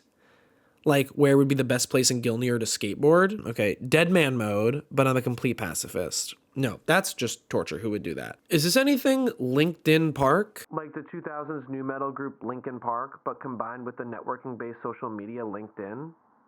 Is that anything? LinkedIn Park. While we're running errands, we should also start the most Brooklyn-coded way of acquiring runes, consistently adopting stray cats. There's another quest we can do, Gertrude's Cat, that lets us adopt cats and then we can trade them to Gertrude's cousin and get death runes for them. And I don't even care about the death runes, I just want to be able to start adopting cats. I think it's a huge progression for the account to have a little friend. We'll also get quest points, I think, so we're technically advancing our account goal.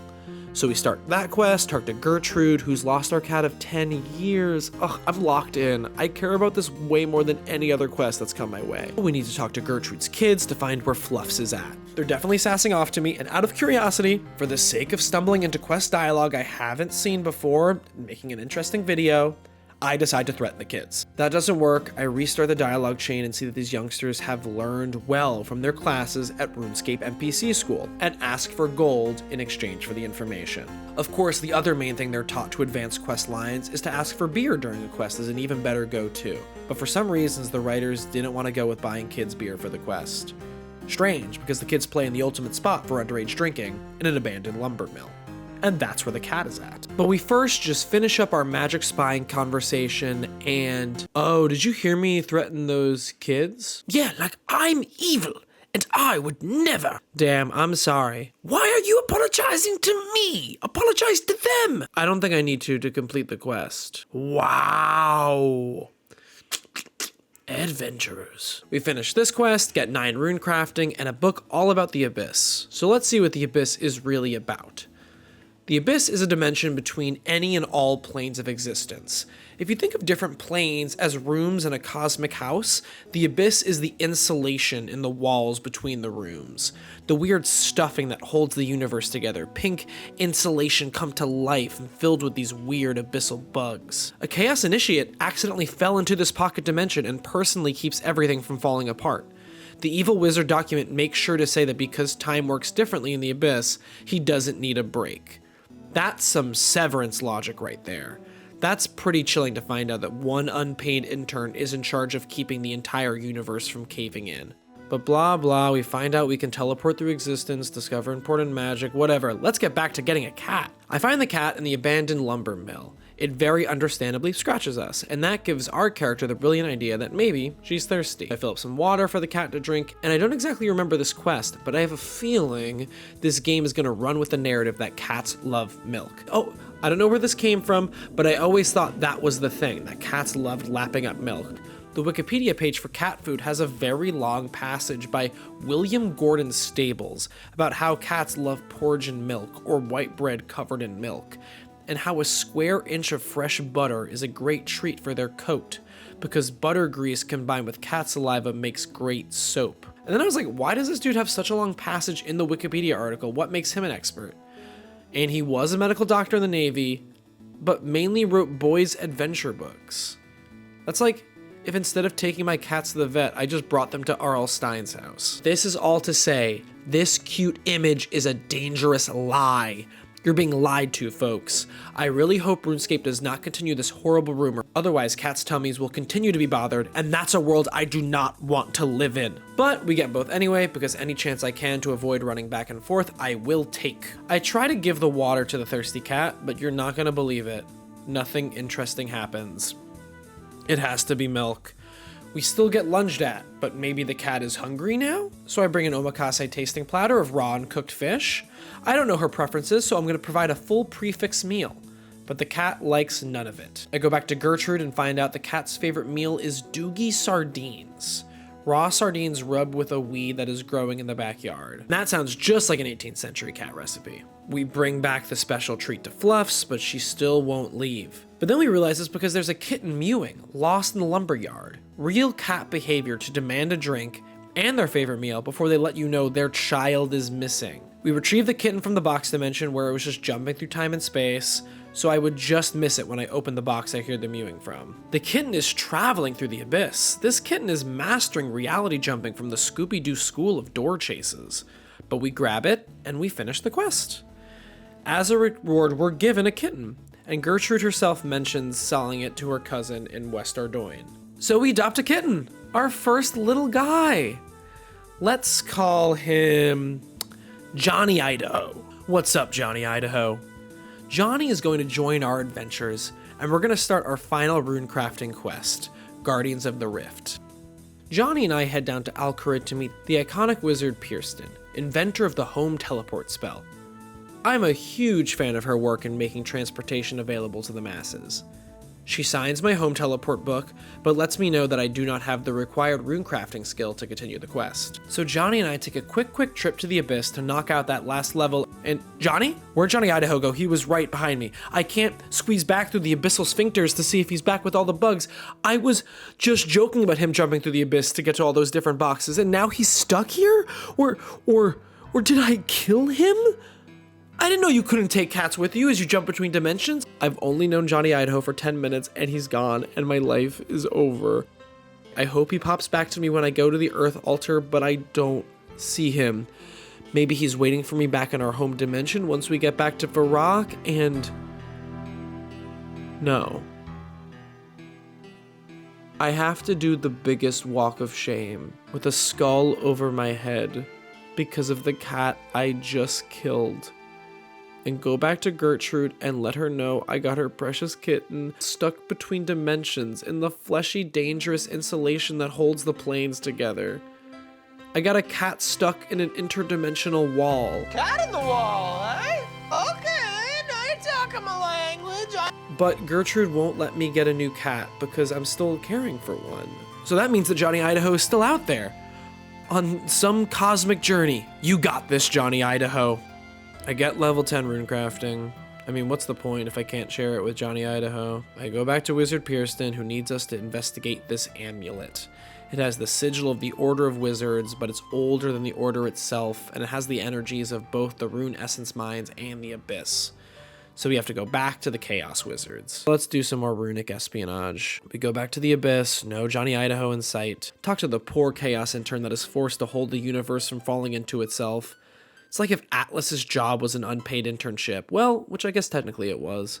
We walk in, dump water all over him because he stinks from being endlessly stuck in the walls of the universe. And the only way the pranksters know how to clean him up is by doing the Ice Bucket Challenge. He helps us triangulate the origin of the amulet, and the universe speaks in interesting ways. All of the different abyssal energy is translated to us through a game of Simon. We get an incantation, hand it to Pierston. We've been double-crossed again in this wizard spy mission. Apparently the amulet was bugged when I brought it back to the Zamorak Order.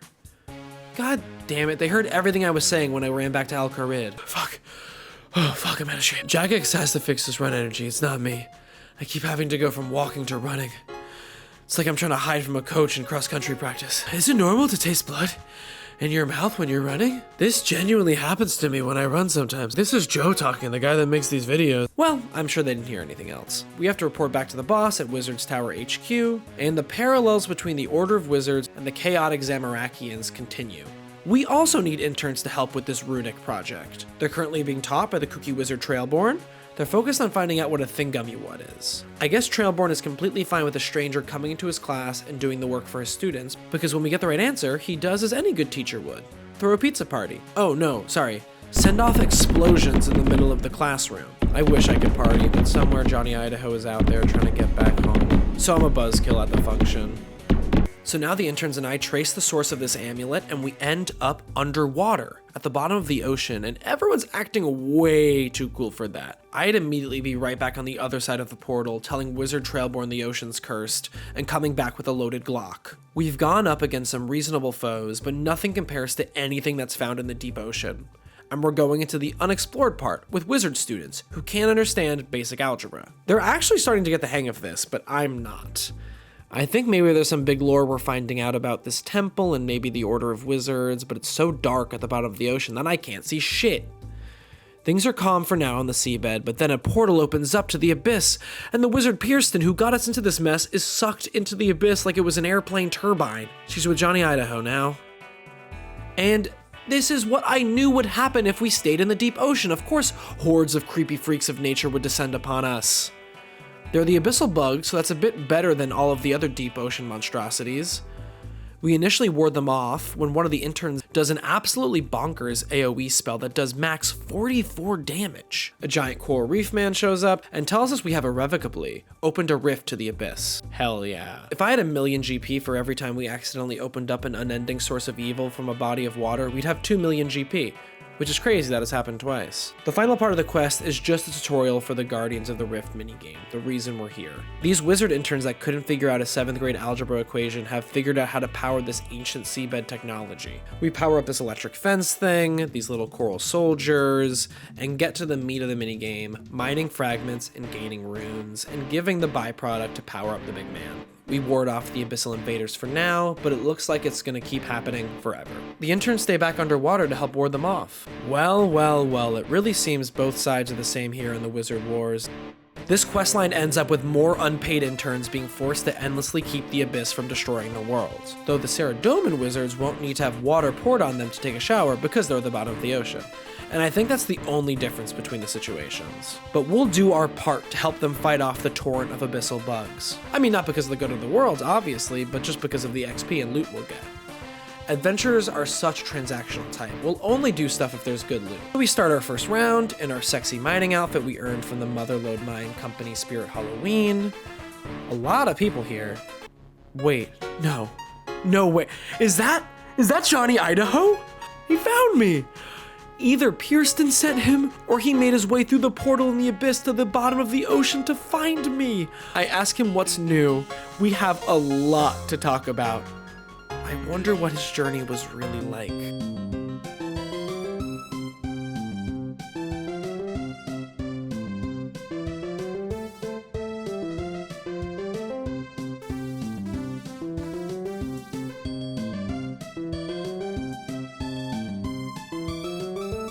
Yeah, buddy. Meow. Let's get guardianing. Runecraft level 30. Runecraft level 34. We get some rewards from the portal that leads to the present dimension, and I get a collection item with the intricate pouch. What does it do? Great question. Looks nice. The only thing that's stopping us from accessing more altars in this minigame is that a few are quest locked. I have to do Lost City to unlock Zenaris, which is actually a moon orbiting planet Runescape. And that will unlock the Cosmic Rune Altar, my Wizard Banana Hat, and run to the Lost D&D party that's gathered conveniently right outside of the Wizard's Tower. We talk to the Wizard, who absolutely bungles their persuasion check with -3 charisma and is so rude to me. He says I can't even cast Windstrike, which we all can. Pierston, inventor of the home teleport and author of the book Anyone Can Magic, would be rolling in the abyss if she heard that. I go to talk to the ranger, but this time I failed the charisma check by using gendered language. And classically, the human fighter is the leader of the party and is able to tell us what's going on. They're looking for a leprechaun that's hiding in a tree. Maybe they haven't found it because they don't have my very intense, intimate knowledge of trees that I've gained since the last episode. Also, none of them have over a 10 in wisdom because the leprechaun is right there, like right across the camp from them. First tree to the west. If they look right to the left, they can see us talking. They could hear me getting all the info I need. I need to take a Draymond branch to the shed through the swamp, and then I'll get to Zenaris. But nope, they're missing out. They're not making perception checks and are instead coming up with names for their new goblin friend. Bongo. No Pringle. No Professor Fuggles. No Schubert. No Daniel. So we're off to Entrada to get a Draymond branch. Entrada is an island of non-violent monks who just sort of chill. They have a doorman before you can get over, and it's pretty much club rules. No weapons, no suits of armor, nothing that will help in a fight. My banana wizard hat has no actual magical properties at all, so I can take it in. They're also completely fine with bringing runes in, which we will need. I love the peaceful little world that exists on Entrada, away from all the violence, except for, of course, the giant dungeon underneath. I'm really curious to how dungeons naturally form in the worlds of video games, as they are very unnatural things. Like, unfinished basements filled with monsters aren't created over time. But also, I can't imagine any of these monks without any weapons ferrying a bunch of greater demons to put them in their underground enemy zoo. The design of the island gets way worse. The sheer power of evilness blocks prayer, so I can't even use all my recently hard-earned prayer points and protection prayers. And the worst of all, the ladder is only one way? We need an axe in order to cut a Draymond branch from a tree, and just like a domestic flight from JFK, for some reason, I cannot take an axe past security. We need one of these zombies to drop one. Hopefully we brought enough runes to get the, yeah, there it is. One more enemy to go, the tree spirit that defends the tree. Like, so fair. This seems like a pretty sacred and important tree, but it's the only way for us to get the space, so we need to blast this Lorax figure to smithereens. Johnny Idaho, not right now. We're absolutely in the middle of something. Bye, Lorax. I speak for myself when I say we need some Draymond branches. I don't ever want to do this again, so I make 8 Draymond branches, and we're off to Zenaris. Lumbridge, we are a go. That's Lost City found and completed. 33 quest points, Heroes Quest prerequisite completed, and Cosmic Runes unlocked. But we're gonna keep moving on. I feel like I'm actually playing the game for real a bit now. I've unlocked a fair bit of the game, and now I have multiple goals I can slowly move towards. We're at the point in the game where I'm kind of unsure which direction to move towards at once, so I'll just oscillate between a bunch of different ideas when I get bored and distracted, and end up a little confused and unfocused. Just like real life. We'll keep on trying to clean up the massive abyssal oil spill we made on the bottom of the ocean with Guardians of the Rift. Not to make amends, but to get enough runes so we can level up our magic to cast high-level alchemy, and unlock teleports to make questing and the game as a whole much simpler. With the money I get, once I get my magic money printer off the ground, I'll start constructing to eventually make a portal nexus, while also walking out the requirement quest and whatever other quality of life quests I can think about to hit the Heroes Quest requirements, to get to what I thought the scariest part of the grind would be, talking to other people. But really, what's the worst that can happen? They kill me? That worked out great this time. I'll see you next time.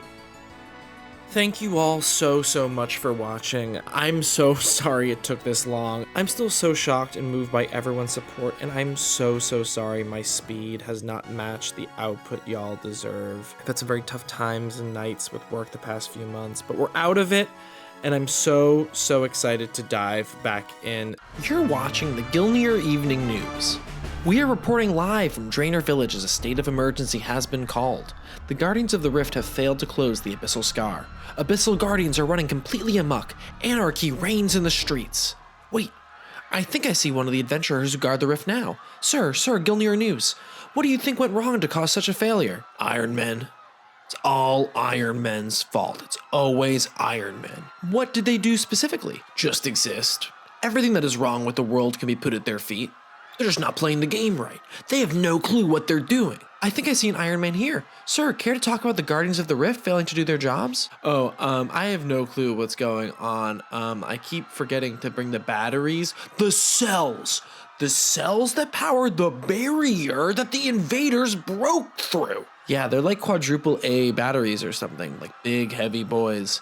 I forgot those, and I forgot to put them in at the start. See, every Iron Man is exactly like this. Okay, well now that can't be right. Well, it is sad to hear what's gone wrong, but most importantly now is that all our viewers stay safe and be with their families. Yeah, if they still have them. My wife left me for an Iron Man she saw doing birdhouse runs 3 years ago. I urge all viewers to stay off the streets right now. These aliens are on the prowl, and there has been intense looting. Yeah, it's just horrific. It's heartbreaking to see. These local businesses are a cornerstone to the community, and you hate to see them destroyed. I'm sorry, who are you again? I'm Scramph.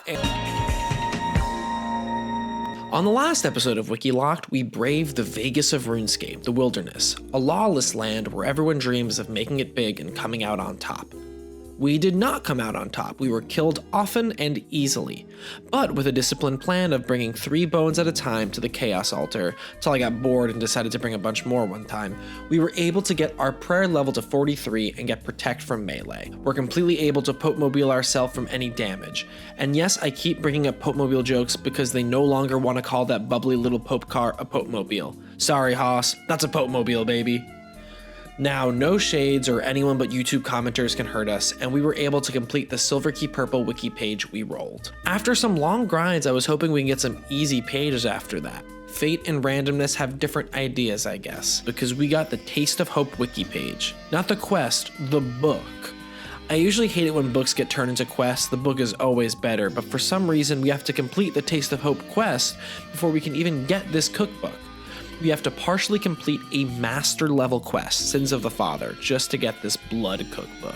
So all the pages we have to do are going to take some work for yours truly. The crate part, Taste of Hope, and Charlie the Cook are all quest based, so we'll need to do some big questing.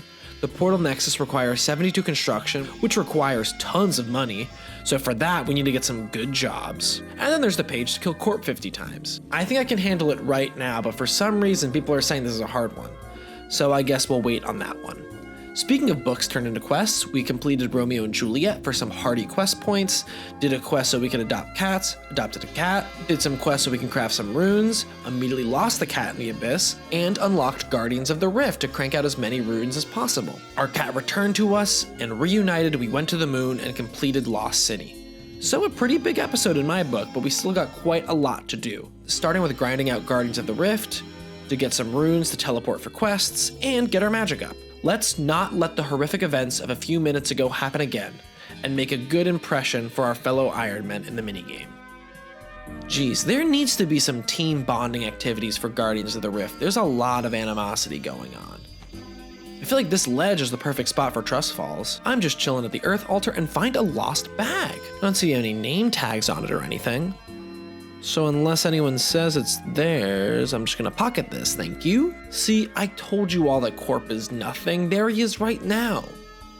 Look how puny he is. Come on, Johnny Idaho, sick him. So actually, Johnny Idaho can't do that because he ran away for real this time. I was starting to get into the zone for the minigame and forgot to bring fish for this round. I thought I had more time.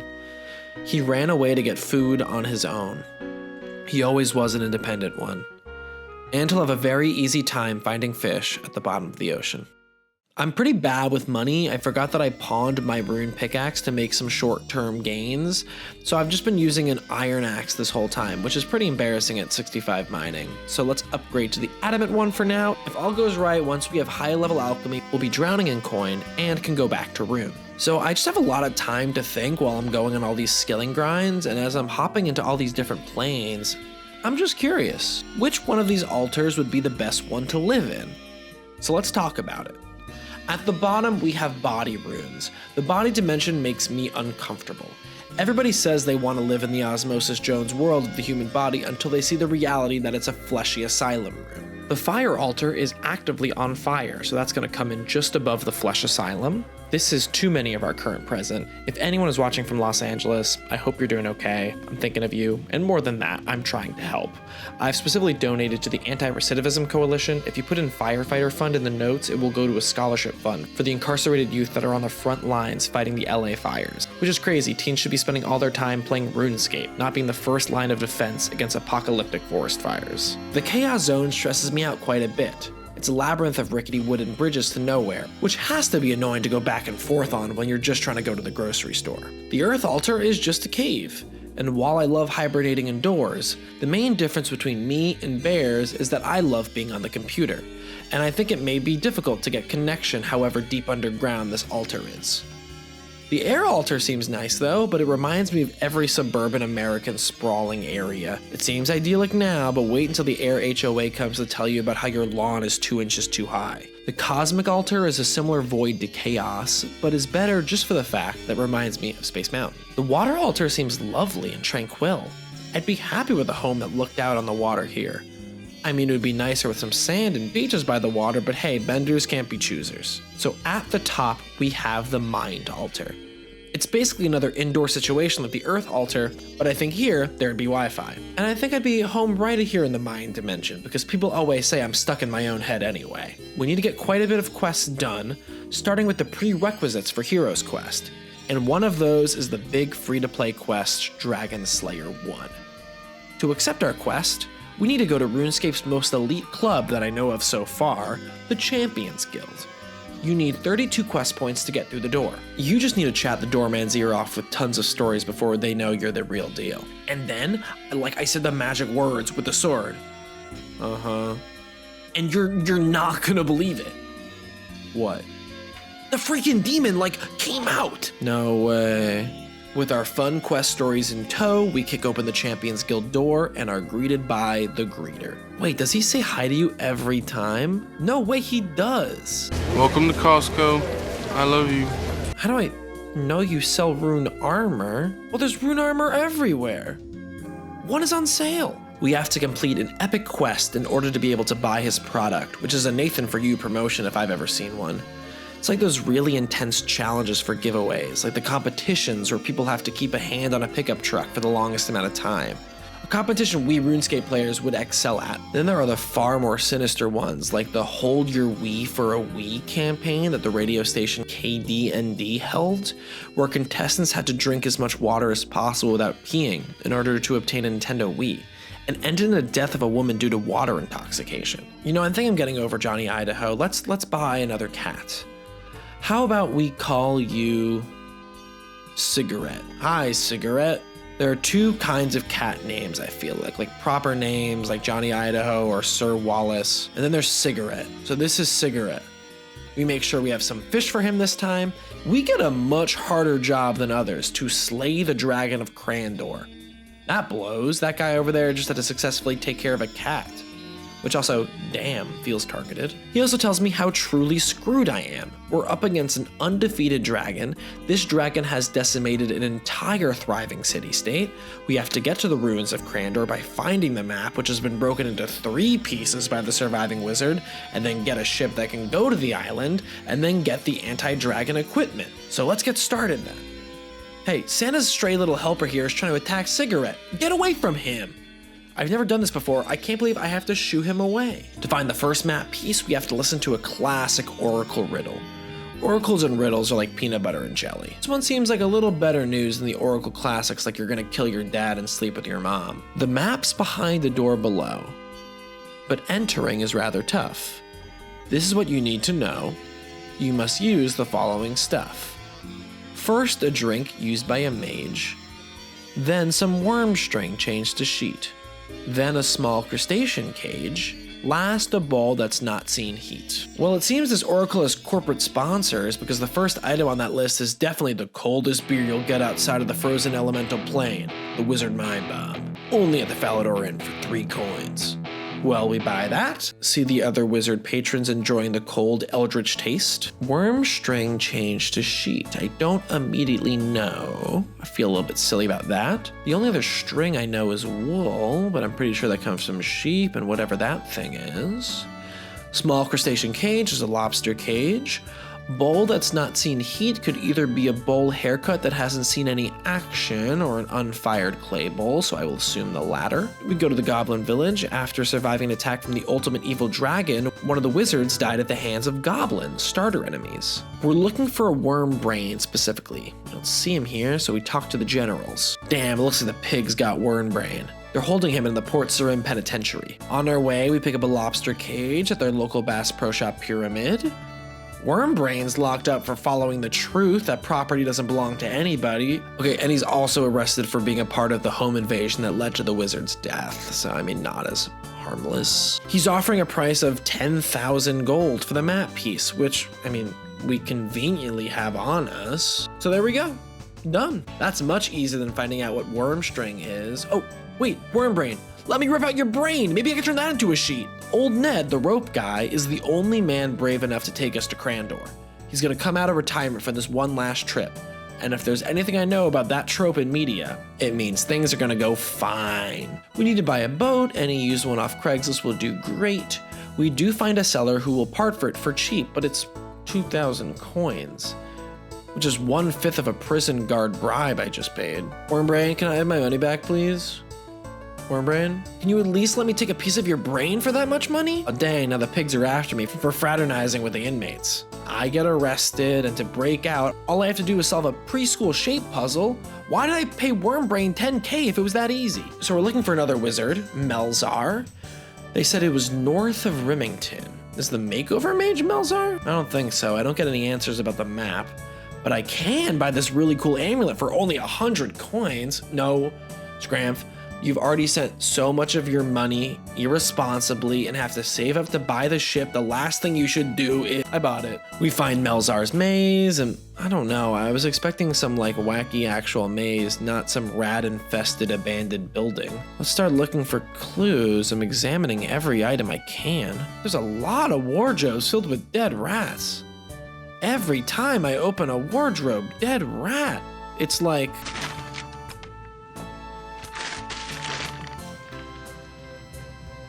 I don't know what I expected.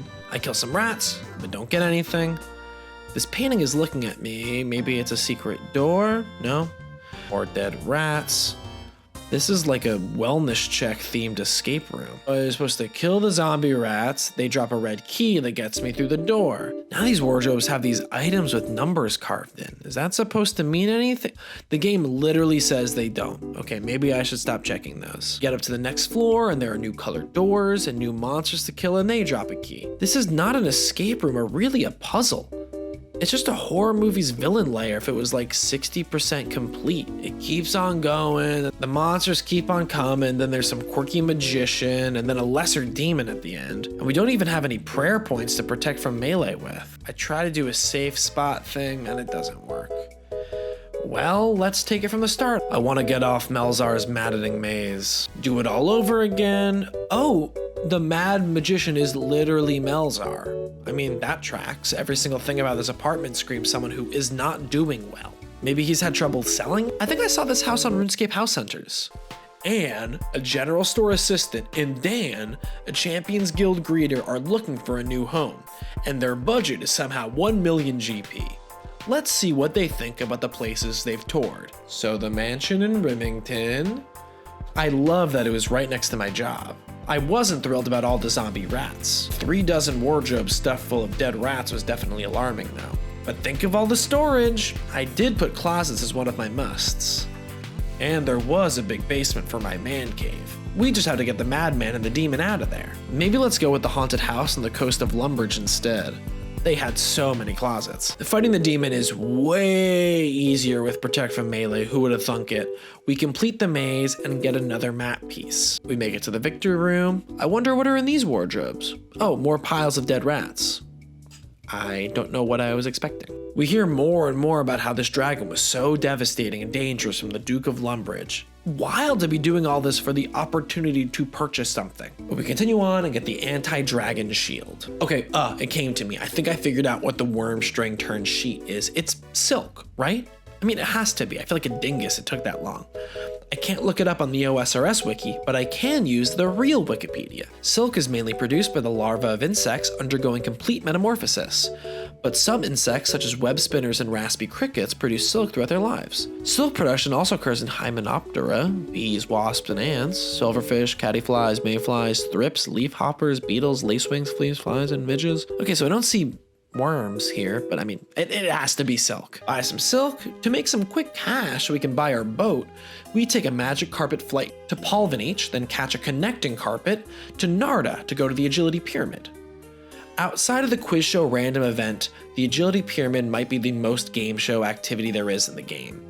It's just the aggro crag from Guts meets the cultural sensitivity of Legends of the Hidden Temple. There can't be a real replenishing artifact on top of that rocks course. It's about as real as when Legends of the Hidden Temple claimed they had Harriet Tubman's walking stick on an actual episode of the show in their Mayan-themed agility course. Allegedly, Harriet Tubman was running the Underground Railroad through the Shrine of the Silver Monkey. We get enough to get our prize? Scramp, show 'em what we've won. Earned enough money to buy 10 broken down boats. We mine some clay up at the Elite Champions Guild, go ghost mode and turn it into some bowls. I make 4 of these pinch pots just to be safe. I go back up to the Frozen Oracle to see if they were specific at all about where the door is. The doors below. Try to look around for all the trapdoors that are on the mountain. I know there are some trapdoors here. I feel like, where the hell are they? Oh no, that's Great Wolf Lodge Mountain or whatever is right down the road. They look very similar. Then where is the door? Maybe if you lay the items at the Oracle's feet, that'll do something? No. I think the nearest underground entrance is the Dwarven Mines. Maybe it'll be there? We're looking for a suspicious magical door. Oh. Yeah, that's gotta be it. We get in, and even in the note that this last member of the Sisterhood of the Traveling Map leads for us, really lets us know that Elvard was just the absolute worst. She left endless suffering, and even in this post-mortem note, the wizard is giving us a chance to turn back, to give up and not go on our quest to kill the dragon. Dang, nobody believes in us and that we can get this good deal on armor. We assemble the map, stock up on fish for this big fight. Oh, and Cigarette is hungry, gotta make sure he has fish. Oh, well maybe not, he's grown up right before our eyes, it can now hunt for himself. I'm glad he wasn't doing that in Melzar's Mouse Corp maze, he would have gotten so sick. We make our Craigslist deal in the boat parking lot, cash only of course. We own a boat. Let's get our old grumpy captain and set sail. Never mind, he says it's a piece of shit. He's not wrong. We fix it up. Tell old Ned we're ready to go. The only thing this boat needs before it hits the open sea is a name. Time to go back to classics. Time to honor our feline friend out in the vast seas. Say hi to the SS Idaho. Oh, that's a real ship. We begin our journey, and the last job before retirement curse hits immediately. We are attacked from the sky by Elvarg, and the ship catches on fire and crashes into the shore. No sign of Ned, we head into the volcano. Now that I think about it, we did roll Elvarg's ex last time. Maybe she's just dealing with this breakup in a less than healthy way, which is so fair. Maybe there's a way to de-escalate this. Or it might just be a fight to the death. I think it's a fight to the death. Well then, time for the epic battle. I don't know if Dragon's Breath is considered magic or melee or range. It looks like none of them are working, but it isn't going too bad. And we do it! We collect the head and bring it back to Oziak to complete the quest and wear our new rune plate body with pride. Wait, it's 80k? That's 40 boats worth. Before we get back into rune crafting then, let's get something we can afford. Another cat. Even though the 100 coins doesn't take into account any of the vet visits or emergency surgery for when Cigarette eats a rotten mouse in a fucked up escape room. Oh, we can't get it? Even though Cigarette is grown? Back to Guardians of the Rift, it looks like they've developed a trust game. And our rune tote bags have started to degrade. They're not powerful at all. These Saradomin interns won't help me. I figured I could trade some pearls for a repair, but I guess not. Let me tell you this, a Trader Joe's tote bag would be able to hold a fragile, compact arcane source way better than these rune pouches. The Zamorak intern that's holding the world from collapsing also has to do bag repairs, which is classic corporate management. Why not throw another task onto the overworked underlings? Level 44, Nature Runes unlocked. And Nature Altar is coming in at the #1 altar to live in. What a whimsical forest. This really feels like a place where you could live inside a little mushroom, which I don't know about you, but that is an active dream of mine. I really can't see this getting topped. I don't know how future altar unlocks like death and blood are going to be more appealing than this. We're really getting into the Guardian groove now. I get it. I feel the rhythm of the game. I don't have the minigame plugin, but I can just sort of feel when the special portal will open up and I can mine the complete fragments. I decide to usually stop going back and forth between catalytic and elemental points and just spend one game focusing on one of the two types. So let's put the runes of our labor to use and get our magic back up. We're looking for level 55 magic to cast high level alchemy. So we get a fire staff from Zafs, and now I think I'm ready to learn from the wise Port Sarim seagulls. The trick is that you have to wear armor, so your magic is so low you miss. Alright, wise bird, I have trained and learned, and I am finally ready to learn your ways. No, what? Why must I keep killing these beautiful birds? Well, our next best option is to start a crab boil down at the Margarita Fossil Island buffet. Oh, shoot. Someone that watched me blast that bird actually had a tip on how to do it. I don't know how I missed it. Guess I need to put on some green dehyde van braces and it'll work. Well, actually, I don't know how to get those, so more buffet it is. But thank you, kind stranger. We run out of runes and start using the back of our staff as a crab cracker. I know I said we wouldn't spend any more money on runes, but we still have quite a bit of mine runes, so I should just buy some air runes to finish off the fire strikes. We buy in bulk 1,500 to match our mine runes and get back to it. I got the recipe wrong. It's 2 air runes per mined rune. So one more Wizard Costco run, I swear, that's it. But then that's not enough to get us to 55. So we're back guarding some more rifts. We reach into the portal that allows us into the backroom storage of the Fantasy Costco and take quite a lot of runes. 142 law runes? Okay, who needs 54 rune crafting? That should be good for quite a bit of questing. With our second big haul of homemade runes, we get 55 magic. We can cast high level alchemy.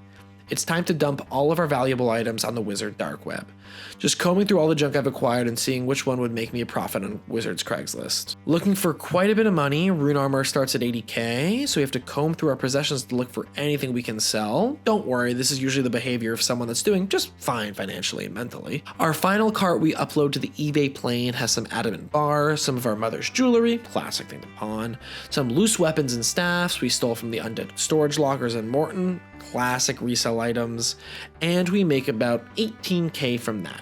A bit underwhelming for all the time I spent training magic, but it wasn't just about this, it's about all the future things we can upload to the cash dimension. Back to the only reliable place you can make a living these days, agility-based game show courses. We sell the artifacts to the totally not legitimate Simon Templeton, but this is fine, this is a totally not real artifact. It's spray painted styrofoam so it looks good on TV. Oh shit, the owner of the lost bag is looking for it. What do we say? I'll keep a lookout. It looks like the one on your back. Take it off. Just deny it, just deny it. Okay, I think we're in the clear. We go back to moonlighting as a part-time priest grave robber in Morton and get a gold key. Oh, our money troubles are over. I'm sure they have some high-value stuff for us to pawn. Look at this fancy gilded interior. This is where the richest souls are set to rest. This is Nicolas Cage purchasing a mausoleum in New Orleans money. 1,700 coins, that's it? That's fine, I guess. Back to the Nickelodeon Desert Studios. Speaking of hustles, this Shantae Pass is quite an interesting hustle to create and enforce your own toll gate. According to Shantae himself, the toll prevents outlaws from getting out of the desert and keeps the inexperienced from going in. Maybe he's keeping the outlaws in. There's nothing really stopping anyone from walking into the desert to die, except for 5 gold coins and the, "Are you sure you want to do this?" It's like when silica gel packets say, "Do not eat." Sure. Telling me that isn't delicious? Silica gel. Get more prizes, win more money. We have 80k. We've made it. It's time for our big purchase. Construction training. Trust me, this is going to be way more worth it than getting rune armor. I'm good with money, I swear. Home renovation is not cheap. It does not happen instantly like all these HGTV shows. Okay, well in RuneScape it does kind of happen instantly, but it's not cheap.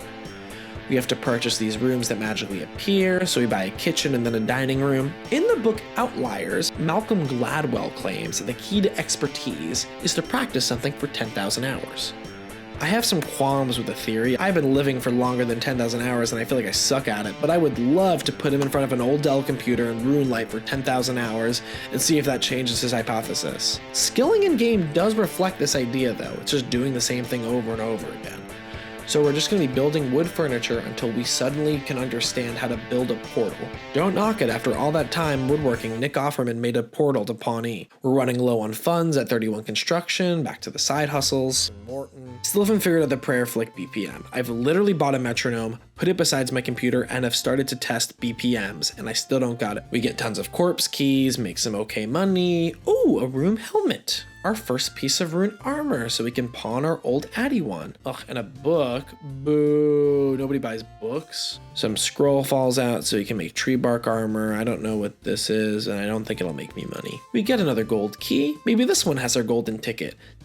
688 coins and some logs we can't use? We've made about 23k, not bad, but also definitely not our best. I'm done, I have to clock in at another one of my jobs. We're also on the staff in Karen to fight the Winter Tot, our first real high-paying job, so let's go back there. Please be aware that the Winter Tot has been modified. Please consult the old school RuneScape wiki. Wow, this feels targeted. Well, it's just time to feel out what has changed, I guess. Okay, well,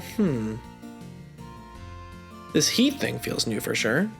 I think I figured it out. How to regain heat is interesting.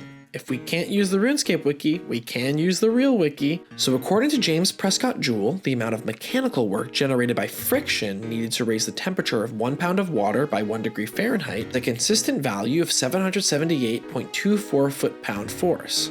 Our current loadout is at 6 kilograms, which is kind of unbelievable. We have a coffin filled with corpses on our back, but it converts to 13.277 pounds. Human bodies are around 60% water. Let's say that RuneScape characters are only at 50% because they only need to drink when they're out in the desert climbing the aggro crag. So let's say then we have to double the force required to heat up the water inside our bodies. I'm no scientist, but the science must check out because I said so. So to raise the heat bar at all by 1 degree, 1%, we need to multiply 778.24 by 13.277 times 2, which is 20,665.38 foot-pound force. Convert that to things I understand more. Calories, that is 6.69. Nice. On average, we burn 100 calories per mile ran, so roughly, running for 4 minutes should get us to heat up a degree, or, oh, I think standing by the fire also warms us up. Let's just do that. Even more devastating, they've gotten rid of our HelloFresh, no sponsor, thank you, supply crates. They've put all the rewards on a cart that we can grab thank you gifts from. No, it's exactly the same thing, except more manageable for Ultimate Iron Man, but dang, end of an era.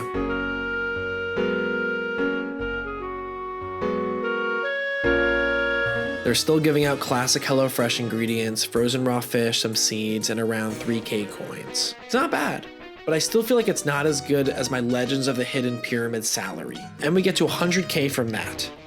Time to make some more beautiful dining tables. And once we perfected that, onto oak larders. There are a few things I'm really grateful for from my pre-WikiLocked days, like that there are safe spottable dragons in the Souls Isle dungeon, and that for some reason oak larders are good for construction. I don't even know what a larder is, I've never asked. I never used one after I built it. So a larder is a cool area for storing food prior to use. Originally, it was where raw meat was larded, covered in fat to be preserved. By the 18th century, the term had expanded. At that point, a dry larder was where bread, pastry, milk, butter, or cooked meats were stored. Larders were commonplace in houses before the widespread use of the refrigerator. Oh cool, so we make medieval fridges for quite some bit of time until we get to 37 construction. We are more than halfway to our goal of 72 construction for the Portal Nexus. Huh? What's this? My advisor is telling me that that's not how levels work at all in Runescape? Uh-huh. We're not even close? Uh-huh. The worst is still ahead? Well, that wasn't the only reason I got our construction to level 37. After spending 120K to get there and a 30K deposit to buy the room, I can finally present to you a pet room. I'm going to officially name it the Johnny Idaho Memorial, not because he's dead, just because I miss him, Animal Sanctuary. And who said I was bad with my money and time? See you next time. On the next episode of WikiLocked, come on down to the Johnny Idaho Memorial, not because he's dead, just because I miss him, Animal Sanctuary. We only have one animal so far, so it's been hard to make this commercial. So if you donate now, maybe we can adopt more animals to make a better commercial. What's that banging on my door? Oh my god, some more cute animals have arrived. Look at all these cute fellows that have just showed up. There's some sort of dog, I think? We're looking for some good homes for them. So please call 1-800-JOHNNY-IDAHO Memorial, not because he's dead. Ow, stop biting. Hi, excuse me, I'm looking. Hey, I'm trying to do Merlin's crystal. Do you know where? Get in line. What line? Oh. Hear ye. Want to skip the pesky quest line? Sign up for the new adventurer subscription tier. For only $20 a month, you can automatically start any quest and don't have to wait until players before you complete it. Hey, can I start the quest? Hello, brave adventurer, of course. After I tell you this daring and inspiring story about Raid Shadow Legends. No. Well, then can I interest you in the Legends tier, where for $30 a month you can skip any line and avoid in-game native advertisements? No. Alright, you may start the quest. Oh, well it seems you're doing a challenge-based YouTube account. In order to derive any unique non-meta fun from the game, we'd need you to sign up for the Snowflake tier. You can avoid ads, skip lines, and do any challenge you'd like. $50? No, I can't afford that. Well, in that case, you can also pay us through crypto, or we do take blood or plasma donations. Where can I donate the blood? Oh, don't worry about that, we'll get it from you. When? Alright, as a perk for your Snowflake tier, and since you uniquely can't look at any guides or wikis, here's Goober the dog detective. If you're stumped on a quest step, just ask Goober for a small additional fee. What did you say? And he'll sniff out the right path for you. Okay, hey Goober. Hello! Ah, you talk. Okay, what should I do next? Well, after one more quick joke, you should probably cut to the title sequence and start the episode. Yeah, no, you're right. Thanks, buddy. That'll be $3, or half a cup of blood. God damn it. On the last episode of WikiLocked, we spent some time at the bottom of the ocean fighting off strange creatures to gain runecrafting experience and tons of law runes. We had our eyes on one page that we rolled, Charlie the Cook, the most achievable of all the quest pages we've rolled. We knocked out the biggest of the requirements, the free-to-play finale quest Dragon Slayer. It wasn't too hard, except for when I fell for a 10,000 coin bribe from a Goblin Quest NPC. The more time that's passed, the more I'm pretty sure I was scammed. I didn't have to do that. We got a bunch of jobs to make that money back and more to get started on our construction grind as well, getting to level 37. Halfway to the 72 construction we need to complete the Portal Nexus, another page that we rolled. But we got the exact level we needed to be able to construct a pet room to hold all the cats we've been adopting on our journey. So it's time to really hunker down and quest our way to Charlie, starting with another requirement, Merlin's Crystal. I don't know what implications this has for the lore, but I guess the actual land of Britain is a part of the Runescape map here in Camelot. Though it is unknown where the actual location of Camelot would be in Great Britain. This feels similar, as if the land of Cleveland teleported itself down to be right east of Lumbridge, and the player could go on an epic quest in the Rock and Roll Hall of Fame to collect Jimi Hendrix's lost guitar pick. I said that as a joke, but I'd actually be really down for that. We go to Arthur to start this quest, and with all the hullabaloo with Goober and paying Jagex's absurd new subscription tiers, I forgot to record footage for the beginning of this quest. So, King Arthur's BFF, mentor and court mage Merlin gets locked in a crystal. That's all he'll tell us. To get more information, we have to talk to the Knights of the Round Table. There's Sir Lancelot, Sir Gawain, Sir Galahad, Sir Percival, Sir Bors, Sir Tristan, Sir Bedivere, Sir Ewain, Sir Kay, and Sir Gareth. If you're having trouble remembering their names, I saw this wonderful mnemonic on Instagram. Strange spirits started soaring silently, surrounding several soldiers. Some seem knackered. Only like 2 of them are helpful and give me any information. We're eventually told that Morgan Le Fay has him in her keep, and the only way to get there is by sea, and that she's consistently ordering things online. So we find a ye old Amazon driver who takes shipments and goes there often. We ask him if we can hide in his packages and he doesn't let us hop in for some reason. So we hop in without him looking. We get to the evil base and have to fight Morgan Le Fay's adult son, Sir Mordred. A classic linchpin in any evil empire is the adult son. So we kick his ass and she tells us everything we need to know if we don't kill him. So to get Merlin out, we need bat bones, a black candle, some magic words from a chaos altar, and the magic sword Excalibur, which can only be retrieved by the Lady of the Lake. Bat bones are super easy. There are a ton of bats hanging out in the front lawn of Morgan's. And we got the footage back. We're wandering through RuneScape looking for a chaos altar. There are quite a few chaos altars around RuneScape. We've engaged with the prankster monks quite a bit. The closest one is on this evil-looking lava base. What does it say down here? Made ya luck. They also never said what lake specifically the lady is of. There are a few lakes on this continent, and according to Wikipedia, lakes can connect to the ocean via river, so we can't count these out. But I'm not seeing anything.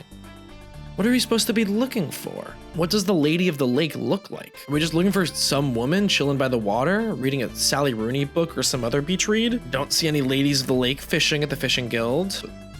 Makes sense that there's no ladies here at all, with all of these dudes taking photos of themselves with fish. We try another chaos altar where we were tricked into killing the dog that protects the world from vampires. I don't see anything on the altar. Oh, well, there is this inconspicuous can of nuts. Can't see this going wrong.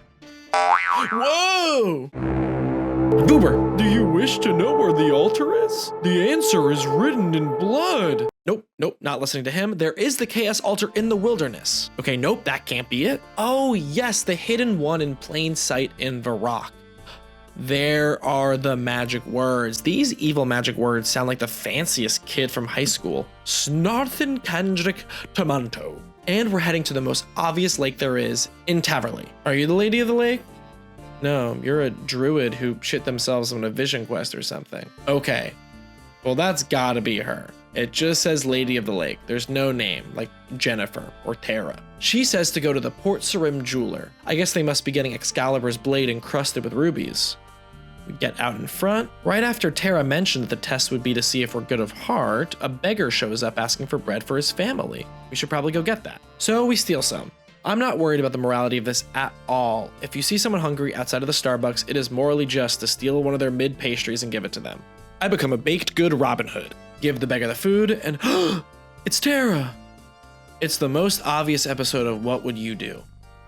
We also need a black candle, but apparently they're bad luck, so we have to get the wax ourselves. We go over to the hives, get stung. My armor has gotten better, but it doesn't function as proper bee protection, I guess. I got a few of them rattling inside my armor. Looking for something to help. The candle seller's not doing anything. The merchant who wouldn't let me take a joyride in his packages is classically no help. My only resource is the wiki, not the OSRS wiki.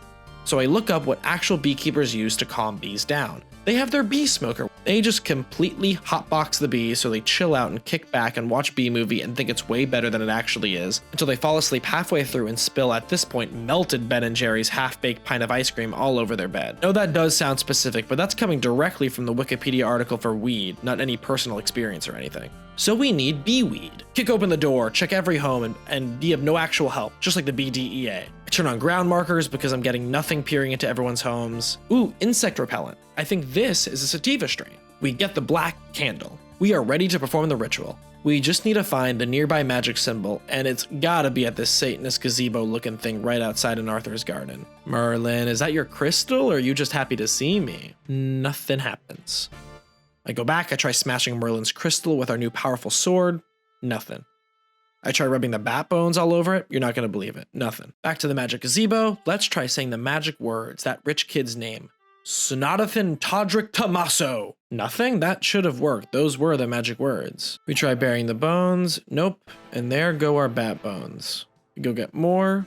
Get 2 in case we do something else stupid. I said the right magic words this time. Still nothing happens. Maybe this isn't the right place? Maybe the only magic that happens here in this gazebo is when people get married in it, because that's all gazebos are for. I try using the weapon special attack. Nope. Maybe some brave, wise knights will be able to help, but when I talk to them, I ask about finding Excalibur, even though I'm holding it in my hands. Do you crave the knowledge enough to pay the ultimate price? Goober, no, I'm not giving you my blood. Or worse, paying you $3. I can do this. Back to the gazebo. I try burying the bones from a different position. Nope. And then I drop them instead of burying it, and for some reason, that works. Say the magic words, and whatever spirit this is lets me break Merlin out of his shell. But that doesn't end the quest, and that... Merlin, you got yourself trapped again. All right, back from the start. Oh, whew. We can actually just turn in the quest with King Arthur. That is one of our last requirements for Heroes Quest done, and 6 quest points, which is even better because we're trying to get up to 55 to start that quest. We also need 53 fishing and 53 cooking, so maybe to get some quest points and fishing levels, we can do a quest that starts right outside of Arthur's house. Fishing contest. To start the quest, we have to try to travel through an underground tunnel, which we can't go through because it's these mountain dwarfs' home. In order to get through, we have to win them a prize gold artifact, which is just a local fishing contest. We enter the contest. Our only competition is the Sinister Stranger, who... Okay, yeah, that's a vampire with sunglasses on. I guess he got past the guard dog we killed. This might be the first quest in the vampire quest line that will get us to the Taste of Hope quest item page we rolled. So let's fish. Oh, we need a fishing rod. Should have guessed that. Might as well talk to our opponent while we're here. So, you like fishing? Turns out his doctor asked him to take up a relaxing hobby or otherwise he'll get thirsty. That doesn't sound sinister at all. That's a healthy coping mechanism. Go talk to Big Dave, the champ, and he won't give away any secrets to me, but says Grandpa Jack is willing to blabber them away. And Grandpa does just that. So the best spot is right by the pipes where the cool vampire was, and red vine worms act as great bait. He even gives us sabotage ideas on how to throw off this vampire who is in recovery. If we stick garlic in the pipe, that should do the trick. Okay, we don't need his help for garlic. We know all about garlic. We've completed the wiki pages for both garlic and chopped garlic, making us the de facto RuneScape garlic expert. We have not rolled garlic powder though, so I know nothing about that. Don't ask me about garlic powder. The wiki page lets us know where to pick garlic up, but it doesn't let us know why specifically garlic is a ward towards vampires. Actual Wikipedia says in folklore it's been a powerful force against demons, vampires, and werewolf. What can't garlic do? Add flavor in any meal and ward any monster away. The vampire specific page puts garlic along the ranks of Bibles, crucifixes, and holy water.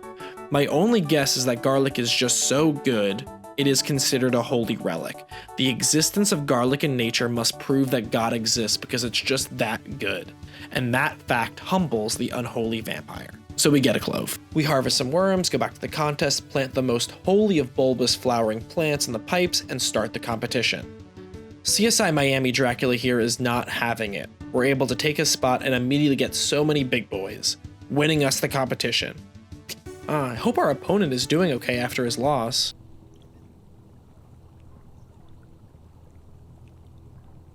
I think he'll be okay.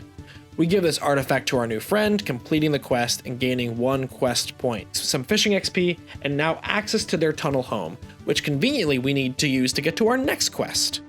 So we run through. I don't see any beds or homes in here. It's like a tunnel rest stop. I guess these dwarves are living in the RuneScape equivalent of the Will Rogers Archway, the McDonald's that's in a bridge over a highway in Oklahoma. We're now doing the Troll quest line to unlock Law runecrafting runes, once we run out of our Law rune stack. I'm never going back to the life of walking anywhere again. And we're off to Burthorpe, just on the other side of the Mountain Dwarf McDonald's rest stop tunnel.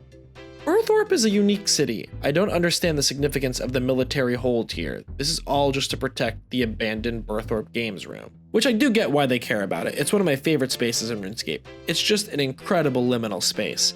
A giant abandoned board game, Dave & Buster's. What is this all for? Oh, no wonder nobody shows up. They're not serving liquor here. We need to find a new way up to Death Plateau to ambush the trolls, who are threatening the livelihood of our beloved abandoned Dave & Buster's. We also need to unlock the equipment room, since they've locked themselves out. The guard on duty who lost the combination is staying in a local inn. We knock on the door with our feet and go in. He doesn't want to talk about losing the code, so we'll have to get him another way. We're right above a bar, so let's use the skeleton key of RuneScape quests, beer. We buy 5 cold ones. We give him a beer, and then in his dialogue options, there's a choice to give him another one. So we do. But he still won't talk. So let's give him another. And another. And another. Nothing. How many beers will it take for this guy to get loose? I buy 11 more, a bartender's dozen. Hey, you need a beer, my guy? How about another? Let's keep it going. You know what you need, my man? A mother effing beer. Beer? Beer? How we feeling? You need a beer? Yeah, you do. Beer? Cold one? All right, last one. I know you want it. That's 16 beers. Hey, Scrimp, you know what I'm thirsty for? Yeah, my blood. I don't need your help, Goober. Get out of here. But I guess I must have been affected by all the alcohol because I completely messed up recording again for this section. You'd think I learned the hint after 16 beers that maybe I'm missing a quest step. Nope. My first thought is, oh, maybe he likes a different drink from the bar, so I get 12 more beers, 4 Asgardian ales, 4 Wizard Mind Bombs, and 4 Dwarven Stouts. He only drinks the Asgardian ale, so now he is 20 beers in, stone cold sober, not telling us a single thing. It's pretty impressive, but it's not even close to the all-time great drinking records, like the mythical Wade Boggs cross-country flight where he drank anywhere from 64 to 107 beers. Even at the most conservative number, this guard is at a third of a Boggs flight. Andre the Giant supposedly drank 119 beers in 6 hours, so the guard's only 1/6 of the way to that one. I go back to the head servant who told me about the guard, and I kid you not, he says, maybe giving him a drink will help. Yeah, I think we tried that. But I go back, holding another full inventory of ale, and 1 beer later, the 21st drink immediately hits him, and he's starting to loosen up. But then all of a sudden, 21 beers deep, he gets picky, and wants a signature cocktail from the Gnome Tree Stronghold. We go on a liquor run for him, come back, and after 22 drinks, he's blasted. The rule is liquor before beer, you're in the clear, and 21 beers before liquor, you bet you're getting sicker. He's a wreck, and now can't even speak to tell us where he dropped that piece of paper. So instead, we gamble against him to get some easy money, we play a little dice game, and destroy him. He writes us an IOU, and lo and behold, the code to get in is on the back of the IOU. So here we are, solving a Chinese checkers lock to get into the Dave & Buster's corporate supply closet. I think this is the equipment room we need to get into. Next step is finding the secret path. And look, this house is all the way out here, blocking a secret path around the plateau. I try to kick this farmer's door down, but he thinks we're the milkman and sends us away. I don't know what Kramer-ass milkman he normally has, but that ain't us. So we talk to this cave guy who lets us know about the nearby Sherpa's house, and after that we're able to go back and tell the Sherpa we're not a milkman, gaining access to his home. In order for him to let an entire army come through his home, not taking off their shoes and violating the Third Amendment, a real rare one to see violated these days, we need to do an Instacart grocery run for him, getting 10 pieces of bread and 10 cooked trout. We also need to get his climbing shoes done up by the blacksmith. The blacksmith will only do what theoretically is just a normal ask for his job if we do a nepotism and get his not adult but near adult son enlisted in the military. Weird motivation, but maybe he just wants to get his son out of his surprisingly luscious hair. His son gets accepted for the training, and now we just need to get an iron bar to make the climbing boots. This is the hardest part of the quest so far. Even after a year of this account, my smithing is level 1. My mining's at level 65, so we do have a lot of banked ore to burn. So I get to melting metal in Falador, and realize I can knock out a quick quest and be able to use a nearby anvil if I complete Doric's quest. So I find out what ore he needs, he gives me a bronze pickaxe, and I'm sorry, I don't want to be rude with his gift, but that's going on the floor. Give him back his ore, quest done, 1 more quest point, we're creeping towards the 55 quest points 1 at a time, and there's 15 smithing. Fry up some iron bars, steal some bread for our client, give the Sherpa what he needs, and finish the quest. And for all that, we only get 1 quest point and some claws? That feels a little more significant than grabbing some ore out of our bank to use an anvil. Oh well, we can start the next quest in the series. Turns out in the few seconds that have passed, they have already launched the troll offensive and it was a massive failure. And the blacksmith's son has been kidnapped. I thought they were just going to train him, not immediately send him into a dangerous mission.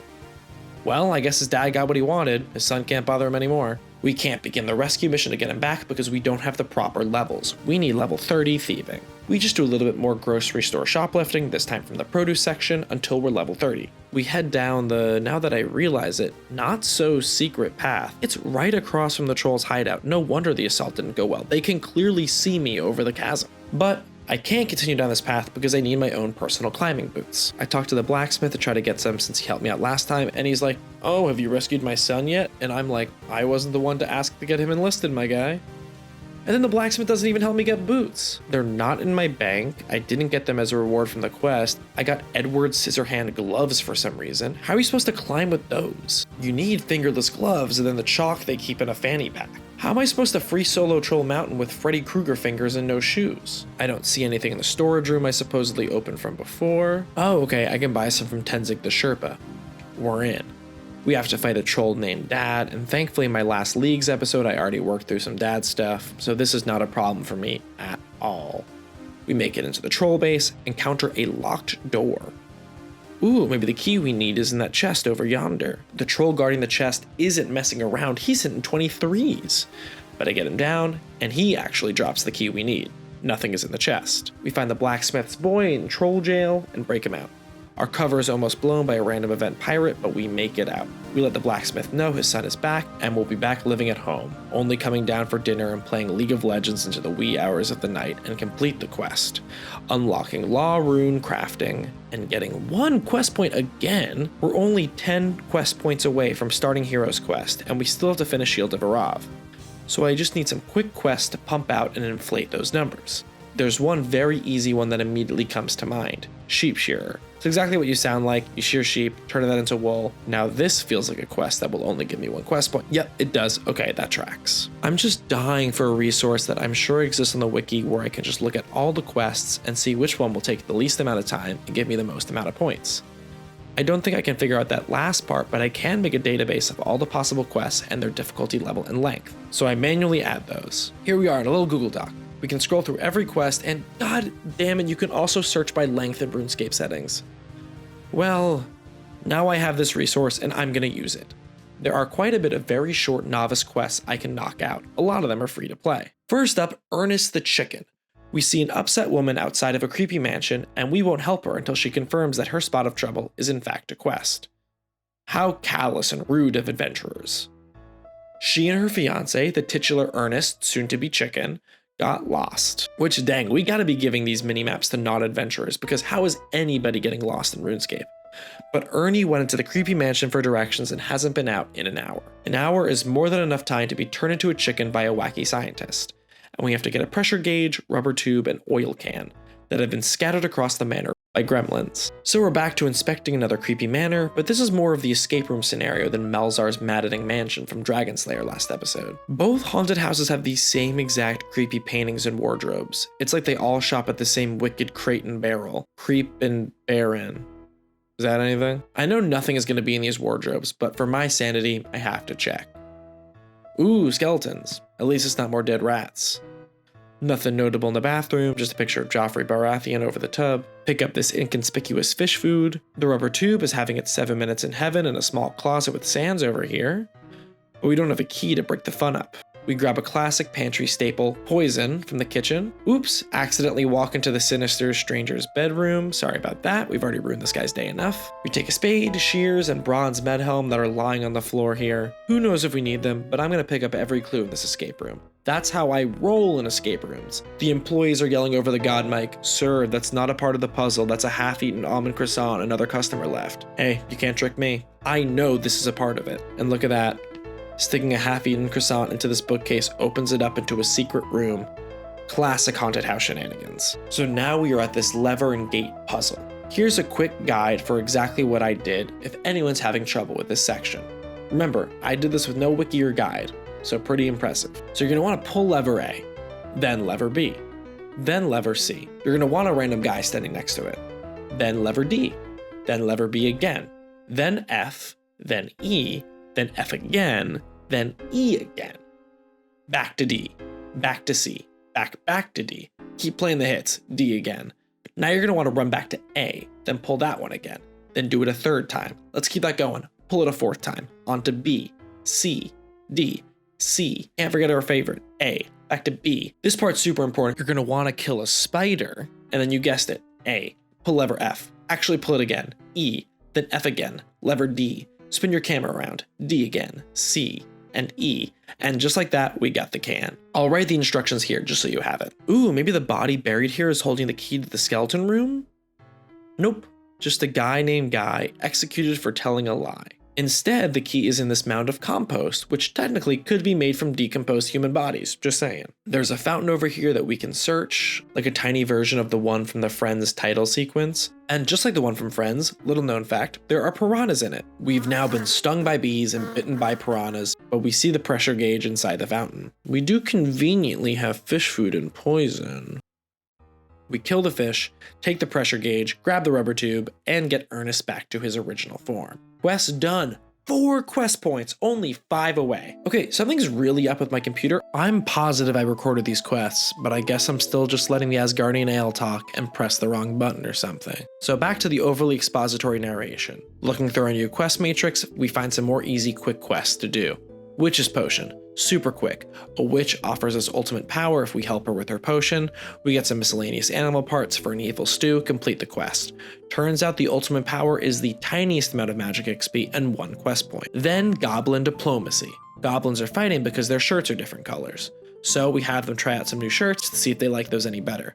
The best part of this quest is that whenever you bring them a new shirt, they have a little underling goblin come out and he does a little fashion show for you, walking down a little catwalk.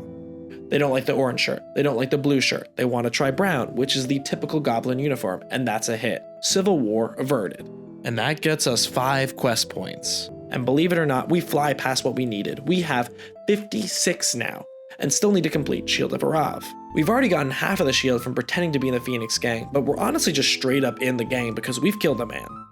We give half of it to the museum curator, who doesn't give us a fun cocktail this time. Instead, he gives us a coupon for half an ancient historic shield relic. If someone else brings him half the shield, they get a coupon, and both of those coupons combined will complete the quest. So we're back to the Shield of Arav chat, and I'm not scared anymore. I've made a fool out of myself in Barbarian Assault and Guardians of the Rift. Going into a chat just to ask for help should be no problem. I'm expecting a kind of chaotic group chat, but it's later at night this time, and it's actually pretty chill.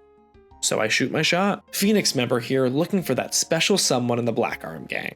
I got half a shield with your name on it. My first gesture gets nothing, but then, anyone in Phoenix gang for SOA? Need weapon store key. This is it, we can help. Oh, also I adopted another cat. We gotta keep the Johnny Idaho Memorial, not because he's dead, just because I miss him, animal sanctuary in business. This is Petunia the Tuna Rodriguez. Thanks to Unknown Ver for the inspo. We meet up in front of the Phoenix Gang headquarters. I'm trying to figure out how to trade the key since I'm an Iron Man, and my new friend here tells me how to do it from the forbidden text, the wiki. Well, those are the challenge rules broken. It's been fun. Should've used Goober instead. I knew I was right to be worried about the Shield of Arav chat. We failed our mission. We failed the account. I lost the challenge. Thanks for watching, I guess. Nah, it's all good. I didn't look it up. I think my hands are still clean. I give them the key, they get the shield. I wait while they get cigarettes or something from the Black Arm Gang headquarters. I follow them to the museum. This really feels like playing back in the day. We exchange coupons and finish the quest. That wasn't so bad, was it? We're so close to beginning the hero's quest and meeting Charlie the Cook to complete the wiki page we rolled. I just need 25 herb lore and 53 cooking and fishing to start this quest.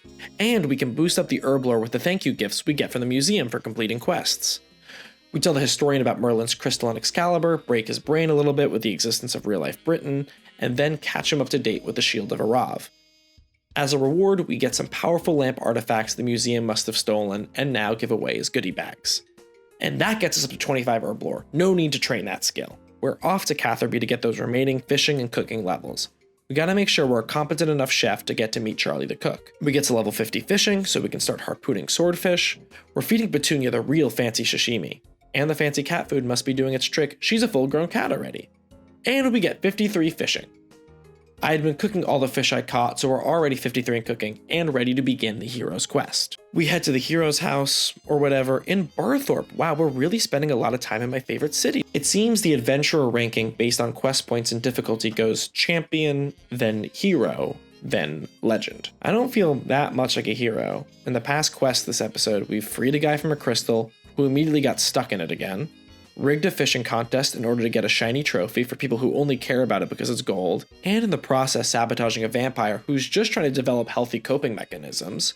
We gave a young man alcohol poisoning so we could send an army on a mission that was a huge failure, then retrieving someone who was imprisoned during the failed mission, and was only there because we got him a position in the army. We worked as a sheep shearer for a few minutes, solved a haunted house escape room, had soup with a witch, played dress up with some goblins, and gave a king a shield that had been sitting in gang storage. I mean, I guess that's heroic enough to get into the... Oh, we actually can't get in. We need an Entrodden Firebird Feather, a Master Thief's Armband, and a cooked lava eel. Since we know that Charlie the Cook is a member of the Phoenix Gang, I assume the Master Thief's Armband portion of the quest will get us to meet him. Though I'm sure he cooks up a mean fried lava eel. We talk to the Phoenix Gang boss Straven, who says we need to go to the Shrimp and Parrot in Brimhaven. You're goddamn right. We're on our way, Charlie. So let's talk to the culinary and criminal mastermind behind it all. Oh, we have to talk to Alphonse the waiter first. We tell him the little pickle code word. We're in. There he is. Charlie the Cook in the flesh. I'm genuinely starstruck. We let him know that we're a compatriot in the organization, and he asks what we're doing here. Well, we're literally here just to see him. I've had hours of questing and grinding just to meet this guy. That, for some reason, isn't a dialogue option, so I say I'm here for the sun, sand, and fresh air. We find out that Charlie used to be a city boy, which is not on the wiki. We're doing groundbreaking RuneScape discoveries here. We also talk about the actual quest, whatever heist we need to pull off, blah, blah, blah. That doesn't matter anymore. Mission accomplished. I try one more dialogue option with Charlie, letting him know we're just exploring around, and he kicks us out of the kitchen. After all the bonding we've done, so much for meeting your heroes. And here's his wiki page. If you're looking for perfectly cooked seafood in the coastal city of Brimhaven, Charlie the Cook is your man. He's the chef and part owner of the Shrimp and Parrot in Brimhaven, a local dive for pirates, foodies, and pirate foodies alike. Just make sure if you order the mint gherkin salad, be prepared to be brought into a criminal conspiracy heist because he is a high-ranking member in a gang. But the best chefs usually do have a criminal record of some sort. That's a wiki page completed. We made it all the way to 55 quest points to sunny Brimhaven with no help from the wiki, except for that one person who told us without our permission, no help from guides, and no help from blood-sucking detective dogs. Yeah, I'm talking about you, Goober. Fuck you, Goober. So let's roll our page and see what's in store for us next time. We got lumberjack boots. All right, it looks like I can get those from the forestry events, which have sort of always confused me, but I guess it's time to figure them out. We have 75 woodcutting, so this should be pretty breezy. Let's keep this energy going. I'll see you next time. On the next episode of WikiLocked, I didn't just digitize all that quest info for no reason, I also made a little sheet to keep track of all the wiki pages we've completed. This is our year-long journey so far. Look at all the memories we've made. And on this page, we can see the percentage of the entire wiki site we've completed. We've completed 13 pages. 0.382% of the entire wiki. Nice. We're so close. First time in the office? I know the algorithm can be a scary, unknowable entity. Oh, news bloopers. Wow, you're always a friendly sight to see on my homepage. What are you doing here? Just coming in for my best of 2024 checkup.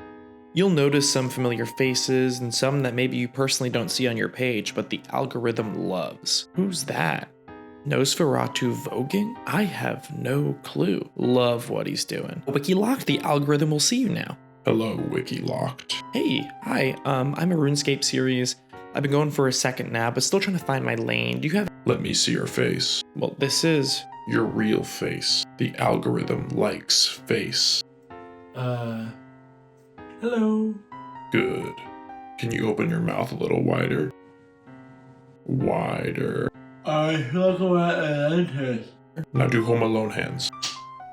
I like that. We'll see if people like the real you. Can I close my mouth now? Fine. I just wanted to see if there was anything I can do to increase your favor. Your subscribers have sometimes commented algorithm boost. The algorithm loves that. It's a little snack for the algorithm. Well, that's great, but is there anything I can do to— The algorithm likes food content. And people like to watch you torture yourself. The algorithm orders you to cook significant meals from your RuneScape adventure in real life. Yeah, sure. I can't see that going immediately wrong for myself. Great. Can I interest you in any right-wing content? No. Please. You know you want right-wing content. No, I don't. You want to be angry. The algorithm hungers for your anger. I'm gonna go. Where's the door? The algorithm also orders you to update your title sequence. I hate you, algorithm. I'm making a new character on RuneScape, but not allowing myself access to the wiki or any informative plugins. The only wiki pages I can view will be 5 random ones. I will then have to encounter them in-game before I can generate a new one. And unlock the wiki one page at a time. I'm Scramp, and this is RuneScape, WikiLocked. It's been a minute since our last episode, so let me tell you what went down on the last episode of WikiLocked. We went to extreme Karen-esque lengths to speak to the manager, chef, and part-time owner of the Shrimp and Parrot, Charlie the Cook, a page we randomly rolled on the wiki. I think I might have mispronounced that on the last episode. I said Charlie the Cook, like a chef, a cook. What are you doing? No, back to the recap. To meet this chef, we got 55 quest points to be able to knock on the door of the Heroes Guild, one of the many adventure-exclusive social clubs. In order to be a hero, we had to be a villain and join the Phoenix Gang, and we got the Shield of Arav using the most powerful thing about gangs, the power of friendship. Much like the talent show that saves the whole town, we threw a fashion show that stopped a goblin civil war. We drank ice soup and it didn't do anything for Witch's Potion. A guy turned into a chicken and we turned him into a guy again. We rigged a fishing contest and set a vampire down a dangerous spiral just to get a mountain dwarf toll guard a shiny trophy. And we saved Merlin from the wizard equivalent of being stuffed in a locker. The page we rolled after Charlie was Lumberjack Boots. We can get that from the Friendly Forester and Forestry events. Not to be confused with the Freaky Forester, who unprompted gives us lederhosen clothing, which I assume is pre-worn by him. We can also get the Lumberjack Boots from temple trekking, but I think just doing woodcutting events will be way easier. We're already at 75 woodcutting from the time where we got magic logs to make glitter caskets for Shades of Morton. To get the Lumberjack Boots, we'd need 100 maple logs and 200 yew logs, which we absolutely have. Our long tree grind now has us operating a functional lumberyard out of the Chase Bank where we hold our items.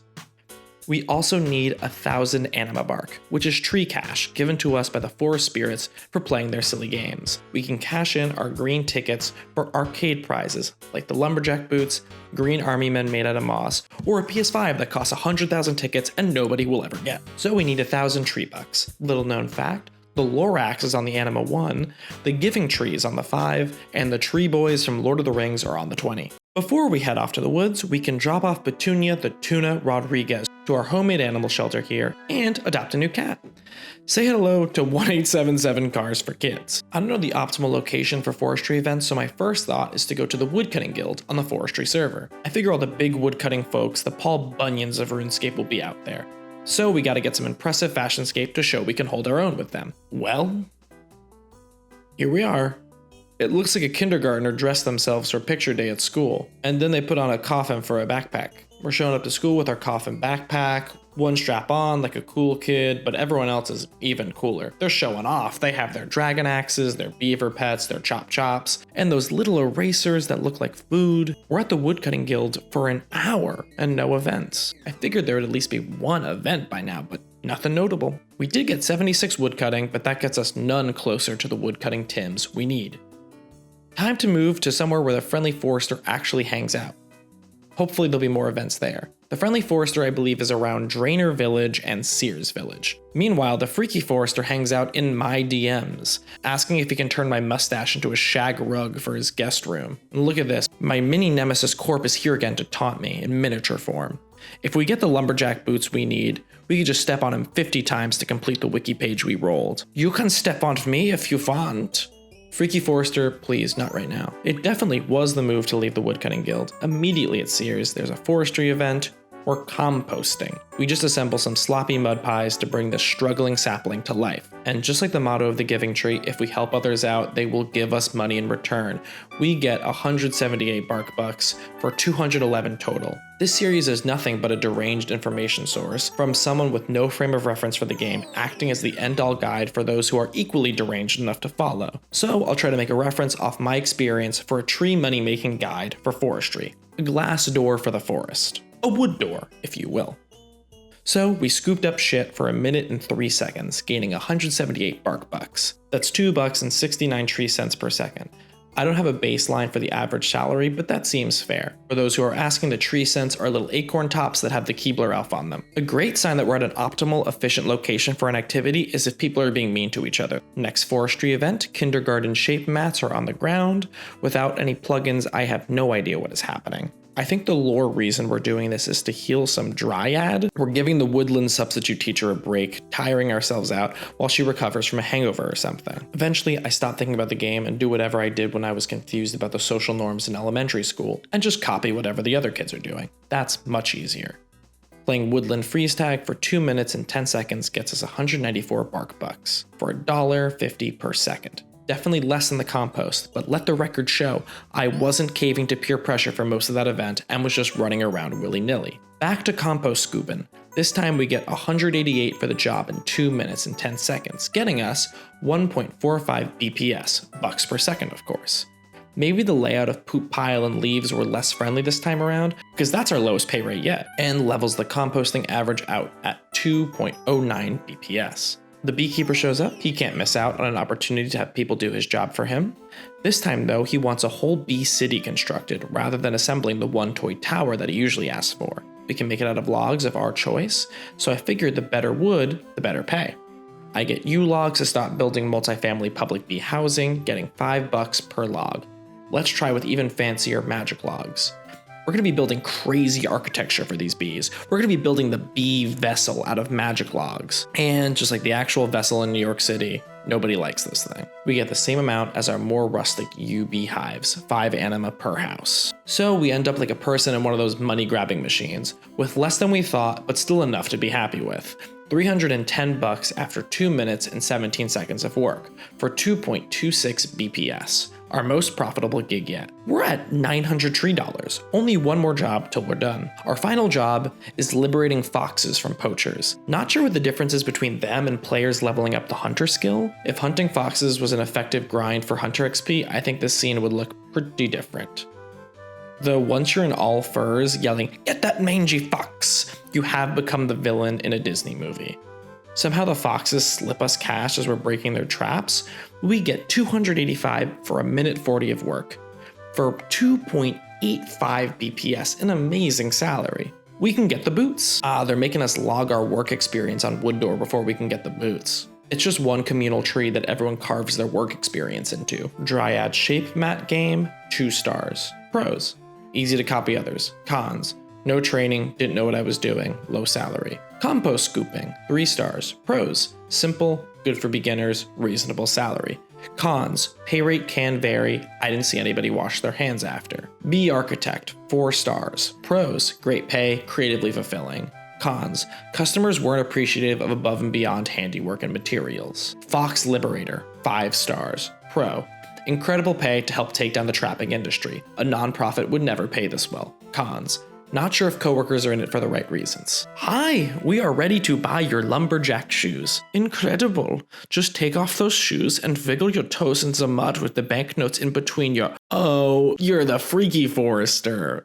You almost got me. Guilty as charged. We buy the boots from the correct forester. That's our 14th random page completed. So let's get another random page. This time, randomness has chosen for us a spork. Wow, that literally is LOL so random. We're going Penguin of Doom style on Recipe for Disaster to unlock this culinary weapon. Before we begin Recipe for Disaster, let's get in our chef whites. There we are. Let's hope the lumberjack boots are non-slip shoes. Otherwise, these kitchen shifts are going to be hell. Turns out the original cook's assistant quest was a lie to see if the cook could trust us. This quest is much more high stakes, which I'm sorry, I feel like grabbing cake ingredients isn't enough to trust me with high stakes situations. The quest isn't life or death yet. This chef has procrastinated on a meal he had 100 years to do.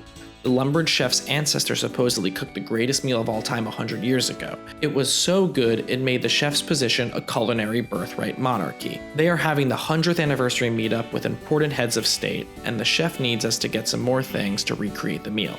He had it on the calendar for 100 years and is unprepared the day of. Some incredible grade A procrastination there. We're given 100 coin advance to go on our shopping spree. We need an Eye of Newt, a rotten tomato, some Greenman's Ale, which turns out is the sponsored drink of Castle Wars, and a Dirty Blast. Chef Scramp, this looks like the first recipe you'll be making for us. It's a fruit blast made from lemon, orange, and pineapple juice. And then made dirty. To make something dirty, you typically add olives, which will be interesting with such a fruity... No, you have to add ashes. Why? We begin our shopping spree. Let's buy 2 Eye of Newt to be safe. You can also buy Eyes of Newt in wholesale crates a la Costco. I thought I saw someone handing out Eye of Newt samples last time I was there. We grab a rotten tomato from the evil peddler who sells them to throw at prisoners. We've been put in these cages. They're a random event, so we know they're just arresting innocent people to fill up a quota. This did get me thinking about the throwing tomato trope. Surprisingly, Wikipedia does not have an article on throwing tomatoes as a form of mocking. What comes up is an article on La Tomatina in Spain, the world's biggest food fight. Perhaps this is sort of mocking the world and society itself for our follies? But thanks to Caffarelli on Reddit, we can assume the tradition hadn't started until the 19th century. According to Pomodoro, the history of the tomato in Italy, the tomato hadn't become widely available to the lower classes until the 1800s, then was able to be chucked upon any horrid performer. The poet Giuseppe Belli in 1838 quoted at the end of a poem, "God save us from the tomatoes," showing a swarm of saucy fruits could already be rained upon lesser artists. And God can't help anyone from the rotten tomatoes. If God could, well, the entire Sony Spider-Man universe wouldn't exist. Now on to the Greenman's Ale. We teleport to Castle Wars.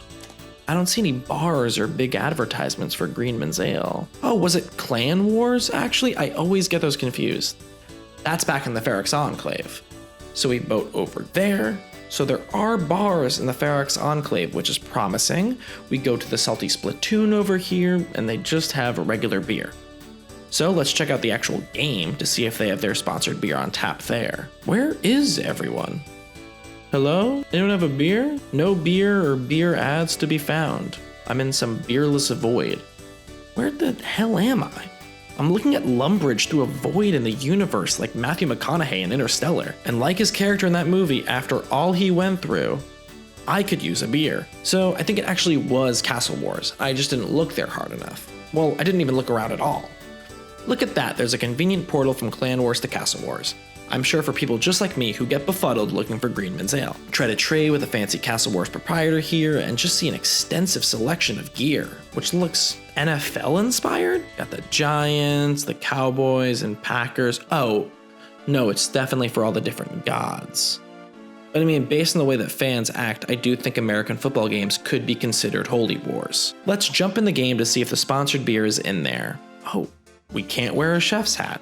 I guess it's unfair to have a rat pilot me to victory. Hello? Anyone have a beer? Nobody's answering my question.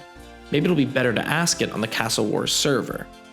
Alright, some more people that could help us out. My fellow players were a tremendous help for Shield of Arav. I think it's time I feel more comfortable relying and trusting my fellow RuneScape players. Howdy! I'm looking for Greenman's Ale. Apparently it's the sponsored drink of this game mode. I don't see any ads around for it or anything. Anyone watching USA vs Canada? Nah, that wasn't me. That was somebody standing in the same place as me. Well, I guess the empty lobby was just as helpful. Why do I have such trouble with beer steps and quests? Maybe it's just law of averages, as half the quest steps in this game involve beer. We wait in the lobby until the game starts and immediately go for whatever liquid is in there. That's Castle Wars brew, not Greenman's Ale. It's blue Gatorade. They should be dumping the Greenman's Ale over whoever takes the castle or whatever during Castle Wars. I still have no clue about these game modes. What I know so far is that there are 2 wars.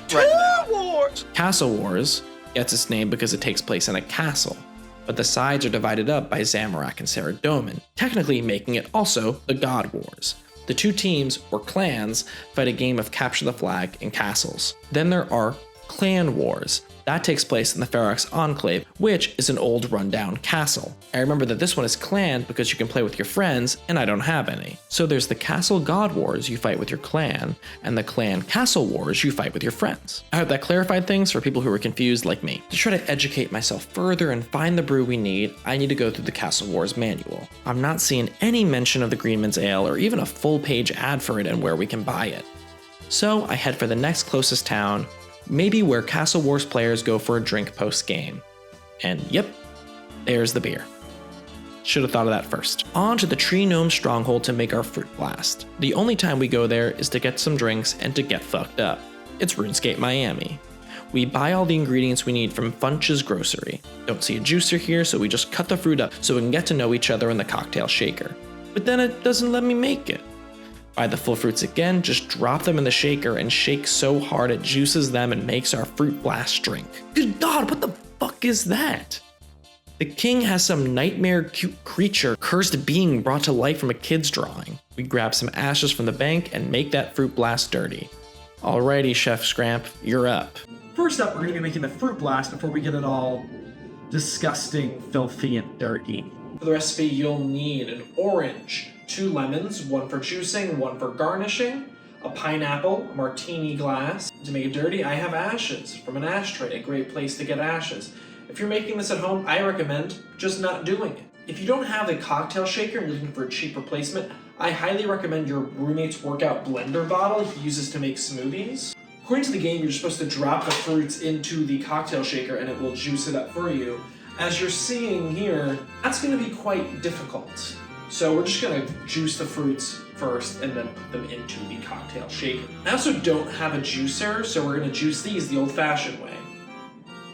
These, baby. Okay, this is my first time doing things in real life. I feel like I got to avoid, well, that. Juicing the lemon. I know this is a recipe traditionally for gnomes, but that's no juice. Orange juice, freshly squeezed. And on to the pineapple. How do I even cut? I thought I was an okay cook, but this is more embarrassing than getting things wrong in the actual game. I want to make a little, like, water slide. Something's coming out. You know what? I think that's good enough. I think that's a gnome-sized portion. Though it will... the less juice I have, the more ashy it's gonna be. Oh well. So, now that you have your hard-wrung juices, you're gonna want to put them in your cocktail shaker and or workout bottle. Make sure that lid is closed. And I didn't close it. God damn it. We've lost a good 25% of our already near non-existent juice. Shake it again.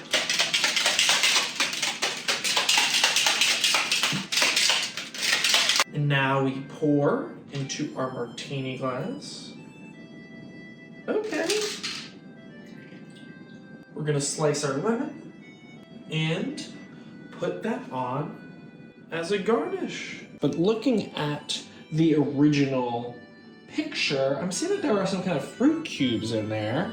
So let's actually put some pineapple chunks and get good use of the pineapple that we butchered. Okay, that's a pretty disgusting fruit blast. It's time to make it dirty. So we're gonna take just a bit of ashes and sprinkle them in there. So now we just have our fruit blast with some ashes floating on the top. Oh, hard to mix something in a martini glass. And there we have it, a Dirty Blast. Cheers.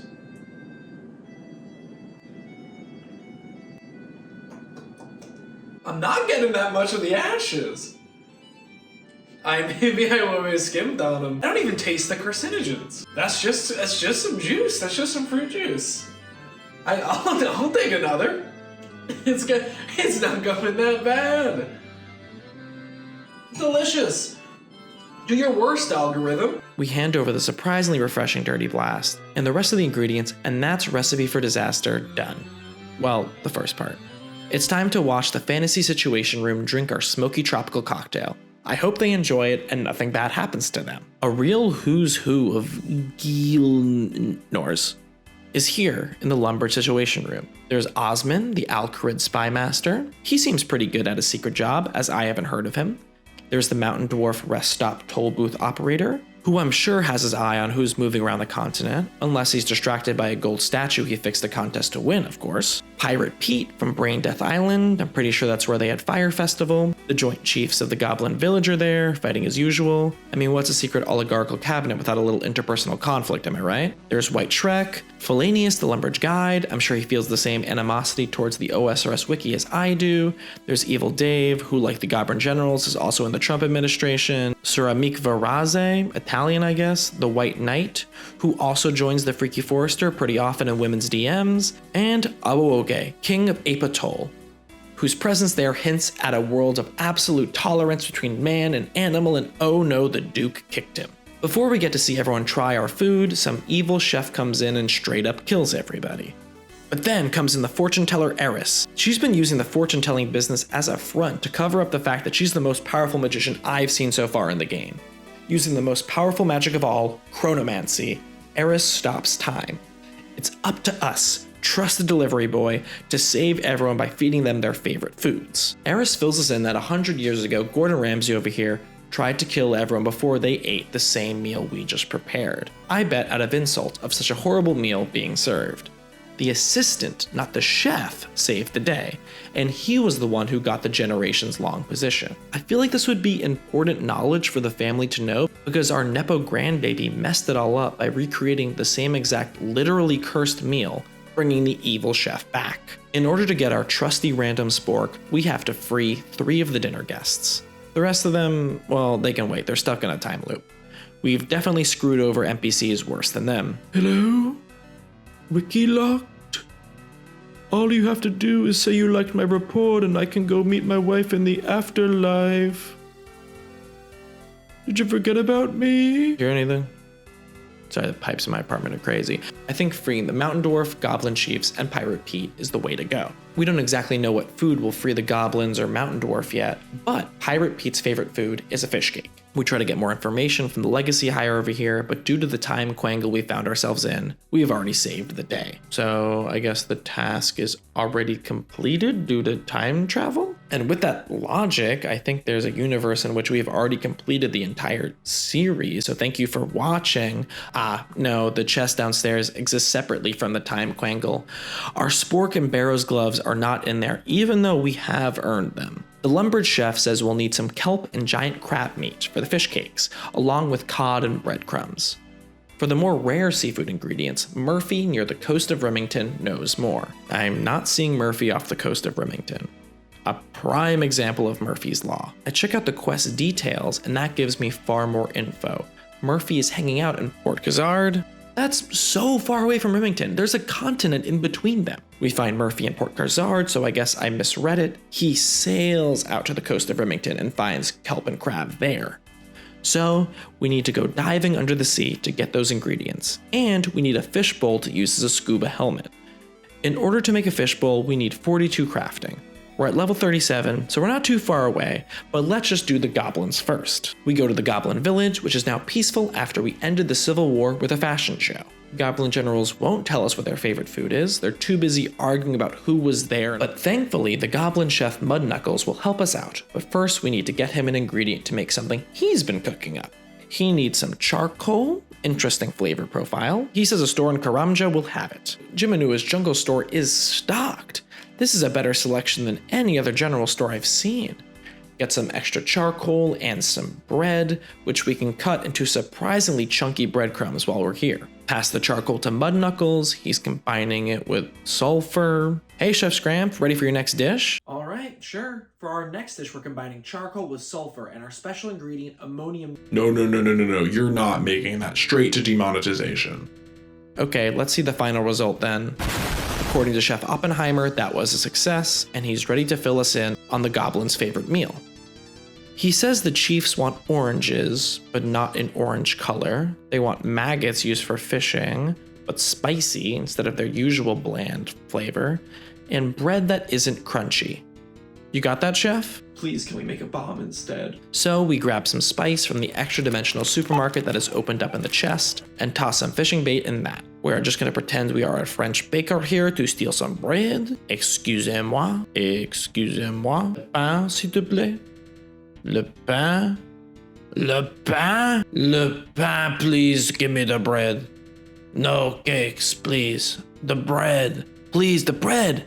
Alright, there we go. I remember they have some oranges in Trino, Miami. We buy some Florida oranges there. Dunk the crispy bread in water until it becomes slimy to the touch. Love the first culinary description I'll have to follow being that. Get woad leaves and a complement in Falador to make the blue dye. We're going for blue oranges. That feels like a pretty disconcerting color combination. And I know I have blue food dye at home.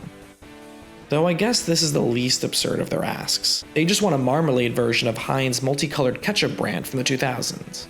I had it. Fuck it, I liked it as a kid. We make the easy squirt marmalade and have a worse arrangement of ingredients than in the hardest chopped lineup. Chef Mud Knuckles plates these horrendous ingredients by mushing them into a bowl, the only kitchen item that hasn't been blown up. We have indescribable gray mush. This is the soup of the day in hell. We give the goblins the slop, it's so good they disappear. Interestingly, we get farming XP from that quest? Maybe because fertilizer is also used to make explosives. Stop that. Stop that. Get cooking, Scram. The viewers want to see you eat the mush soup. The algorithm did its worst. We're now making the slop of compromise. We have bread, oranges, food dye to make the orange blue, gummy worms for the maggots, and if you thought I was being, generous to myself, don't you worry. In order to spice it, I have Mike's Extra Hot Honey and the Last Dab from Hot Ones. We have the orange slices. We're gonna put a few of them into a bowl. Get out our blue food dye. I'm glad we can continue adding the carcinogens into our meal. I think that's gonna be the running theme of this tasting menu. We are dropping the blue food dye in. I think that should hopefully be enough. Oh, that was more than enough. Oh, that was definitely more than enough.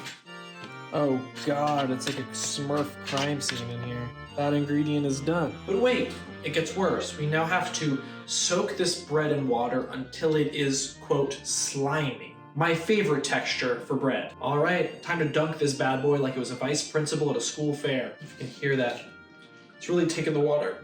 Ugh. It's the Italian in me that this is like waterboarding. Talk. No, just kidding. Waterboarding is proven, like other torture, not to work. Okay, it's getting slimy. Yeah, that's slimy. There we are, our slimy bread. Now it's time to get these maggots nice and spicy. We'll toss a handful of them in there. Slather that in there. And it's tradition to ruin our stomachs by adding in a little extra of the Last Dab. That'll go in there. That smells horrible. The worms onto the soggy bread. The blue oranges. If this isn't a recipe for disaster, I don't know what is. This one isn't fun. This one isn't fun, okay, let me tell you. Ooh, turn this into a mush. This'll do it. Oh god. The water sprang back at me from the bread like it was a fucking humpback whale.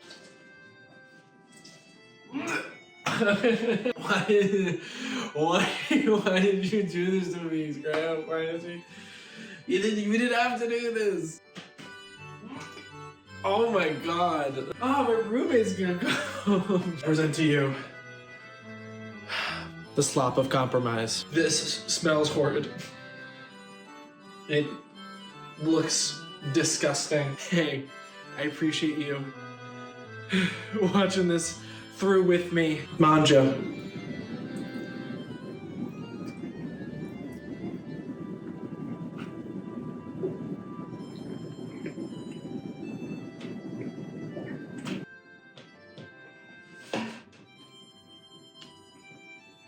It's hot. I'm done. It's hot. Okay.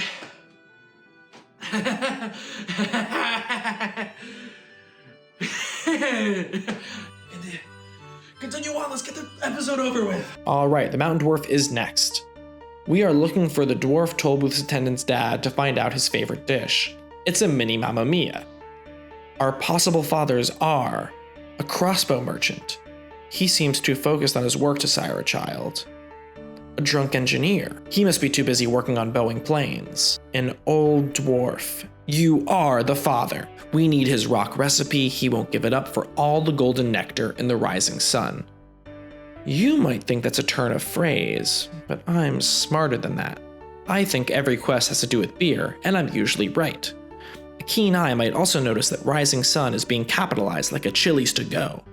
I have reason to believe this is a drinking establishment. We just have to find it. Grab a pint of beer from the Sears Village pub. Don't think this is it. Try the bar in Ardoyne. Don't think this is it. Go to what I thought was called the Falador Inn, but since when were the hostesses wearing an apron with a rising sun on it? I think we're at our Chili's. Every classic RuneScape quest step is on display here. We bribe the waitress to get our beer recipe. We gotta make a choice though on our bribe amount. Gotta be a high roller and go for 200 gold. That's nothing compared to my 10,000 gold bribe in Dragon Slayer. My account is still gonna kill me though. Hey WikiLocked, thanks for coming in. I just wanted to talk about some spending recently. Our account has been pretty low since you've spent all of your gold to make an animal shelter. Yes, but that did give us construction experience, which we do need for one of the pages we rolled. Absolutely. We just need to be a little more careful with the funds that you do spend, since you completely empty your account on a $10,000 bribe to get a goblin out of jail. I mean, it had to be done to complete the quest. I really don't think that's true. Is he free now at least? No, it didn't work. How about this? No more bribes. Money should only be used on skilling and better gear if possible. Well then, would this change your mind? Well, would the... Come on. Are you trying to bribe me? Can you, Can you just, slowly, secretly slide it towards you? This is only 58 gold.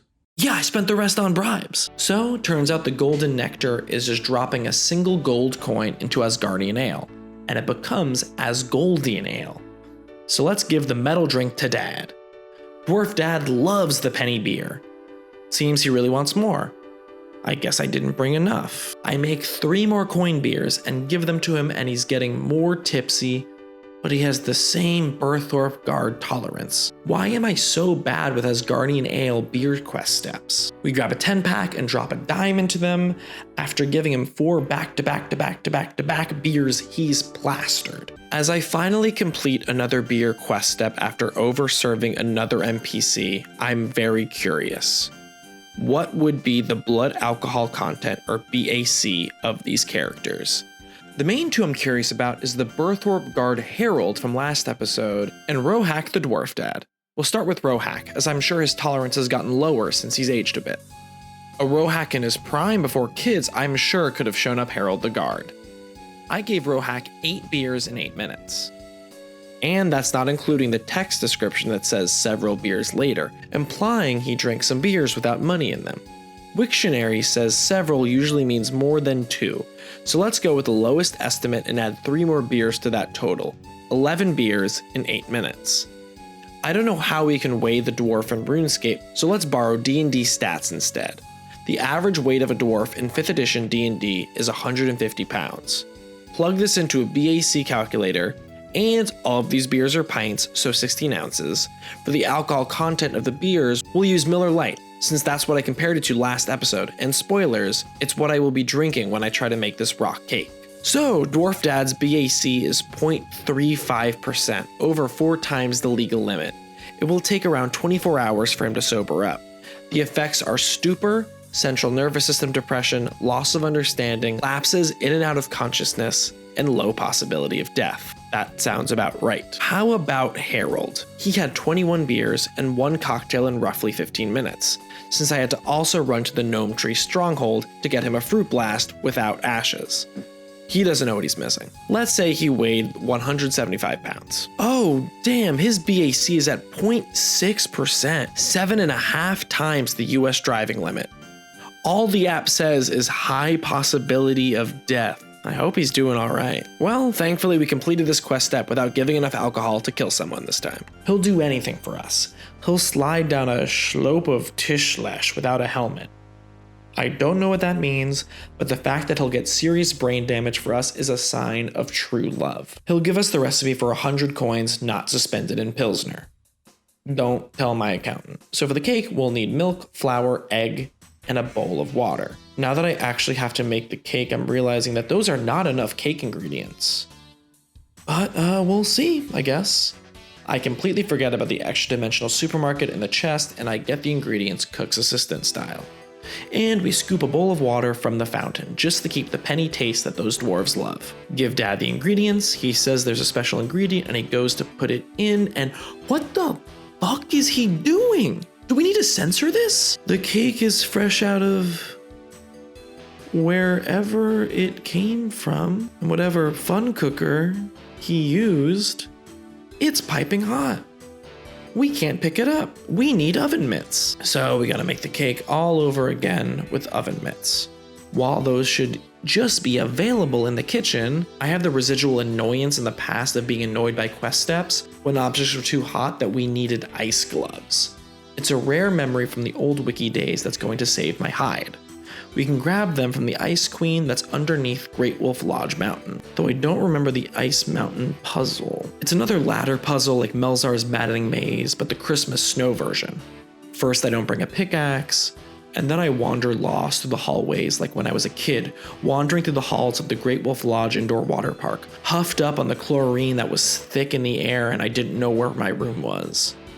But eventually we find our room and duel the ice witch and get her icy oven mitts. I feel like there had to be another way to do this, but this should do the trick. I forget about the chest grocery store again, cook's assistant all of the ingredients, and have to get another bowl and pot since Dad put my old cookware God knows where. I mean, I wouldn't use them if he handed them back to me, but still.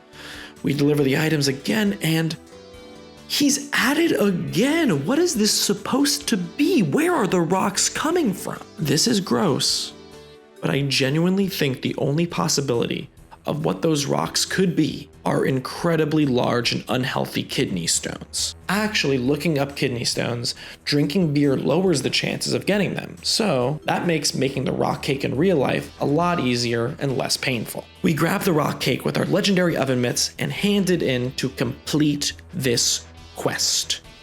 We can buy the spork. We're so close. We just can't equip it yet. Well, let's get cooking. Welcome back. Time has not passed in this awful culinary torture zone, so my throat is still burning. Our next course is going to be dessert with the rock cake, but there is a lot of beer that pairs with it. So the first thing I'm going to do is make that. The Asgardian Ale. I had a throwaway wiki joke that Asgardian Ale was Miller Lite.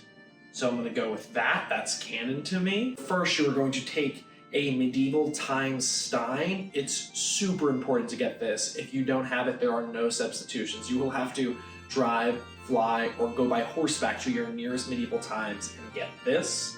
Put in the smallest of currency. You'll need a single coin, so we're putting in a penny in there. There we go. Okay, that's an embarrassing level of foam, but it won't be a recipe for disaster meal without any carcinogens, so I'm sure the metals are peeling off of the penny into this beer, but we'll take anything we can get after the slop of compromise compromised my digestive system. Sláinte. So for this cake, we only have 4 ingredients: milk, flour, an egg, and a bowl of water. I don't exactly know how to ratio the ingredients, so I'm just gonna be basing things off of what feels like cake consistency. There's only 1 egg, so there can't be that much batter. Hey, buddy. You wanna help? We got our cat companion with us here. Hey, your dad's about to make more crimes against humanity. And unlike in Runescape, real life allows you to have multiple followers. All right, buddy. Crack an egg. pour some of the bowl of water. Just eye the milk.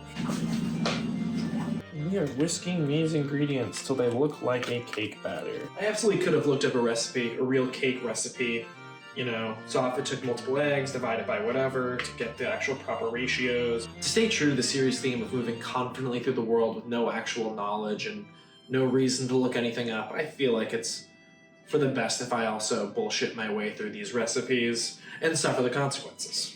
Alright, that looks like a thick little batter. Now it is time to make the rocks. I wanted to put real rocks in. Believe you me, after what I've just eaten, I'm down to eat whatever for you guys and for the sake of committing to the bit. I looked up this. I did look up this. I looked up, should you cook rocks in an oven? And it was a resounding, no, don't, they'll blow up. And we've already decided not to make a bomb in this video, so I'm gonna stay away from doing that. For my sake and for the sake of all my roommates who I want to get their security deposit back, we're not gonna blow up an oven. So I'm gonna go with what I, first thought the cake kind of looked like and what could work as rocks and honestly taste good. Like crumb cake, crumbs, when we make big bouldery crumbs. Maybe that was a secret ingredient the old dwarf put in there with that whatever he was doing. That's probably too much. Okay, we can actually pack it together like a rock, and this might actually explain what the dwarf was doing when he put his secret recipe in there. Like, look, grab some of the dust, and then I'm getting it all over the floor. Alright. More like the consistency of pizza dough. So there we have it. A dwarven rock cake. We got a little bit of a rock slide over here, but I swear I'm an okay cook if you give me a recipe and tell me to make something that isn't fucking cursed. We're gonna put this cursed cake in the oven at 350. I don't know, 350 seems like the classic temperature to me. We can't go wrong with it. And hope for the best. We need to wait for it to be completely scalding, and we will try to grab it with our bare hands. And while we wait, I guess there's nothing to do but drink like 7 of these. So I'm gonna go check in the oven first with no gloves and see what we got going on here. Ah, Jesus! Now we will get our rare, hard-earned oven mitts found in the drop table from every store ever. And here we go. The rock cake. I know, like, this is like you put turds into mashed potatoes. It looks like if you took like a paste of nothing and baked it. I'm gonna make sure to get a piece of the rock. I can smell what the rock is cooking, and he might save this godforsaken dish. I wish I had a command over the English vocabulary that would let me communicate how awful cutting into this cake feels. Here's our slice. It looks like uncooked pasta. All right. You're not gonna believe it. A cake made from an egg, flour, water, and milk tastes like nothing. That is just nothing. Is that how people used to eat in the medieval times? This does get the rare distinction of being a dish that I will go for a second bite of, which is kind of high praise. Well, hey, we did it. Back to you, Ethereal Scramp. We're off to New Jersey, or Port Phasmatis, to get the crafting levels needed to make a fishbowl. We make a lot of molten glass, cut some of the gems we've accumulated along the way, but mostly just make molten glass and play the crafting clarinet until we hit level 42 and can make a fishbowl. I think part of the reason the fishbowl requires a high crafting level is because when you equip it, it comes with this cool balaclava. Can't wear armor when you dive into the water, which does make a ton of sense. We'd be dropping to the bottom of the ocean like a gold piece in Asgardian ale. We go underwater and immediately get some kelp and find the crabs in a big enclosure. It looks like the underwater ogres are treating them better than we do our shellfish.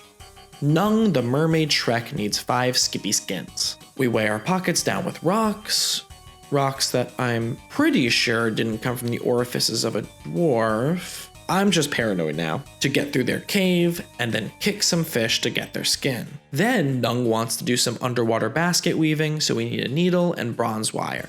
Grab a needle, make the bronze wire, and get let into the crab cage.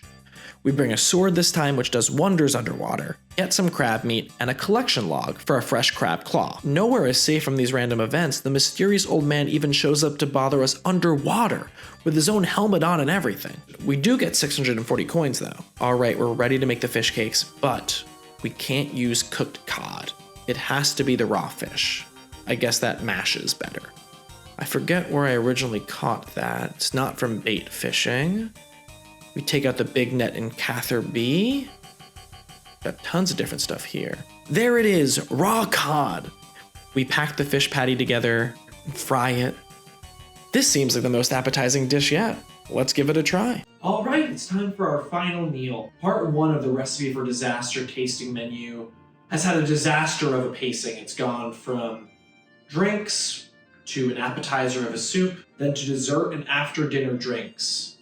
And then now finally to the seafood entree. It also took me to the final meal to realize I should be filming it from the front and not from the side as I cook. I would have gone back and filmed everything in the proper cooking style format, but then I also thought if I had to redo the Slop of Compromise, I would just throw all my devices into the water and head into the forest, never to be seen again. So we are now making fish cakes. I don't trust my hands to make it, and I don't trust this recipe that doesn't add any seasoning at all. We have a fillet of cod here. We also have what I thought was king crab. I saw king crab at the fishmonger and I said, ooh, king crab, that's kind of closer to giant. Turns out it is king crab flavored seafood. That's gonna be fine because this next substitution is way worse. I also couldn't find any seaweed, so I went with turtle chips seaweed flavor. We're gonna cut up the cod, take out some of these crab tubes. That smells like seaweed. That's too many of those. We're gonna cut up the bread to breadcrumbs like they do in the game. So what we've got here is not great looking, I'll tell you that. Let's try to crunch this and see what consistency we're looking at. And the fish is not grinding together. All right, that looks like we can at least pack it together into a cake. We have our crab meat. I'm gonna get in there with my hands and form it into a patty. I was hoping that the seaweed chips would stay hard and be an actual crunchy texture. They've softened up under the moisture of the fish. All right, we have a cake. Now onto the hardest part. You can see in the actual model of the fish cake that there is a little indent of a fish inside the fish cake. How the hero is able to do that is beyond me. And there you have it. A raw fish cake. It's time to fry this bad boy. So you don't need an oil to cook things on the stovetop in Runescape. I can assume there's a communal oil sharing thing around the oven. I'm not gonna be throwing this raw onto the grill. You gotta fry it in some oil. My biggest fear, and what I think is the actual reality, is that the fish cake is gonna immediately fall apart. All right, let's try it. It's looking crispy. Let's try it flip. I think we're gonna get cohesion. I can't believe it. It smells okay. All right, it's crispy on both sides. I'm gonna take it off. And there we have it. A fish cake. That I guess is a fish cake. I don't say fish cake. Come here. Look at that. Oh. All right, so let's go back to the kitchen right over there and let's eat it. All right, we got our fish cake. We got our Asgoldian ale right here in case we don't love it. We'll love some Old Bay or something, but let's go for it. I think it's cooked. That's what I think a fish cake would taste like. That's okay, it's okay. Oh, we did it, we're done. We made a meal that was similar to the meal we were planning to make. If that was in the RuneScape cookbook and I made it, I'd be like, yeah, that's a fish cake. I hope you enjoyed. I hope you enjoyed this fun change of pace as I brought my horrible commitment to the bit into the real world. I think this was really fun. It was fun to see you this way. But let's go back to the old ethereal voice script as we roll another page. Let's go. I did it. I did it. And we free Pete. Get a ton of random experience, but more importantly, we can equip our random spork and complete our random page. Let's roll a new one. Frozen platform. There's nothing here, but it's in the ruins of Tapoyawik, which is in Varlamore. We're off to a brand new area. Well, 2 pages done. I think that was a pretty good episode. And I still don't have food poisoning as of recording this, so I think I didn't eat raw fish and won my battle with a slop of compromise. Oh, sorry, let me take this helmet off. We got 2 pages done, and I didn't get sick. So that's an episode well done for me. Off to Varlamore. On the next episode of WikiLocked. All right, algorithm. How'd you like that? Yeah, it was funny when you gagged. I'm not gonna push it though. This 9-hour video essay on Wii Sports Resort Island being an example of effective communism in practice is doing numbers right now. Yeah, I'd watch it. All right, let's get started. We need to get our page numbers for the OSRS Wiki up. We have 35,285 articles at the moment, a number which I hope becomes out of date immediately. The EverQuest 2 fandom is 378,000 articles, and that's a fandom. I remember watching some YouTube essay about how they suck. We need to top that. I'm gonna need a new article pitch from every single one of you. Oh God, I don't have anything. I hope I don't get called on first. I want new articles, and I want detailed articles. I want them looking like the never-ending iCarly fan wiki page about Carly and Freddie's ship. I think it's called Creddy. Like Freddie and Carly, I guess. Oh God, just start from the other side of the table. Oh wow, this just keeps going. Sorry, let me try to scroll faster. Still going. Okay, yeah, we'll start in just a moment. Damn. Oh wow, they do get together in the reboot. All right, that's it. Jones, what do you got? Damn it. Okay, so this is the Frozen platform. It's a platform that's frozen in the ruins of... Okay, now who in their right minds would ever care about that page? We are, in fact, on the lookout for the Frozen platform, a platform that is presumably frozen that's located in the ruins of Tepoyawik, a part of the Heart of Darkness quest in the Varlamore quest line. We have been questing a bit as of late. The page we rolled before, the Spork, had us going through 3 mini quests in the Recipe for Disaster quest line. We made 4 meals that I then unfortunately brought into the real world for the valuable scientific ideals of curiosity and commitment to the bit. We made a Dirty Blast, a fruit juice cocktail with ashes in it, a drink I genuinely didn't think was that bad, but the Cullen Romancer did because he tried to kill everyone before they could drink it. In order to free the dinner guests, we made the Goblin's favorite meal, the Slop of Compromise, a meal that compromised my digestive system. We baked a dwarven rock cake that, if cooked by a competent chef and without rocks or kidney stones, actually could be pretty good, and we freed Pirate Pete with a fish cake that ended up being the best of the bunch. I don't believe any culinary expeditions await us on our next journey, but we are beginning an expedition to a land that I have not stepped foot on, the recently added continent, Varlamore. We start the quest by eavesdropping on someone who is excitedly talking about the delegation from Varlamore, an isolationist nation that's finally opening up to other kingdoms. That's a smart lore way to suddenly have a new continent show up in the world. We're asked if we're intrigued by a new land to explore and discover, and we hit them with the I'm something of an adventurer myself meme. The 2 folks that are gabbing Varlamore, Noah and Alina, are complete opposites. Alina knows every single thing about this land no one else has gotten to. Any chance Noah gets, he throws in insults. Did you know that the Coliseum in Varlamore is the largest open-air stadium in all of the world? Open air? I'd rather just open a beer at home. The back and forth does not end as the delegation arrives. We are right behind them. Greetings. I welcome you to the kingdom Children of the Sun. Misteren. Oh, Children of the Sun. I hope your travels have brought you here safely. Yes, thank you. We've arrived on our quetzals and have placed them. Did he mean pretzel? No, quetzals are the unique species of bird they use to travel. Of course. Why, those creatures These people seem bird-brained if you ask me. Will you guys shut the fuck up? With the 2 of their commentary, nobody notices the guard with an incredibly suspicious sack walking right out in front. I guess he decided not to use the other 2 castle exits that were available and walked right in front of the sergeant and delegation. Well, I guess it's up to us to do something about it.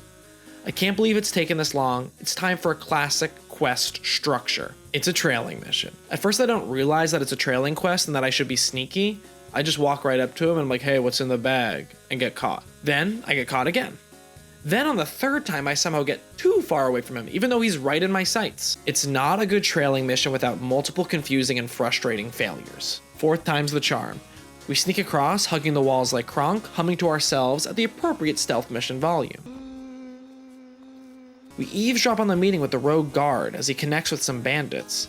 It looks like they're planning a hit on the delegation. Negative Noah over there must have sent them. We tell the sergeant, and it's up to us to find and point out the fake guards in disguise. Okay, well that one power posing for sure. No helmet on you, that's suspicious. This guy looks asleep, leaning against the wall. I'm gonna mark him, but actually this seems to me like real cop behavior. If I was looking for imposter cops on the subway, I'd flag the ones that weren't playing Candy Crush. But this isn't the real world, and we flag Candy Crush guard and move on. The last sus guard is wielding a mace, which isn't proper protocol. The only mace they get is for pepper spraying protesters. We snitch on the spies, and they're apprehended. Time to ask them a few questions. We're surprised by one of the delegation members, Prince Itzla of Varlamore, in the interrogation room. He wants to join in on the fun. Time for good cop, out of town cop, now on NBC. I guess I got the roles reversed because Itzla is definitely the good cop. He's asking them what form of interrogation the subject prefers, and he's politely asking if he knows what a chicken is, and hints at burning him alive. It works. The suspect says he got the mission to do the hit from someone from Varlamore, and the target was the Tiokan, or the head priest of the delegation. Because we saw something, and then said something about the strange bag and saved the day, we now have permission to travel to Varlamore. Quest completed. To fly to the new continent, we can hop on these quetzals. Beautiful birds.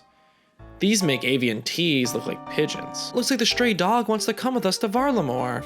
Sorry, Pooch. Varlamore Air doesn't believe you're an emotional support animal. We meet with the Tullis twins when we arrive. The Varlamore hospitality from Prince Itzla is gone. They're immediately insulting us. I don't look like much. I'll have you know that a mithril plate body and adamant legs are the best armor that anyone can possibly have where I'm from. They also have some drama with the prince. I'm getting some suspect vibes. I don't want to stereotype it, but twins in media are usually up to something. The Shining twins. Zack and Cody were always scheming. The Freak twins from Matrix 2. Sure, it's a misdirect because of how overdone the twin trope is. It's just first impressions. On our way to meet the prince, we're introduced to Metzli, the other Tiokan. She says she knows this as the face of death. I mean, yeah, I've killed hundreds of chickens and crabs, but you could say the same to any chef in Fortis. Maybe she's a vegan. Good on her. She's the Tiokan of Ranul, the god of the moon and darkness, while the Tiokan Cerevis that we saved is the priest of Ralos, god of light. We have a secret rendezvous with Itzla in the Ranul crypts, and oh wow, she wasn't kidding, they really love the darkness. It's pitch black and oh, the camera was just behind the wall. We meet up with Itzla and the Tiokan is here with us. Turns out the high priest is the prince's father. Itzla says he'll tell us all about it sometimes. Thanks, Itzla. You don't need to tell us about how your dad had you. I think we know all about the birds and the bees. We're meeting in the crypt under the cover of darkness because some unknown Varlamorean is trying to kill Cerevis. It could be an intruder in our secret meeting. I thought I was the only person granted access to this new continent. Guess not. It's up to us to find this attempted assassin. Even though we're brand new to the region and culture, we've gotten ourselves in an episode of Law & Order Varlamore.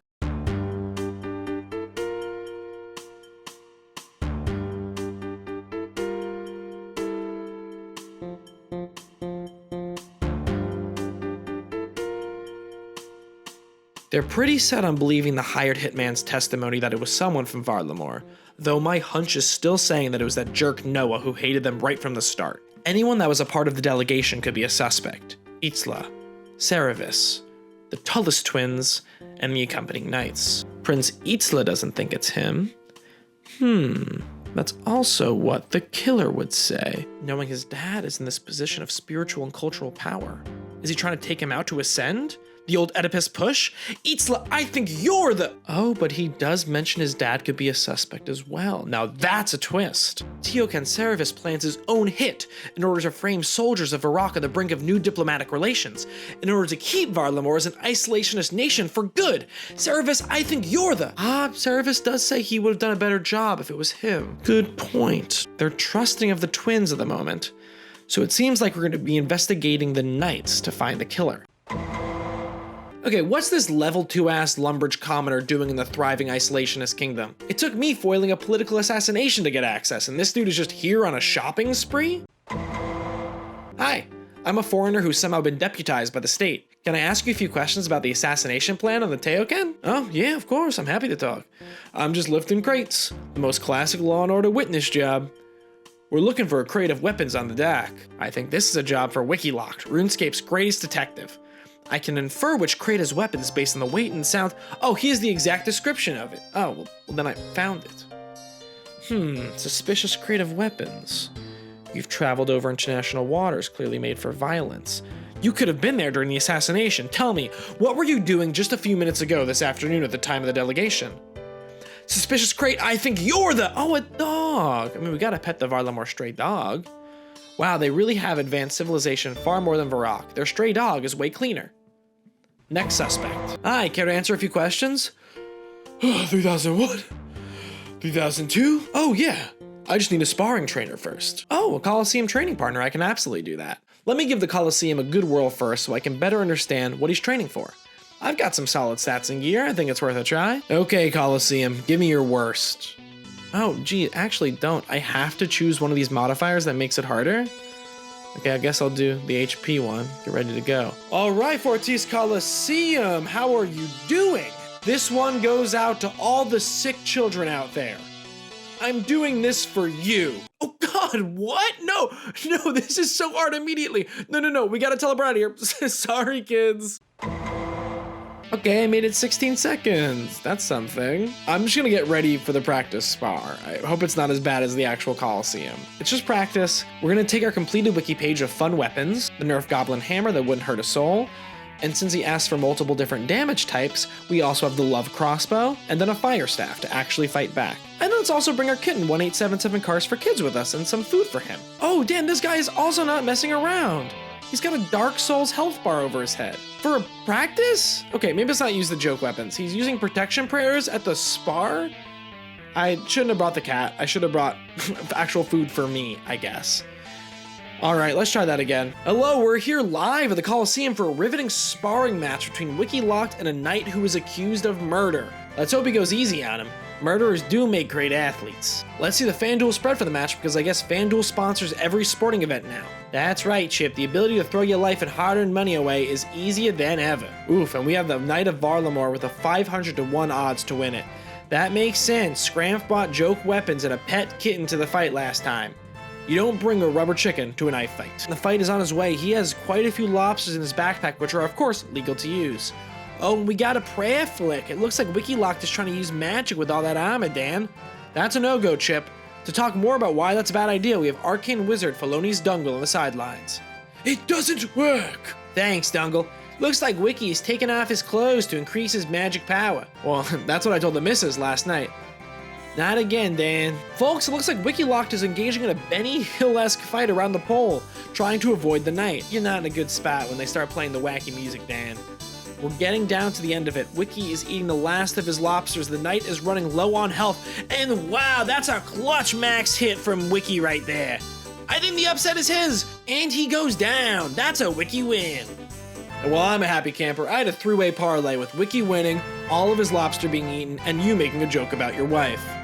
You have a serious problem, Dan. Well, stay right here on ESPN World 342 where we have the Gnome Ball Froggy Cup Finals as the fan-favorite Toadstools get ready to play the Morning Dew. Hey, can I ask you some questions? I'm drunk. Great. I was surprised it took this long into a new quest line to have a plot line that deals with intoxication. But it's the rare example of where we're sobering someone up instead of giving them so many drinks that they technically should die. And we also have the inverse now of the trailing mission, the also beloved follower mission. We have to walk to this fountain and keep reminding the drunk knight that she has to follow along. She sobers up in the fountain. Time for the final suspects. Hey, can I ask you a few? Help us catch a thief. There's a bunch of citizens around here that we can pickpocket, and we're looking for a planted amulet. There's also wealthy citizens here in the market that have a special fancy gold headband to indicate their wealth, but we can't pickpocket them until we're level 50 thieving. I don't think they have the amulet. They're a different kind of thief. Nab the amulet, turn it in, and we can begin our questioning for real. It's an interesting mystery. They all might have their reasons. The guard looking for the weapon shipment. Was that to prepare for another attack? How about the knight training in the Colosseum? There's no way he could actually fight in the real Colosseum. That was super hard. So what was he training for? Another attack? And why were those knights at the tavern? Were they drinking away the guilt and embarrassment after their failed assassination attempt? And how about the ones in the market? I don't have anything for them. Maybe they're cool. The twins tell us to search the knight's quarters, and I don't know why we could have done that before. Nobody was home. And just sitting in Valam's chest is a smoking gun letter, telling him that the Tiokan can't return from his travel to the east. Only with the Teokan's demise can Twilight's promise begin. And hey, that's the name of the quest. Okay, I guess the culprit was Varlamore, one of the knights of the tavern. I mean, it's obviously damning evidence, but it feels a little too obvious, don't you think? If we can talk to Varlamore and get more info, maybe we'll see what's really going on, and oh no, the twins just straight up kill him. It's time to travel to the Tiamat, the religious center of Varlamore, to meet up with Itzla and Dad to let them know all the shit that's going down. We're given our own little bird to fly over there. Say hi to Renu. Oh my god, what a cute little mount. Now that's some hospitality to give a new visitor their very own adorable airplane. So Itzla is also just fine with the twins just straight up executing someone with no due process? Alright, so much for the good out-of-town cop. Turns out the twins' family were the original rulers for most of the kingdom's history. Okay, maybe it was a little quick to say that something was up just because they were twins, but twins that have direct lineage to the deposed ruling family? I mean, come on! I bring up the title of the quest, Twilight's Promise, and another quest vocab term, the Final Dawn. The Final Dawn is a blasphemous concept of the end of the world. So I'm gonna have to go back to the goth vegan pope of the church, Metzli from earlier. Metzli gives us Varlamorean Apocalypse 101. Jimua, the rebirth of the world, as Ralos and Ranul come together. The believers of the Final Dawn think that they can trigger this cycle, this big world event themselves. Now I have a ton of questions. First off, will this be on the test? Hey, WikiLocked, we need you out here now. Just a moment. Now, will there also be a paper at the end of this course? Now! What? I don't see anything.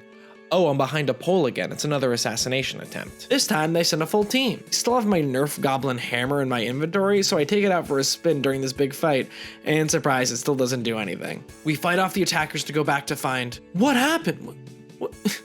What do you mean what happened? We were attacked. Oof, did someone happen to get through the gates because, hypothetically, someone thought it would be fun to use a toy hammer during a political assassination? Whew, nobody actually did make it in. We held off the attackers. But the Teokan still has been stabbed, or kicked in the balls, I can't tell. And Metzli, our goth pope and professor, has disappeared. Oh, no, it's too late to add a new course. My semester's ruined. Well, that quest is completed. We have one more quest in the series to go, and then we can encounter our true mark, the frozen platform. We will need 48 Slayer and Thieving to complete the quest, but maybe we can start it and find our frozen platform without it? I talked to Itzla again, and thankfully the Teokan has immediately made a recovery since the second assassination attempt. But we don't have the necessary levels to begin. Alright, off to train to become a real killer. It's time to train Slayer. A mainstay of MMORPGs are quests with thinly veiled story that just requires you to kill X of a certain amount of monster, bringing it to the quest giver and continue on with a quote-unquote story. As you've seen with all the different quests we've been bouncing along, Runescape doesn't have this. It has successfully rid the questing system of the bloated kill quests, but it only did that by taking all the kill quests and pushing them somewhere else. The Slayer skill. All the Slayer skill is those kill quests, but with no story, just violence. You go to your designated violence sponsor or Slayer Master, and they dole out which species you are bound by fate to eradicate. I don't know how they come up with what species deserve to die. Queen to d7, check. King to 8h, rook to a8, checkmate. Your task is to kill 58 dwarves. I go to check in with my vengeful Slayer Master in Berthorpe, but I guess I already have a task? I thought all my Slayer experience came from going to the museum that teaches kids how to be violent. Oh look, an exhibit on monkeys. You learn the ways of the animal, and thus the way to kill them, to rip them limb by limb. By one of his Slayer Master burner phones, the enchanted crystal. It's the only way to keep up to task with your tasks, or to get in contact with Slayer NPCs like you were in Grand Theft Auto or the Barnyard video game. Turns out our recent Slayer task was to kill 27 ghosts.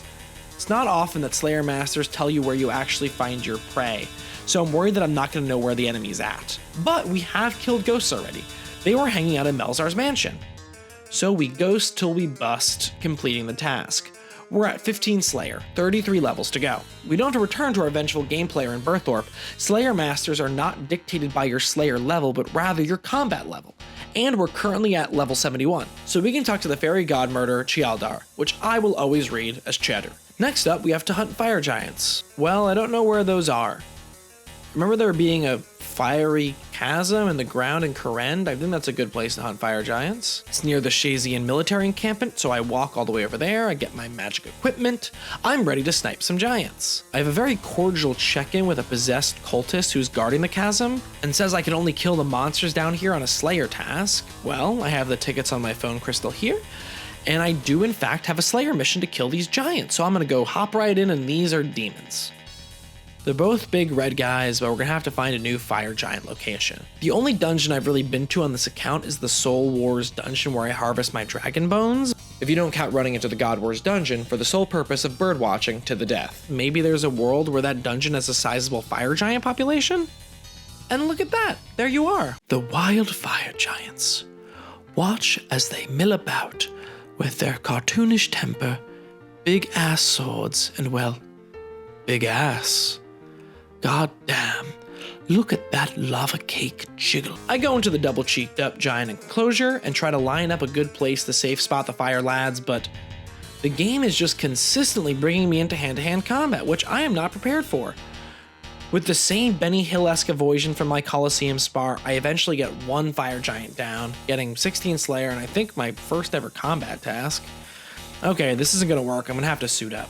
Even as I said to the fine folks in Varlamore, the best possible equipment anyone in the West can wear, a mithril chain body, addy plate legs, and a rune med helm, the fire giants are clobbering me pretty good. I need to find a fire giant location where I can safe spot them to help this grind get done quicker. Alright, it's time for old WikiLocked to put on the detective cap again. We're looking for where the hot-headed BBL-having giants live. Well, there's the dungeon inside the Karamja volcano that leads to the Tazar laser tag arena. I think that's a pretty good place to start. We climb down there and more demons. Now, why would demons be in here and giants not be? All right, well, we just gotta continue combing all the local dungeons, I guess.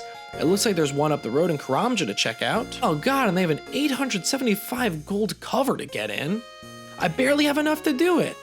But it's gonna be worth it because the dungeon bouncer says there are giants inside. He doesn't know what else is in there because his agility and woodcutting aren't great, but we don't care either. That comment was a lifesaver though, because now I figure out I should bring an axe inside. If I spent the last of my money to get into the dungeon and then couldn't get through because of trees, I would have been so mad. We're in our usual magic garb that I've said before, has us looking like Gandalf on Laundry Day, pay to get into Karamja's second hottest dungeon, and we cut and hop our way through to find, oh, they got dogs here. Aw, maybe I could bring some to my animal shelter I've built. They don't seem violent, none of the dogs are attacking me.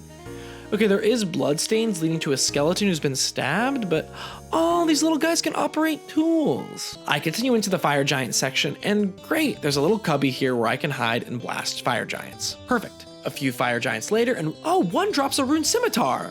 Oh, you shouldn't have. I had no clue you guys could drop these. One kill later, we're level 22 Slayer, and we're all out of air runes. The fire giants have dropped some extra chains from their extra jiggly pockets to allow us to enter the dungeon again. So we swap our fire staff for an air one. The fire giants have also given us tons of fire runes, so this should hopefully be enough to finish the task.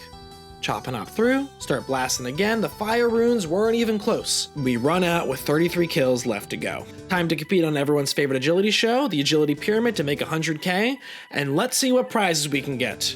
How about brand new rune armor? So we buy some for 85,000, geez, I forgot it was that much. But now I think I'm ready to go back to melee combat with the fire giants, which will hopefully be faster and with longer trips. I mean, that kind of worked. The rune armor isn't stopping all the damage. 3 trips later, we're done. We are 20 Slayer levels away. Back up to the moon to see who Cheddar wants us to give the axe. We gotta knock out 118 Calphite. I know they're found in the desert, so we cross the Shantae Pass and check out the first dungeon we see right to the left.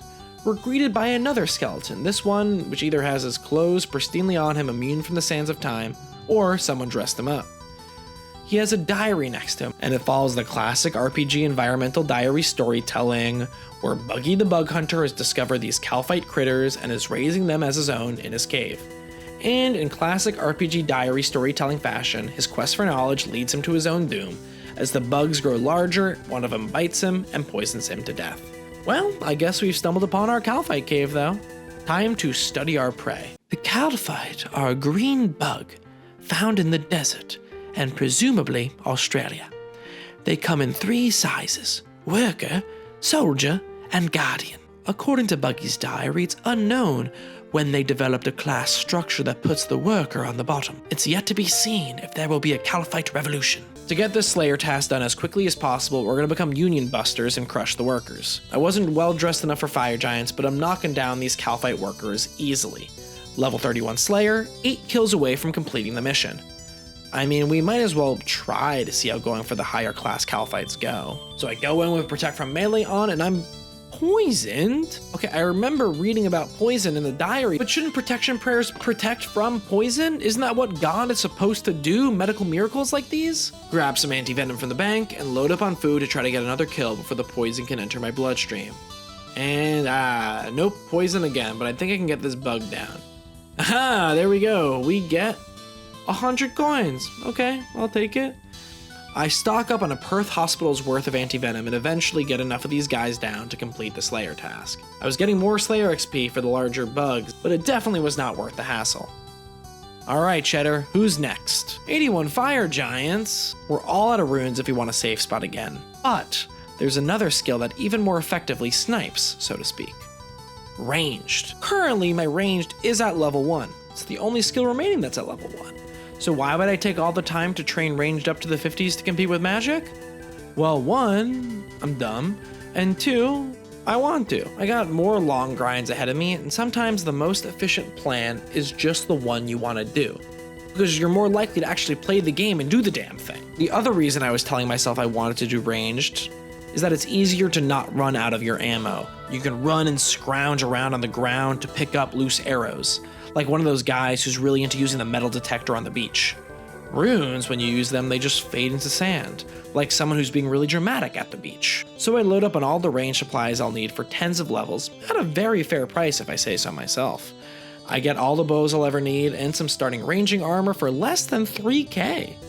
I got some loose arrows in the bank that I'll use and get to training. First off, we shoot bats in the air like a Runescape duck hunt, then guards to level 20, sand crabs to level 36, and I think that should be okay to get back to slaying. But before we can slay, first we have to slay by buying and equipping the ranging koi from the Champions Guild store. We look like Lord Farquaad going out for a hunt.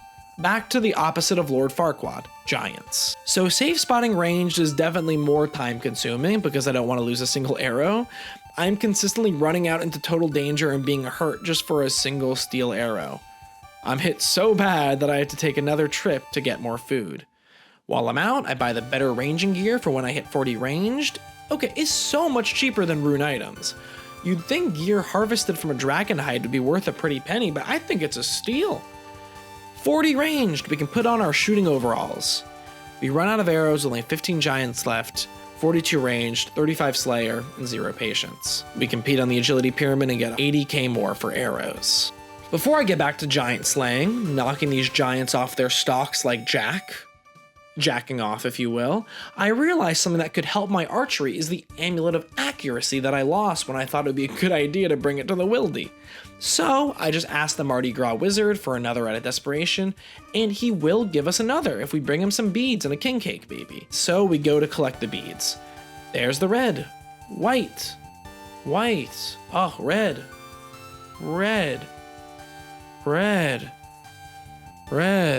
white, yellow, and black. We get the amulet again. Final giant down. We're at 36 Slayer, 12 levels to go. Next up, 118 Calphite. Okay, I'm starting to detect a pattern. It's time to be a Pinkerton and go crush the workers. I'm literally being outgunned by my fellow players. Someone brought a giant turret and is trying to fight them Emu War style. For those who don't know about one of the great wiki articles, the Emu War was the Australian government's attempt in the 1930s to fight off a large emu population that was destroying crops with machine guns. The machine guns jammed during one battle and the overall offensive was seen as ineffective, with an official report saying the men had suffered no casualties except their dignity. That's Slayer level 38. 10 away, task done. Next up, we're finally breaking the pattern with lesser demons. Though they take the place everywhere fire giants should be, so I guess it's kind of the same back and forth. I'll go to that chasm I thought the fire giants were originally and get started on our next task. There they are, the lesser demon. The lesser demon is a formidable fiend from hell, made from fear itself, that fears nothing but this dangling rope apparently. we can just hide behind the rope and send these demons back from whence they came. I jump back to melee to see if they hit less than fire giants, so this can go along faster, and they do! Demon slaying done, we're at level 40. Cheddar finally throws us a bone. Our next task is crabs. Finally something we can phone in. The weak rock crab has a perfect disguise, hiding themselves as boulders on the shore. This camouflage is immediately ruined by the fact they will attack anyone who walks by them, making them perfect prey like no others for adventurers to AFK train. And AFK train we do. Task done, 41 Slayer. Next up, trolls, our most sentient target yet. We know they have a civilization and yearn for the Birthorpe game room. I don't remember there being a good safe spot in their hideout, so I think I might as well go for the full rune armor and buy the rune plate legs from the Champions Guild gift shop. You want to play a game, WikiLocked? Oh no, Flippa. No, don't follow me. You're not gonna like what I have to do. Just run away. Run away for your own good. We buy these rune jeans, and look at that fit. Look at our Canadian tuxedo armor. This is the peak of what I know armor can be. Middle school me would be drooling right now. Rune armor was inconceivable. Let's see what I can do. Here we have the troll in their mountain cave hideout, where they have everything human society has. Bedrooms, a prison system, a computer to write mean comments online. 70 trolls later, task done, 43 Slayer. It's creeping along now. Next up on Cheddar's charcuterie killing board is 88 Basilisk. I always ask for any tips, and so far she's been no help at all, but this time she says they have a gaze that will paralyze me, and I'll need a mirror shield. Maybe she's like a car mechanic that's selling me something I don't need, but since this is the first time she's ever given me helpful info, I'll take her up on it and buy this disco ball shield. Since these are Slayer specific monsters, I'm gonna guess they're in the Slayer specific dungeon up in Releka, and there they are. You would believe the basilisk to be a reptile, based on its depiction in myth and culture, but no. They're a honey badger with strange colors and dangerously good at making eye contact. We mow down the basilisk, and they are dropping leaves like trees in the fall. There are so many grimy herbs to pick up. Task done, another Slayer level gained, only 4 away. We're now over combat level 75, so we can use a new Slayer Master. There's Konar and Karend who can give us some tougher tasks, and her whole deal is she assigns enemies in one specific location, so no more being lost looking for my target. We walk the Karend 5k to Konar, and she at least gives us the smallest amount of story reason to give us a target. We're doing this in the name of balance, which is some Thanos villain shit, but hey, at least it's a reason. We have to bring balance to 50 Enku in the Catacombs of Karend. The Catacombs of Karend are under this giant statue plaque thing, implying the scariest thing about statues may not be their monstrous resemblance of figures, but rather what lies below. So let's go check these guys out. Oh, God, they're scary. Nature documentary voice guy, care to tell us about them? Oh, fuck no. You're on your own. Jeez, okay. Well, I guess they're like a fleshy version of the ballistic test dummies from Deadliest Warrior. Their fleshy, gooey bones, I guess, allow them to stack on top of each other. Like 3 of them are attacking me at once. It's impossible to deal with. But I figure out a way to escape the heat once the crash test dummies swarm me by climbing back through the crevice I came in from. It takes a few trips, but I realize I think only one Enku can go at me if I hang out in the corner on the left. And as long as I never leave the tile, not for any drop, not for any trap, I can't leave for anything. Sandwich delivery for WikiLocked. Ooh, sandwiches. I mean, if I wait for her to move in front of me, this should be all right. Ooh, triangle sandwich, thank you very much. Ah, no, it was a trap. The sandwich lady was an Enku in disguise. All right, and there's the last test dummy. Oh shit, it's been an entire comp episode and I haven't done a CSI Miami pun. Okay, imagine I'm killing the last guy. Thank you very much. Walk on another Karend marathon to get to Konar. Can't believe this is 10 times longer than going to the literal moon. Next up, ooh, a classic, Calphite in their Calphite cave. Our skeleton friend Buggy in the cave is not letting us go for the bugs because they're not our Slayer assignment? Didn't he call this his Calphite cave? I guess this isn't the location? Turns out there's another Calphite bunker deeper in the desert, so I run over there, realize I need to bring a rope, run back, and get to bug stomping. And we're done, we're just 3 levels away. Next up, 129 Hellhounds in the Taverley Dungeon. So we have been there before. It's where we made our NyQuil chicken for the druidic ritual. But damn, I had no clue how big this dungeon was. The hellhounds are actually right over this wall, but we need 80 agility to move through that. So we go all the way around the river of lava that's here for some reason. Surprise, surprise, more lesser demons, and the door is locked. Well, I think there's one main place the key could be. The Black Knight headquarters that for some reason is deep in the dungeon. God, imagine how awful that's gotta be for all the employees to commute to. So I try to think where a key could be. Maybe it's a pickpocket thing? Maybe it has something to do with the prison cells here? They've locked up an explorer adventurer guy, maybe for adventuring, maybe for being late to work. So I try to talk to him, but it looks like I'm gonna need to break him out, kill his jailer and get in. He gives me the key I need and I guess just stays in there. All right, this is going super smoothly. Get through the door, get around the dragons, and goddamn, those demons are huge. They really do make the other ones look lesser. That's horrifying. And we make it all the way to poisoned. No, after all this way, can't even go back through the agility shortcut, even though I'm right by the entrance. Okay, I made it all this way. I should get one kill in to see how strong they are. They are in fact pretty strong. But maybe it's the poison that's wrecking my insides like a week-old Crunchwrap Supreme. I made it all this way. I might as well check out what's in the rest of this dungeon. Maybe this ladder is another exit. What? I'm on that little island outside of the Catherby fishing shores? What? Okay, maybe that hole in the wall by the Hellhounds is an exit? I don't think so. There's another cultish looking guy with Coraline eyes. Oh no, he's like the personal assistant for Cerberus, the three-headed hellhound from Greek myth. I had no clue he was in this game. And for some reason, my character, even as he's suffering from a stomach bug, says I have been charged by the Slayer Masters to fight him. And oh no, please don't make me face this boss. Whew, I can leave. I try to pray away the sick and that doesn't work. I thought that would work. I run all the way through again and I finally make it for real to the Hellhounds. The Hellhounds are demon canines sent from hell to prey upon the living. Unfortunately, at this point in the game, you cannot pet them. There are examples of kind hellhounds in the world though, such as Clifford the Big Red Dog. This ends up being the longest of the Slayer tasks by far. I just keep at it, continually sniping these hot dogs, until after reaching 54 ranged, I get the last hellhound. I'm only 339 XP from 48 Slayer. So close we can almost taste it. Rather than run all the way to Kourend again, I go up to the moon, back for some more cheddar tasks. Our final task is lesser demons. Of course they would. Well, I guess I am going back to Kourend to hide behind that rope, even though everywhere we've gone this episode, lesser demons have been there. And we're done. 48 Slayer. Jeez, we've done a lot of killing to get 35 levels of a skill. It felt like a glacial grind that only RuneScape pace could cover, and that's only one of the skilling prerequisites.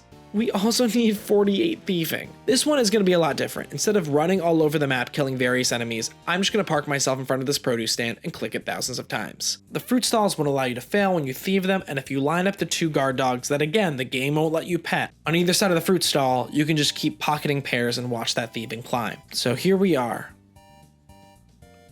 Riveting stuff. And there we are, 48 thieving. I filled my inventory up with the strange fruit that gives run energy, since that seemed like the most rare and valuable item. And we get back to Itzla.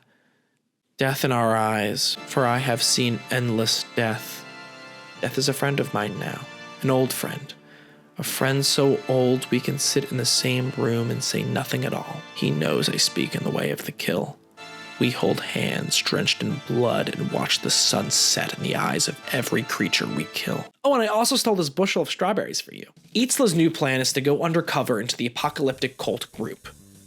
Then his mom shows up and he tells her about his undercover plan, and the queen absolutely flips on him. It's really hard to watch. We're just hiding in the back here. It's like when your friend gets yelled at by their parents while you're over, it just makes you want to crawl out of your skin. So after he gets a good talking to, it seems we might be on our own to infiltrate the cult. While us and a secret contact we need to meet at a room in the inn. Get the room and wait for my contact. And wait. And wait. Inspect every single item. Oh, is the woman outside the contact? Nope. Wait some more. Hello? Anyone here for the secret meeting? Oh, I'm in the wrong room. It's the room on the ground floor. We go to sleep in the bed, and I'm awoken by the secret contact. It's Prince Itzla in an N95 mask. He says there's no one else he can trust but him and us. That as an outsider, we'd have no part in this conspiracy. No ulterior motive. So we get ready to sneak into the initiation ceremony. And ooh, a lamp from a random event. I got a few lamps during the Slayer slog that I used, but now that I have no pressing skills, I guess I'll hold on to it. We meet back up with Itzla at the new cult recruit training, and dude, you gotta put a better disguise on, man. Your UI is totally giving you away. Everyone can see it. He's got a great fake name, though, to really sneak through. Itzlan. Foolproof. He says to make some small talk with the other new hires, mill about the table with the cold stale party sub, and get some info. Hey man, it's a lovely night to bring about the end of the world, am I right? Leave me be. I'm not here to make friends. Jeez, okay, yeah, you're here to win. I know the Survivor phrase. Oh god, is the initiation process just gonna be like Survivor? We get called into the initiation tower. The first floor is a little puzzle to find the passcode, where we pickpocket someone to get access to find this diary. Well, those highlighted words probably mean something. The last word is obey, is 4 letters, and so is the lock, so I try to put that in, but there aren't the right letters to do it. So how about the first letter from each of the highlighted words? And there we go. We get a poem that has each of the cardinal directions in a language of the old ones, which looks like is not in Duolingo, so we'll have to have Itzlan, translate, input the order of the directions in the lock, and we have the passcode. Oh no, next up is a combat trial. We just need to survive. There are first aid kits around the room, so I stock up on the boxes with tiny bandages and Neosporin and start the trial. Oh shit, they're literally dropping the hammer. I think this is the first attack that I've actually had to dodge in my time playing RuneScape, and I am not getting it down. Ah, they got mages too. Okay, no, everyone's attacking. And I'm covering myself in as many tiny band-aids as I can. Ah, let me take my orange juice slices and Capri Suns in peace. Woo, Prince Itzla is combat level 167? All right, I'm glad I'm on the other side of him. We make it to what feels like the final wave, and I'm running out of prayer and food. And what? Itzla goes down? I mean, I guess I should have hogged all the band-aids in Capri Sun. All right, let's try this again. I'm trying to get hit less so I can give more of the healing to Itzla. So I'm using protection prayers from the very start. I even bring a strength potion. This is the first time I'm in a combat situation so dire that I need help from potions. I'm slapping a band-aid on his arm and an orange slice in his mouth while dodging the hammer. Running low on health, trying to heal. And no thank you, Genie, I would not like XP on a skill right now. I wish I could use my wish on practical help and not like theoretical knowledge. Back on the final wave and he falls again? I've been healing you. I thought you were combat level 167. I stock up on food and potions again. I'm really running out of fish here. I am slathering Itzla and Neosporin every chance I get until the game says he is at full health, just to make sure. I completely run out of food, almost wipe him out of first aid kits, but we finish the task. Third trial, here we go. One of these acolytes is a traitor, and it's up to us to find them. Well, it's time for Detective WikiLocked to be back on the case, so let's go. Oh, Itzla wants to talk to us first. I guess, yeah, that's a good idea.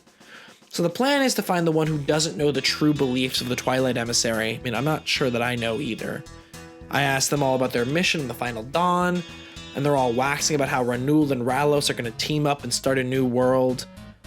All but this guy with the man bun. He says that the Final Dawn is inevitable, but remembering Professor Metzley's class, it's the opposite. Final Dawn is the specific apocalypse that is being engineered, is being put into place by the Twilight Emissaries, the very cult he finds himself in. That's their one thing. So I think it's this guy. I choose Adrius, and yay, it's him. Oh, they kill him. And if he was trying to take down the evil cult, he probably was a good guy. Oh well, next task. All right, final task is we have to fight each other. Oh no. Oh god, he's got a Dark Souls boss health bar too. Oh, and he's level 167, and he's all these crazy attacks, and he kills me pretty much immediately. All right, I'm down to my last fish and random slices of chocolate cake. If I don't win this one, I'll have to go fishing. I eventually figure out a pattern to dodge his main swipe attack. Once his health bar goes away, I need to get to the other side of him. He keeps on going with these same 2 trash-talking lines. I get him down to his last health. Oh, it's gonna be heartbreaking to kill him as I was the only person he trusted. Oh, he yields. Wait, why did he straight up kill me then? We made it in the cult. We get our cult robes along with an hour of mandatory training videos to watch. Our first meeting is being held in the main chapel, and they won't let me in. What do you mean I'm not wearing all the robes? Oh, I didn't put on the sandals. I guess it's similar to a bar by the beach. No shoes, no service. We arrive for our evil meeting, and out comes the mastermind behind it all. It's Noah, the mean guy from Varrock. No, it's Metzli. I don't think bringing about the end of the world is very vegan of her, though. I mean, yeah, of course, it all made sense. Her saying that she saw death in our eyes. She knew that we'd have to train 48 Slayer in order to get back here to complete this quest. Her being the one that tells us all about the final dawn. Her kicking the Teocan in the balls. It's all adding up. She goes on her monologue and says the gods have been reborn and brings out the twins. I mean, yeah, it's pretty much what I expected. The twins being immediately mean, beefing with the prince. Why did they go have me help out all the knights? So they could plant the evidence in Varlamore's chest and then kill him before he could say anything else. I mean, yeah, it's pretty much what I expected. Just show me the frozen platform. Our next mission involves the ruins of Tapoyawik. That's what I'm talking about. That's where the platform is. It's time to head down there. We get to the ruins and these snow beings with awfully receding hairlines show up and blow Itzla all the way to the other side of the dungeon. We've been split up. Begin to navigate through the ruins, immediately get drilled in the head, almost killing me, navigate a little more skillfully through other perilous icy areas, and there it is. After all the killing, the infiltration, the band-aids, the stolen fruit, the frozen platform. We leap onto it. We feel the icy platform on our feet. Oh, geez, yeah, I should have taken these sandals off. I'm sorry, Itzla. Turns out you couldn't trust me either. I'm unfortunately gonna have to leave you up there, stranded. This is where our story ends. You're right, I have no interest in the politics of Varlamore, but that does not make you my ally. I have no allies. My only ally is chaos itself. With all this double crossing and spiritual and political motives, you never would have guessed that my deal was just wanting to see a random platform of ice, but that's exactly what's happening. Complete randomness does my bidding. And I must bid you adieu, as I have a new page to roll.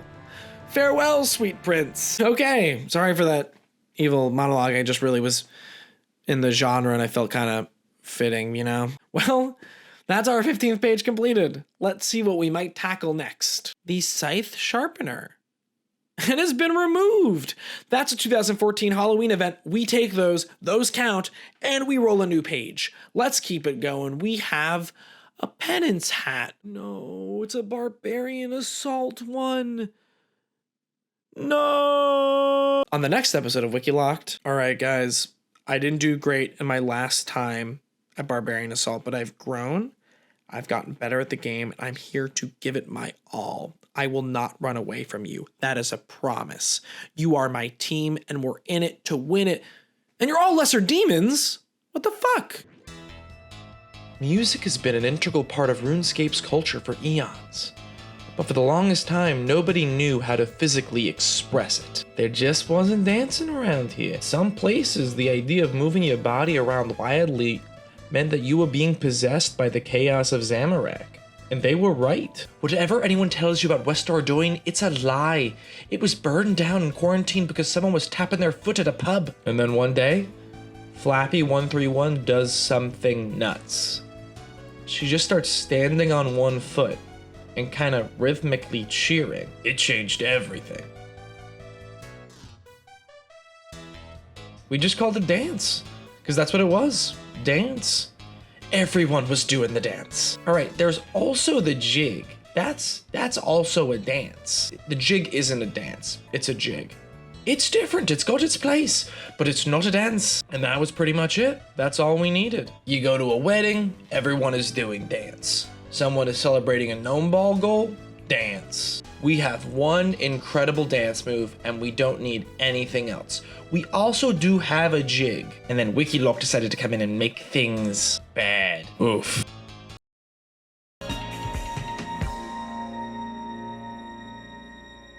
On the last episode of WikiLocked, we uncovered a new continent and a spiritual political thriller on Varlamore. We met a bunch of folks, the charming and brave Prince Itzla, the mean Tullis twins, and the cryptically sinister Metzli, who said she saw death in her eyes.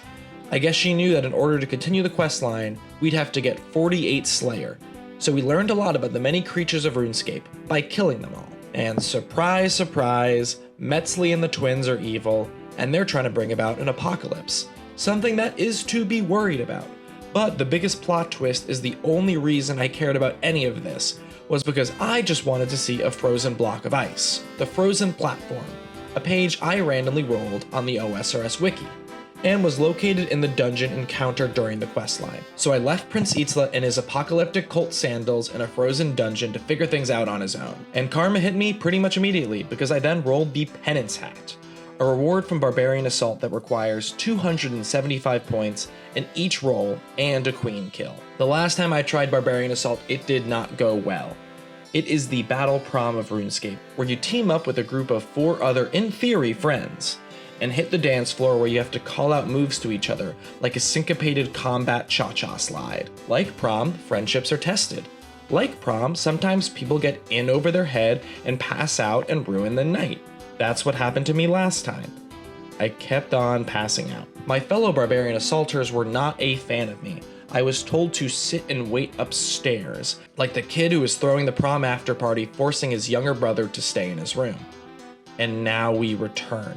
But this time, I'm going to do my research and practice. Not from the OSRS wiki, because I can't do that, but the real Wikipedia and life itself.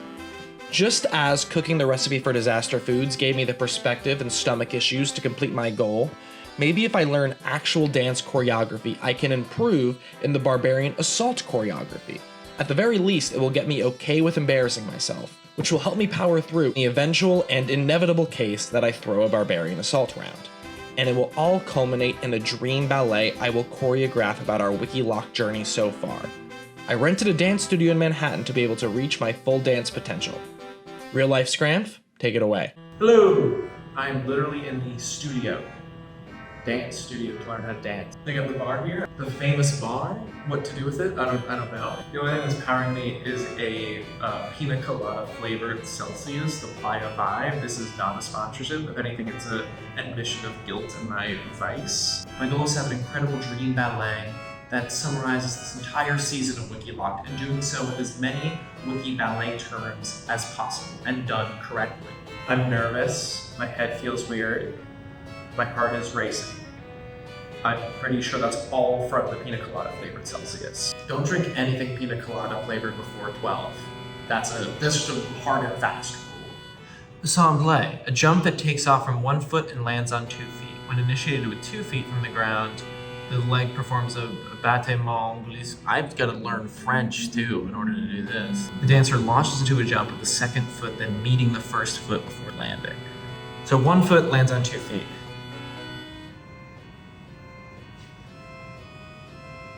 Let me watch the video again. That's not bad. Only we clap in the air.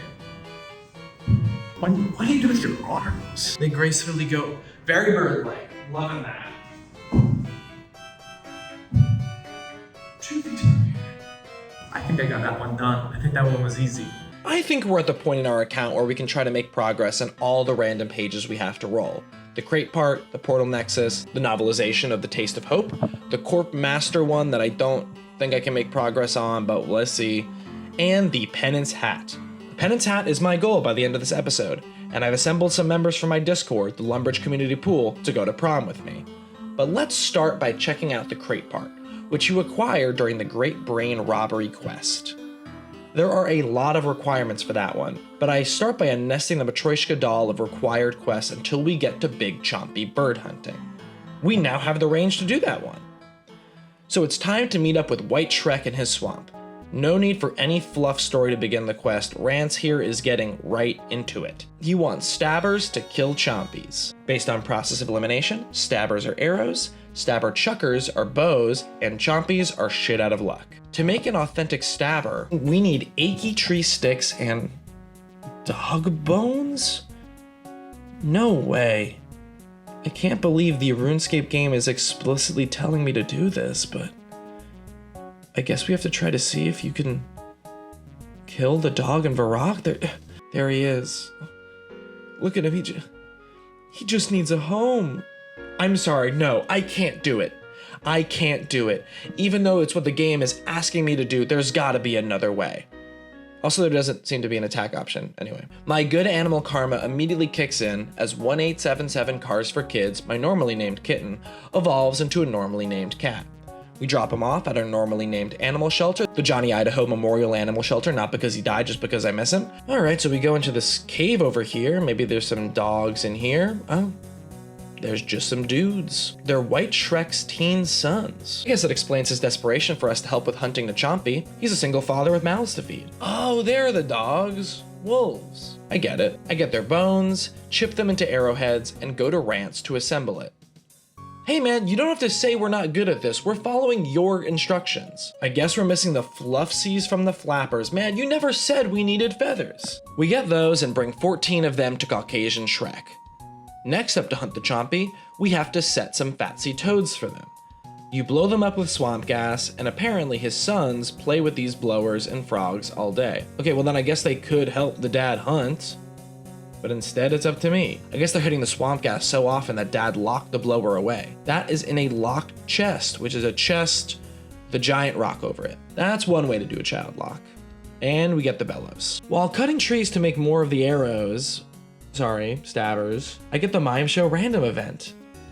The Mime Show is the biggest performance in RuneScape. It's the only stage that I know of. I mean, I haven't made it to the Theater of Blood yet, but I don't think they're putting on touring productions of Avenue Q or anything. I think it's for killing. It's clear just as different kinds of dancing isn't big in RuneScape, neither is theater. There's just 3 strangers in the crowd, each one more bizarre and intimidating than the last. And I come down with stage fright, embarrassment, making me forget what I need to do.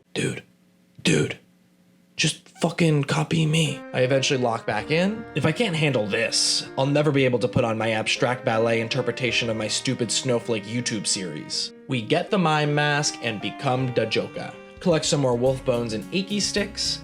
It's like hot dogs and buns. The quantity never lines up. There's always one extra. Mow down these snow dogs. They're much easier than the fire dogs we have to fight in the Taverley dungeon. Make a few more wolf arrows just in case, and then start blowing up the frogs. These ogres are really not beating the Shrek allegations. So basically, our bellows are a big nitrous canister, and we fill it up with swamp gas, and then we do swamp whippets until the frogs get so high they become balls. And we go drop some frog balloons for a chompy party. Go tell Rance what's next. I think I'm starting to become the insecure new hire who's asking for clarification on everything, because while we're talking, the balloon bait runs out. Oof, poor frogs. Now that's animal cruelty. I mean, surprise, surprise, the big chompy bird hunting quest isn't vegan. So we drop another, and of course have to check in with my chompy supervisor. There one is. All right, time for Rance to do something and just shoot it. Time for Rance.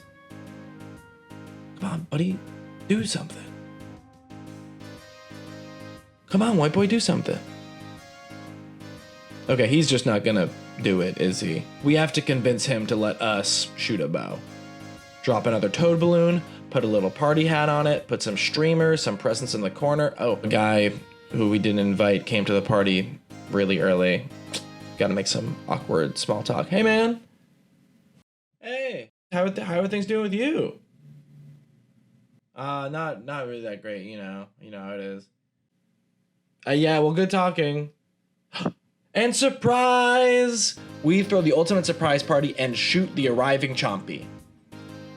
We can give it to our pasty Shrek boss, and that should be our job. Nope, we have to cook it. And they're being particular about what they want with it. Rance wants potatoes, and I have to go in and ask his teenage sons what they want. I have to go in and interrupt them from hitting swamp whippets and raging on voice chat and Marvel Rivals, while on a second screen, they just let a single AI-made YouTube short of Jordan Peterson owning, and I'm air quoting as hard as I can right now, feminists just loop again and again, the hatred slowly festering into their brains. Sorry, I'm just projecting. I'm mad I have to get their picky orders. One of the kids asked for doogie leaves on his, that's cat food flavoring. The other asked for equa leaves. What's with requesting specific seasoning? I'm making a roast bird. I'm not going to be demanding rosemary, otherwise I'm not eating it. Their dad is no help telling me where their favorite spices can be located. There's a little garden here with a cabbage and a potato for Papa. No leaves in sight. That's not food, that's a fern. There's also broken bottles over here that the little shits probably drank and threw at chompies while they're high on swamp gas. Okay, and here are the dookie leaves that are by the random plane runway out here. Okay, so it looks like these quest items should be actually in the vicinity if we have 2 of them. Here's a bridge I can't cross. So I try to crawl through a tunnel. Oh, can't use this rope swing. I try to talk to this ogre Og, but he won't talk to me. The only help the ogres are giving me are that some are trying to kill me. Okay, looks like there's a city, Gutanath, over here, and they have an herb store. They might know. Nope, because only ogre and ogre friends are allowed, and being an ogre family's personal hunter chef isn't good enough. So we're thrown out and down an entire hillside like in Fresh Prince of Bel-Air.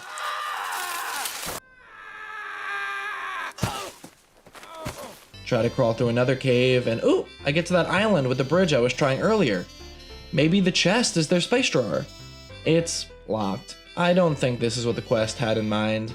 I'm just looking everywhere on the ground. It's a lot of herb-looking ferns. I go to this island just off the coast of Yanil, and I try to talk to someone in Hazelmere, who is even harder to comprehend than Rance. No help. I check my bank to make sure it's not in there somehow. I have some herb lore and forestry leaves, but no equa. Equa is a common prefix for horse-related things, like equestrian, or the crazy play equus. So maybe it's horse-related? But now that I think about it, are there even horses in the game? The closest I can think of are unicorns, and actually those are in the vicinity, but take a look and it's just more ferns around them. I still haven't investigated the pile of rocks, so I grab a pickaxe and pick the pile of rocks, and I get a rock.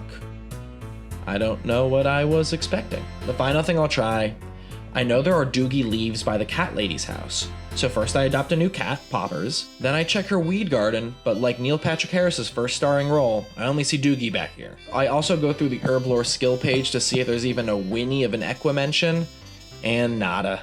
Sorry, I'm done. I said I was at the level where I could try to make progress on all my pages, not complete. This is why we have others. I'm sorry, Rance, to not give you and your family a home-cooked meal, but I'm sure you have some chompy nuggets you can heat up in the microwave that your picky teenage sons will love. I can't spend the entire episode looking for the right kind of oregano. I have a show to put on. Now there's Attitude. This one's just called Attitude, and this requires 10th grade geometry knowledge because of the angles in this thing.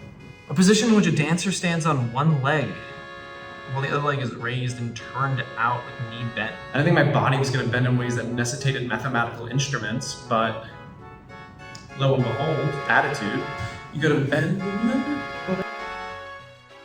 Scratch the post scratch if you're watching this. Do a math. Be a deer and do a math so check if this feels right. Okay, so for the Attitude, I could be in point, which is on my toes, but I don't have to be, so I'm gonna not. Ooh, it was like all your toes just got the break. Attitude. Yeah, I think I got Attitude. Cabriola, an allegro step in which the extended legs are beaten in the air. Basically, you click them, you like a scissor, you click your legs in the air. Okay, 45 degrees. Oh, Jesus Christ, they're so talented. They're all so talented. Every dancer's talented. Okay. It's all about angles, turns out. So, Scraff, again, I'm gonna need you to be in post to be doing some math here. Let's see what angle I can get. Break it down like Sayat Sat. Just go like, hey, editing Scraff is okay if I talk to you like this.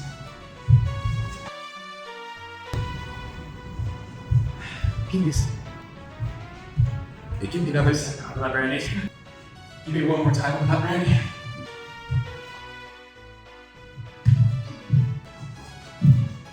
That felt good. I'm not going to be able to control my hands for that one, but that's a cabriole. I'm at 37 construction, which is more than halfway to 72 that I'll need for the portal nexus in normal math. In RuneScape math, we're not even close. Have done some construction training at Wintertot, rebuilding their giant walks. I volunteered in Habitat for Undead Humanity, where we rebuilt a temple in Morton. It didn't give me construction, it gave me crafting XP, because the most important thing was crafting a relationship with the local population. So after that, I've just been building and tearing down medieval fridges in the solace of my house in the void that the property brothers were birthed out of. But there is another construction method that I haven't tried yet that might shake things up. Mahogany Homes. Mahogany Homes is a business venture that you sign up for, and completely out of your pocket, you repair people's homes and furnitures in exchange for construction experience. It's very close to the Nathan For You episode, where Nathan got people to work as movers completely for free in the guise of getting a good workout. I really think Nathan Fielder is in charge of the RuneScape Chamber of Commerce. We go to Amy and Falador, the CEO of Mahogany Homes, and sign up for a novice contract. That's the best we can get. I would love to actually get to read the contract, because with this way the business operates, I'm sure I'm signing away my life in case of injury and the ability to sue them, but there's nothing I can do. Our first gig is Ross in East Ardoin. We meet up with our client and he needs his oven fixed, 2 oak drawers built, a bed built, and his hat stand fixed. How is everything in this man's house broken? The only thing that I can understand being broken is his hat stand, because it broke under the weight of how pretentious his feathered fedora is. I mean, come on. So we fix his furniture and then repair his oven by smacking it with a hammer and go to Ross for my reward. You're not paid any cash, just offered a cup of tea that you are not able to refuse. Drinking the tea, which I guess is brewed with wood shavings, gives you the construction experience. And it's not bad, we immediately gain a level. We're now at 38 construction. Next up is Larry and Falador. I really like these NPCs having regular ass normal names. It feels like what I have to do when I'm DMing D&D and have to come up with someone's name on the spot. We show up to our new gig, our kitten Poppers in tow, and we need to do more oven and hat rack repair. We drink some more tea and on to the next job. Next up, we need to go to Ross and East Ardoin, and what? Didn't we just do that? What could he possibly need? Let me guess, you want your oven fixed, 2 oak drawers, a bed, and a hat stand repaired. Surprise, surprise. Does Mahogany Homes just have a list of people with anger issues across the globe and sends us there every time they throw a hat stand in a fit of rage? Are these people operating rage rooms out of their homes Airbnb style? Airbnb? Like air breaking and entering? Is that anything? I don't even think that makes sense, because as we're repairing all of this stuff, he called someone else to repair his stuff at the same time as me. As soon as I get there, I'm watching Ross share a cup of tea with another contractor. Is it like a repairman fetish? But as I go house to house, repairing furniture and drinking my contractually obligated wood shavings tea, I have another question that I could maybe answer. I have figured out the alcohol content of NPCs I've given liquor to in quests, but I'm curious here. How many Mahogany Homes contracts do you have to do in a day until you've had a lethal amount of caffeine from drinking tea? This assumes that we fully drink the tea that we're given to be polite house guests, and we don't pretend to drink them and pour them into a nearby houseplant. It looks like black tea, so let's assume that. And Wikipedia gives us a range from 22 to 28 grams of caffeine in 1 gram of tea. A standard tea bag has around 2 grams of tea, making the average cup around 48 grams of caffeine. So it would be 8 Mahogany Home contracts to get the recommended daily maximum caffeine count of 400 milligrams. That is also around the same amount of caffeine as the Panera Charged Lemonade, the lemonade that Panera sold while not openly sharing its insane caffeine content. This lemonade became known as the lemonade that kills you, because it did kill people. Also, to tangent on a tangent, did you know that Panera Bread is from St. Louis, Missouri? It was originally called the St. Louis Bread Company. And they are credited on Wikipedia for coming up with the St. Louis bagel slicing method, which is when you slice bagels vertically instead of horizontally. This was just the first of their multiple crimes against humanity. Once you've completed 20 contracts, that's 960 grams of caffeine. If your RuneScape character has any pre-existing heart or liver conditions, you should definitely stop before this. I'd recommend staying at 8 contracts daily tops. Once you do 31 contracts, you reach 1,500 milligrams of caffeine. That's the amount that the FDA says could cause seizures and other health effects. Now on to lethal. According to Wikipedia, the LD50, or median lethal dose for caffeine, is 150 to 200 milligrams per kilogram of weight. The wiki for average human weight doesn't have Misthalin on there, but it does have England, which is good enough. The average male weight there is 85.4 kilograms, so their lethal dose of caffeine is 12,810 to 17,080 milligrams, which is 267 to 356 cups of tea, or times that you have to repair Ross's fedora stand. This feels like more than I thought. I'm sure that before you hit that limit, you are experiencing organ failure and psychosis. That fedora hat stand is for sure talking to you once you're 50 teacups in. But this is just a warning for people beginning their construction grind. Complete just 11 contracts. Just 1.5 Panera Charge lemonades worth of tea, made and given to me by the angry furniture smashing citizens of Runescape, ending up at 42 construction. I'm just testing how the grind feels, and now that I know the upper limits of what I can handle before the caffeine takes me, I think this is a doable grind, and the page seems less far away. But the big show is Barbarian Assault, so I have to get back to practicing my moves. Okay, Cambrere, Arch, literally, I think it's just this. That's an easy one. Hey, chasse. It's like sliding and galloping, it's like the horse girl move of ballet.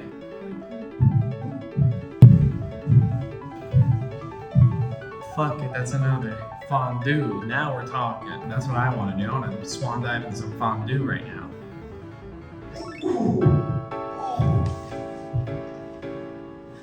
Hey, that Instagram, can you lift me up? Can we lift me up in post? Can we lift me up in post? Ooh, more theatrical, more... Okay, I'm having fondue. We're getting some strawberries and chocolate and shit. God damn. One of the more difficult pages we have to complete is the Taste of Hope quest item page, a cookbook where you can get to learn how to make blood pudding from real blood. Or at least that's what I think, I haven't gotten there yet. It's in the quest, The Sins of the Father. It's gonna take a lot of quests, and it requires a ton of skills. And when I get ready to go down the line of quests I need, I see Vampire Slayer as one of the quests I need to complete before starting. It seems to be an immediate prequel to Sins of the Father. I don't think Vampire Slayer is that bad at all, it's a free-to-play quest.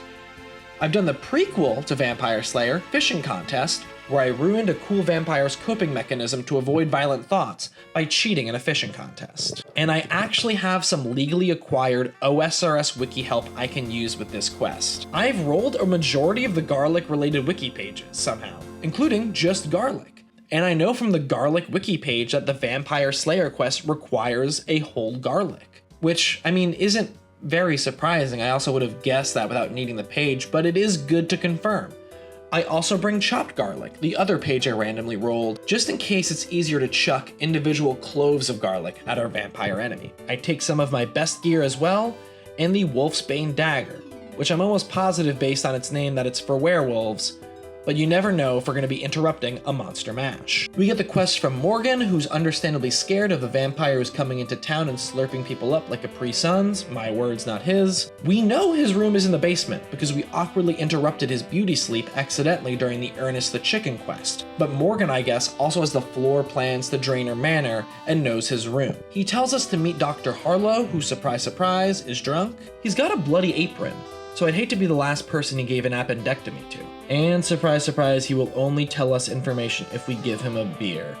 So we do, and he gives us back a steak, which I guess he ripped off the legs of one of these bar tables, and tells us to carry garlic, which I guess he can't smell on our person, over the smell of the beer on his lips and the fresh blood on his smock. So we go downstairs, knock on his sleep deprivation coffin, and there he is. I also don't think this is the Sinister Stranger, because he doesn't have sunglasses on. Also because he says his name is Count Draenor. I guess he's the man of the house. I wonder if he knows there's a mad scientist in his attic. Maybe he rents part of the house out. So we give the vampiric landlord the good old monster smash. That's the quest done. Damn, that was even easier than I thought. Maybe Sins of the Father won't be bad at all. And we're almost ready for the monster mash of our own with Barbarian Assault. But there are a few more moves left to learn. Oh no, the fouette is the turn. We gotta get the fouette in. Fouette is also a common shorthand for fouette, bras de jambe, détournement. Well, I'm just gonna call it fou. I'm gonna call it fou. I pity the fou. They're so talented. If there's a single ballet dancer watching this, holy shit, you go. How do they do that? How do they not get dizzy? They take a Dramamine before they hit fucking Lincoln Center? What is this? Oh, God. Bars first so you don't get dizzy. I think post-grad, don't make me look bad. Grand Jeté, that's the big one. The protractor is important because you need to do a 180 split in the air. I'm jumping like an actor in a Disney Channel original movie poster. So this is for, right? It's for holding myself up when I have to go to the hospital. This is what peak performance looks like. Ow. Don't make me look bad. That felt better, that felt better. Okay, that's our Grand Jeté. Should've brought water.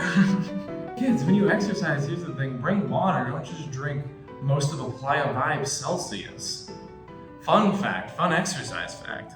And then we have our hardest page of all, 50 corp kills. I'm just curious. I just want to see what the hubbub is about. Let's fight corp. Let's see how bad it is. I actually don't know where corp is, but on the Corp Master wiki page, I can hover over the corporeal beast and it says that he's in the wilderness. But the wilderness dungeons aren't labeled, so we're just gonna peek our heads in all the holes until we see the one where corp kills us. I remember my lessons from the Coward's Guide to the Wilderness and know I'm going to die, so I only bring 3 items, some rune armor and my scimitar. I also have the genie lamp that I'm indecisive about, but if someone kills me, that'd be a pretty funny drop for them to receive. We're off to a great start as the Sunday service of Zamorak monks and mages absolutely blasts me while I'm lost in the wildy. I'm already at half health, and I brought no food because of the 3-item rule. So I think I need to take a pit stop at the Wilderness Rest Stop, the Ferox Enclave. So I go to grab a big gulp and an awful limp Subway sandwich from the rest stop, but I'm tele-blocked. And that means I can't enter the Enclave? I guess the Zamorak mages must have done that to me? And I have 2.5 minutes to avoid getting killed from a PKer. So I hide in the bushes right outside the rest stop, crouching with the thrown out big gulps, hoping nobody tries to fight me. And it works! I snack on some rest stop fish and get back at it. Alright, it's time to check out our corp cave.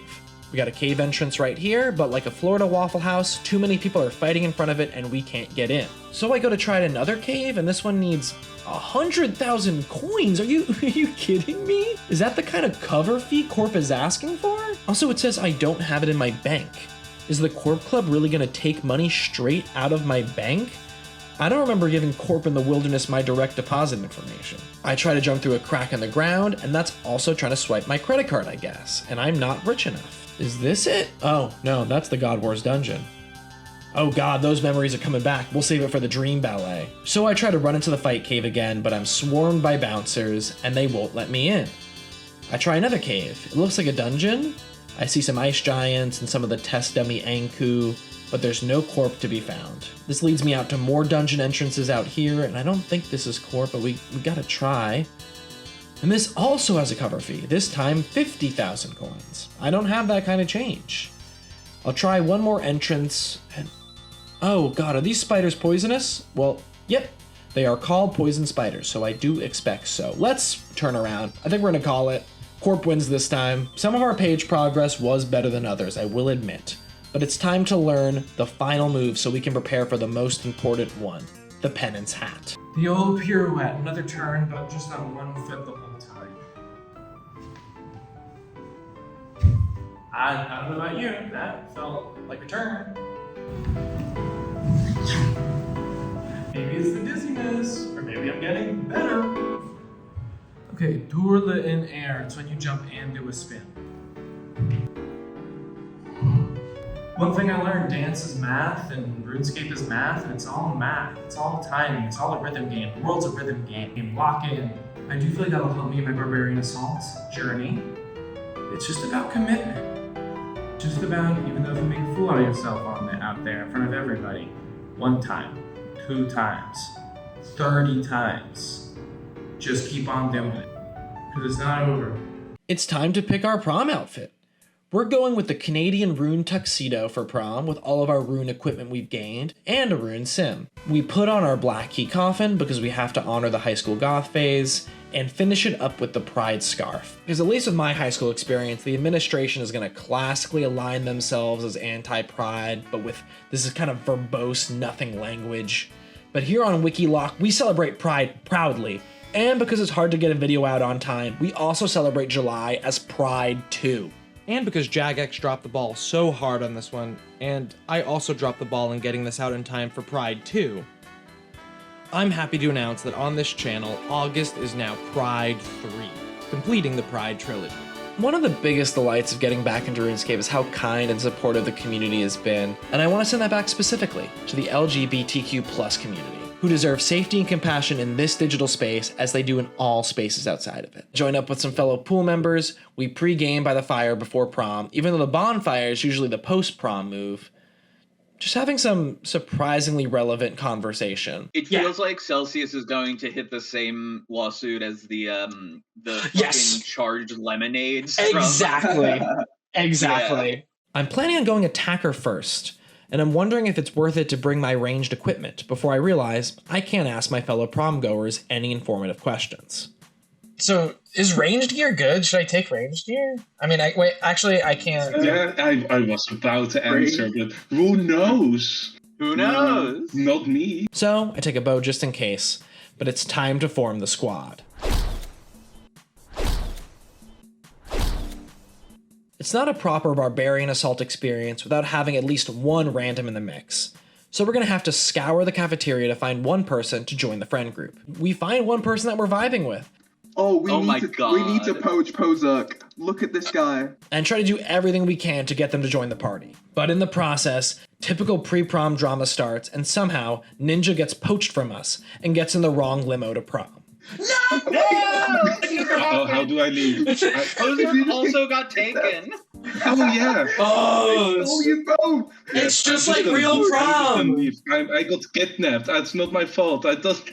You got kidnapped by the cool kids. I entered a car because I thought it was your car. We recover and reconvene, but we have to continue to find our fifth friend. After multiple promposal rejections, I realize that the barbarian prom metaphors continue. But you literally have to write someone a will you join sign and send it to them. But finally, we find our fifth member. And we make sure to let them know the wiki restrictions we're under. We're back to attacking, which I think our training has prepared us for the most. All it is someone calling out different moves for us to switch to, and now that my glossary of dance terms has increased, I'm ready to switch on an instant and still be able to focus to call out for my comrades. It begins incredibly smoothly. Next thing we know, we're almost halfway through. And then we're almost done entirely. Oh, wait, never mind, the 6 was flipped. Second, I thought we were on 9 somehow. I also thought that. The punch is starting to kick in. I'm still trying to hold down the dance floor with Ninja, Maxrimus is healing us, Gia is collecting non-secular Easter eggs. I'm still confused about the collector's job, and Motho has one of the trickiest jobs of all, handling the catering for the dance as defender. Dropping the food for these picky guests. You know, I'm sorry, this is actually just a little stale, I'm gonna send this back. I'm so sorry, can you just send the tofu back to the kitchen? Yeah, I know that when you placed this on the ground, it was tofu season, but it's actually cracker season now. And we're on another level. We're handling Barbarian Assault like it's a nostalgic Flash game. I'm playing Papa's Pizzeria right now, it's crazy. For a moment, I was like, wait, you're also playing Papa's Pizzeria at the same time? That's ultimate skill. Separate window. Yeah, separate window. Instead of listening to a podcast or watching a YouTube video, I just play Papa's Pizzeria. But suddenly, that confidence and comfort, at least for me, begins to fall away as a mosh pit begins on the dance floor. Save Gia first, I'm running to you. And soon enough, just like the last time I tried to go to Barbarian Prom, I pass out before the night is over. But we power through the level again and make it out. And I make a far worse mistake. Wait, level up? Wait, oh no! The penance hat requires 275 points in each roll, and I just threw away 200 of my attacker points on a level up that I don't even know what it does. My primitive monkey roguelike brain saw level up and clicked it, no questions asked. But we continue on, and any chance I have of passing out is saved by our caretaker of the night, Maximus. On top of running out to the school hallway to feed our bullies stale honey buns and bad jerky from the vending machine, she's also grabbing water from the questionably pure water fountain and trying to keep us all hydrated. but there's only so much they can do. And I go down again. Nope, Scram's dead. Okay.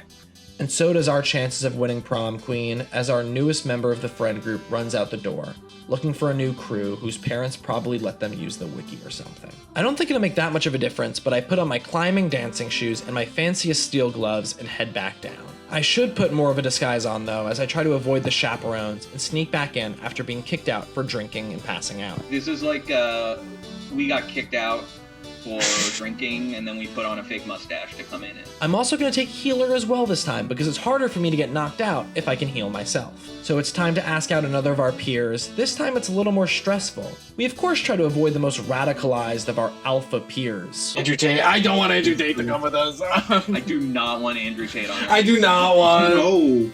No. Thank God he said that. I want to avoid an Andrew Tate-like guy, or someone else who will just ditch us if I fail more than once, so I request a collector who won't be mean this time. We ignore the Andrew Tate guy, and someone else steps up to the plate. Welcome to the team, Monkey. Can we say that? Is this collector gonna get us demonetized? So we join in with, for the upstanding folks at YouTube Standards and Practices, it's Monkey Jeremy. Monkey Jeremy. Healer is simple enough. It's a breeze so far. I mean, that might just be the level 1 of the whole thing talking. And yeah, I think it is just level 1 considering I wasn't even filling up my healing Stanley at all until round 3. Oh, nothing happened. The vial is empty. What the? Ugh. Do you have to use the vial on the? I've just been drinking.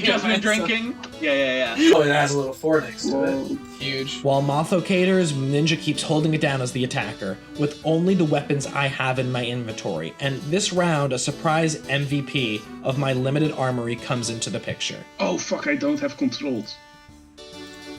Oh no! I don't worry, I got Excalibur. That's kind of messed up that the healer also has to like be poisoning people. That is breaking the Hippocratic Oath. We're hitting a groove now, or maybe a delusion, as the desire for poison tofu and stale vending machine crackers steeps in. This is making me hungry. I don't think it hurts them. It just lures them. I mean, it's the saw blade that hurts them. You're right. It's an allergy. It really is. It's a saw blade allergy. But these penance enemies are just a distraction. The most important person here is Monkey. I mean, Jeremy. Jeremy! All runners are dead. Jeremy. Our real lose condition, I mean, well, one is me dying, of course, but the real lose condition is if we disappoint Monkey enough that they leave and don't make it to the slow dance with us. So I make sure they are being healed. Ninja brings some more drama this time, not getting in the wrong prom group's car, but is kicked out for no reason of his own. I DC'd. Oh no! No. So attempting to re-establish. Okay. He gets DC'd.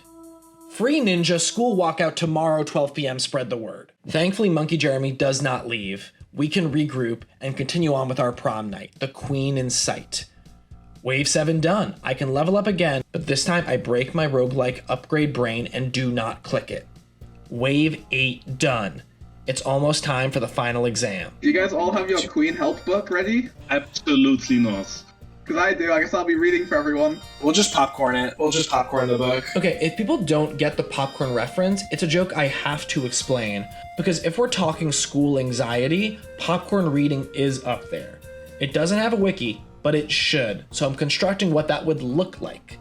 It's a decentralized class reading structure, where one student starts to read, and at a certain point, the teacher or someone says popcorn, and the student can choose any other person they want to read next. Of course, classroom and friendship politics come into play here, but in theory, it is completely up to chance to see if you're next. So in my case, I was never actually reading along or paying attention to what was said, but instead reading forward to future paragraphs in case I was called on.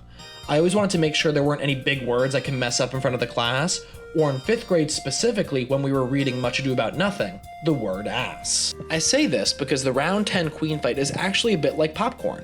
One person starts with a queen egg, and like popcorn, passes around the egg. Unlike popcorn reading, it's not a book, it's some kind of poison bomb, and it's not random, it does go in a specific order. So the collector starts off and collects the raw omega kernel, and hands it to the healer, who dunks it in the poison punch bowl. The attacker sticks spikes in it for pain reasons, and the defender dunks it in lava for good measure. And back to the collector, who's the artillery person of the group, to load into the canyon. And it's au revoir, queen. So we jump into the final round, always remembering who this is all for. Oh, right, For Camelot! For Camelot. So, the queen's gonna get lifted from this trapdoor like a pop star. Yeah. And there she is, the queen of pop. Time to popcorn around this bomb and send her back from whence she came. Okay, here is a tip on trying to avoid getting sent the bomb on your turn. Just have your inventory space completely full with vending machine jerky and crackers, so Monkey can't hand you the egg. Oops. So I just try to keep everyone healed up and oh my god, get so close to going down myself. But I dunk my head in the water fountain, completely breaking the rule of only getting 3 seconds before letting the next student have their turn. And meanwhile, all the eggs are getting passed around and everyone goes to the cannon, and there we go! Oh! Good job, team! Good job! Goated! Thank you, Monkey. You've done so much that I don't even care if you two blacklist me or takes away all my money. You deserve your name said for all to hear. Thank you, Monkey Jizz. Thanks to our primate fluid friend, I get my first queen kill. But it's not enough for any hats yet. I need to have my go as a collector, and because I accidentally leveled up attacker and we had someone leave our prom group, I also need more attacker points. I would love to not have to comb for another friend this time, so I try our monkey friend, but alas. Jeremy's spoken for. No. That's understandable. He's in the high demand. It seems after one successful prom, we're feeling a little bit hotter shit and try to grab someone as cool as us. Because I find a willing ranged attacker, but the group has a different idea. Mole Druid! Have you seen Mole Druid dressed as a Mole Druid? Oh wow, that's actually... Oh my god. That's great. That's Please, actual Mole Druid, we need you. Oh wait, we're going for Mole Druid? Should I decline? Oh my god! He left his game for us! No, Mole Druid's on another team. Oh, I feel bad. I did literally leave someone at the altar. Oh, that was Mole! They're with Mole! Mole's got, look at Mole's team in the corner. Mole's got the coolest team. Yeah, they're really cool. They're the popular kids. Damn, we're immediately humbled. And we had someone willing to play with us. But we find a different ranged attacker and start the show. The prom metaphor feels strong, but collector is really where it falters. The most high school thing it's giving is the school prankster that collects rotten eggs to throw at the faculty. And maybe it's the round one talking, but it's feeling by far the easiest. I'm having my little Easter egg hunt while everyone is in the trenches. Before I can fling a single rotten Christian egg, we win. I did not do a single thing. I was doing an egg hunt like a child. Happy Easter. And that continues all the way to round 9. Sorry, 6. It is wild every time we see the other lobbies for a second, and there's always somebody really mad. Yeah. Just for a split second, like, oh, that person's really mad. And we continue to fly. I feel like our main boost has to be coming from Excalibur. There's just something about an old sword that gets the crowd going. I feel the hype. I feel like a hype bonus. It's also more all booster. I feel. Mm-hmm. Yeah, if only we all had light bearers, then we could do it twice as often. Grandpa's never heard that word. I don't know what the fuck you guys are talking about. And just like that, it's time to refresh on the queen again. He just had someone leave. That's so sad. For Camelot. For Camelot. Anyway, for Camelot. Okay, here's an egg. Can I offer you an egg in these trying times? Right? No, I'm gonna load them up. Yep. Right. Okay, they're ready to go. Wait. Hey! Oh my god! We just need one more. I just need to. I have one egg. I have the last egg, Scramp. I'm coming. Okay. Oh! Goated! We do it again. That's queen kill 2. And now we just need to make it all the way as an attacker. 3rd time's the charm. I can now confirm though that you can do ranged as an attacker. Dog God was an absolute deity at it. And hopefully if I ranged, I can maybe go down less. Motho and Ninja switch up their roles, and Maximus keeps holding it down as our perfect healer. And by the 3rd time, I see through the social politics. I find someone in the corner of the gym who reminds me of myself, and we get them to join. And we send it for hopefully the final time. As a ranged attacker, I also go out to the vending machine in the hallway and load up on different kinds of arrows. I also realize because Motho is attacking with me, I don't need to call things out as I try to attack. I don't tell them that immediately though. I don't want to call Scram if I can just handle the calling. That's really sweet of you to say, and I also did stop once I saw that you were doing it. I honestly thought you might have, but I just wanted to say it. Yeah, thank you for saying it. Range is going way better to start. It's feeling so good. that by the end of the rounds, I start testing out my dance moves in-game. Soon we're all testing out our pirouettes and fouettes. I get confused by the running joke of mixing up 6 and 9, so I do forget what wave we're in. Is this 8? This is 8? No, it's wave 7. Literally, it says that right there. And we keep spinning on to the next wave. But the time for game is over. We're in the thick of it now, and range isn't helping me too much from being swarmed. Oh, you're dying, Scram. Oh, ooh, oh wow, I am. Where the hell? That was my fault. I was trying to plug in a lamp. Oh. I'm having flashbacks from when my old Barbarian Assault members put me in timeout up here. They put me in their friend's bedroom after prom so I wouldn't pass out and ruin the night. But now with ranged, I can use that strat to my advantage. Wave 9 is even tougher, but we do it. On to our last dance. And this time, I'm on my own. Motho switches to healer, so we have 2 healers, and it's just me as an attacker. I've beaten the queen 2 times now, but every time in the past it's been a duplicate of the roles. I've healed with Maximus, and I've been an attacker with Motho and Ninja. It's kind of the equivalent of having the baby steering wheel next to the grown-up. I also did play Collector, which, no offense to my egg-gathering friends, is by far the easiest of the roles. But now I'm going to be the solo attacker and show that I've earned this, that I can hold the dance floor down all on my own. Doesn't start great. I have to go climb up on one of the tables, and I can't pick enemies fast enough before our queen makes her dramatic entrance that makes things a lot trickier. And then someone goes down. It's not me, it's our Collector. But I mean, it's my fault. The mosh pit was still going when it's supposed to be the slow dance. And by reading the rules more carefully than I did, Maximus finds some pretty important information. We have to kill all of the enemies before we can damage the queen. Oh, wait, what? Oh, really? I'm almost positive I read that in the tutorial. Uh-oh. That's actually very bad. Which I look back on the footage, and she literally brings this up earlier, and I have the exact opposite response. We have to defeat all of the guys before the queen can be hurt. So, yeah, okay, cool. That's great. Like, oh, Scramp of a few hours earlier, you had no clue what would be in store. But thankfully, our +1 does not leave this time. I can't let it happen again. And it begins to happen again. I'll say it, the odds aren't good. But that's what this whole journey has been about. This whole series is about going out on our own, and with the smallest odds and without any guides, carving our own weird path. It's the Scram, he dunks it! The Toadstools win! The Toadstools win!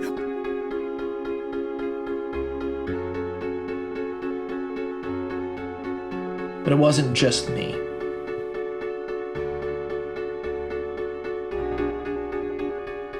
None of this would be possible without every single one of you. I'd give up a long time ago. You're all the ones cheering me on the sidelines of the strange wiki marathon route I've mapped out for myself.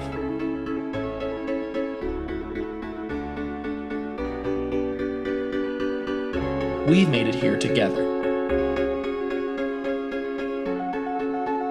I'm going down. I'm misclicking so bad, I got him!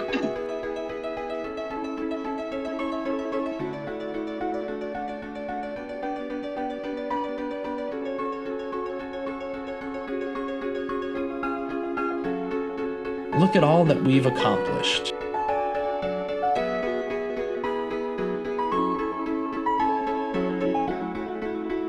As long as we can keep our clicks in check, we're okay.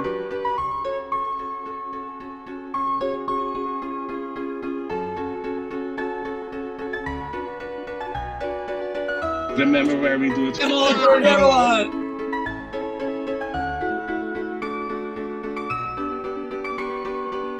We can do it.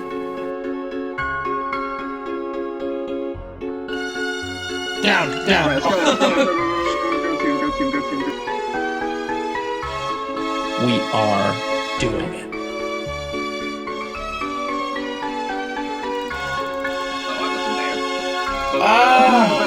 I'm gonna spin. Yeah, don't spin. We need to lock in. He's going in. He clicked it in. 3, One go. 2,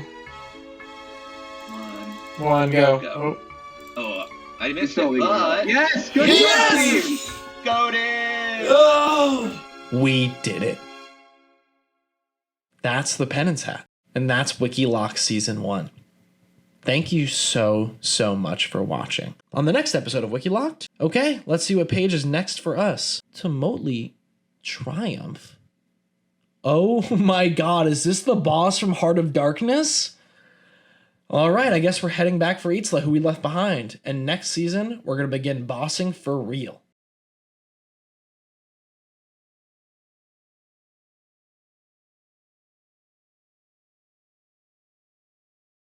Wow, thank you so much for watching this whole journey. Hi, I'm Scramp. You might know me from the 7 hours of videos you just watched.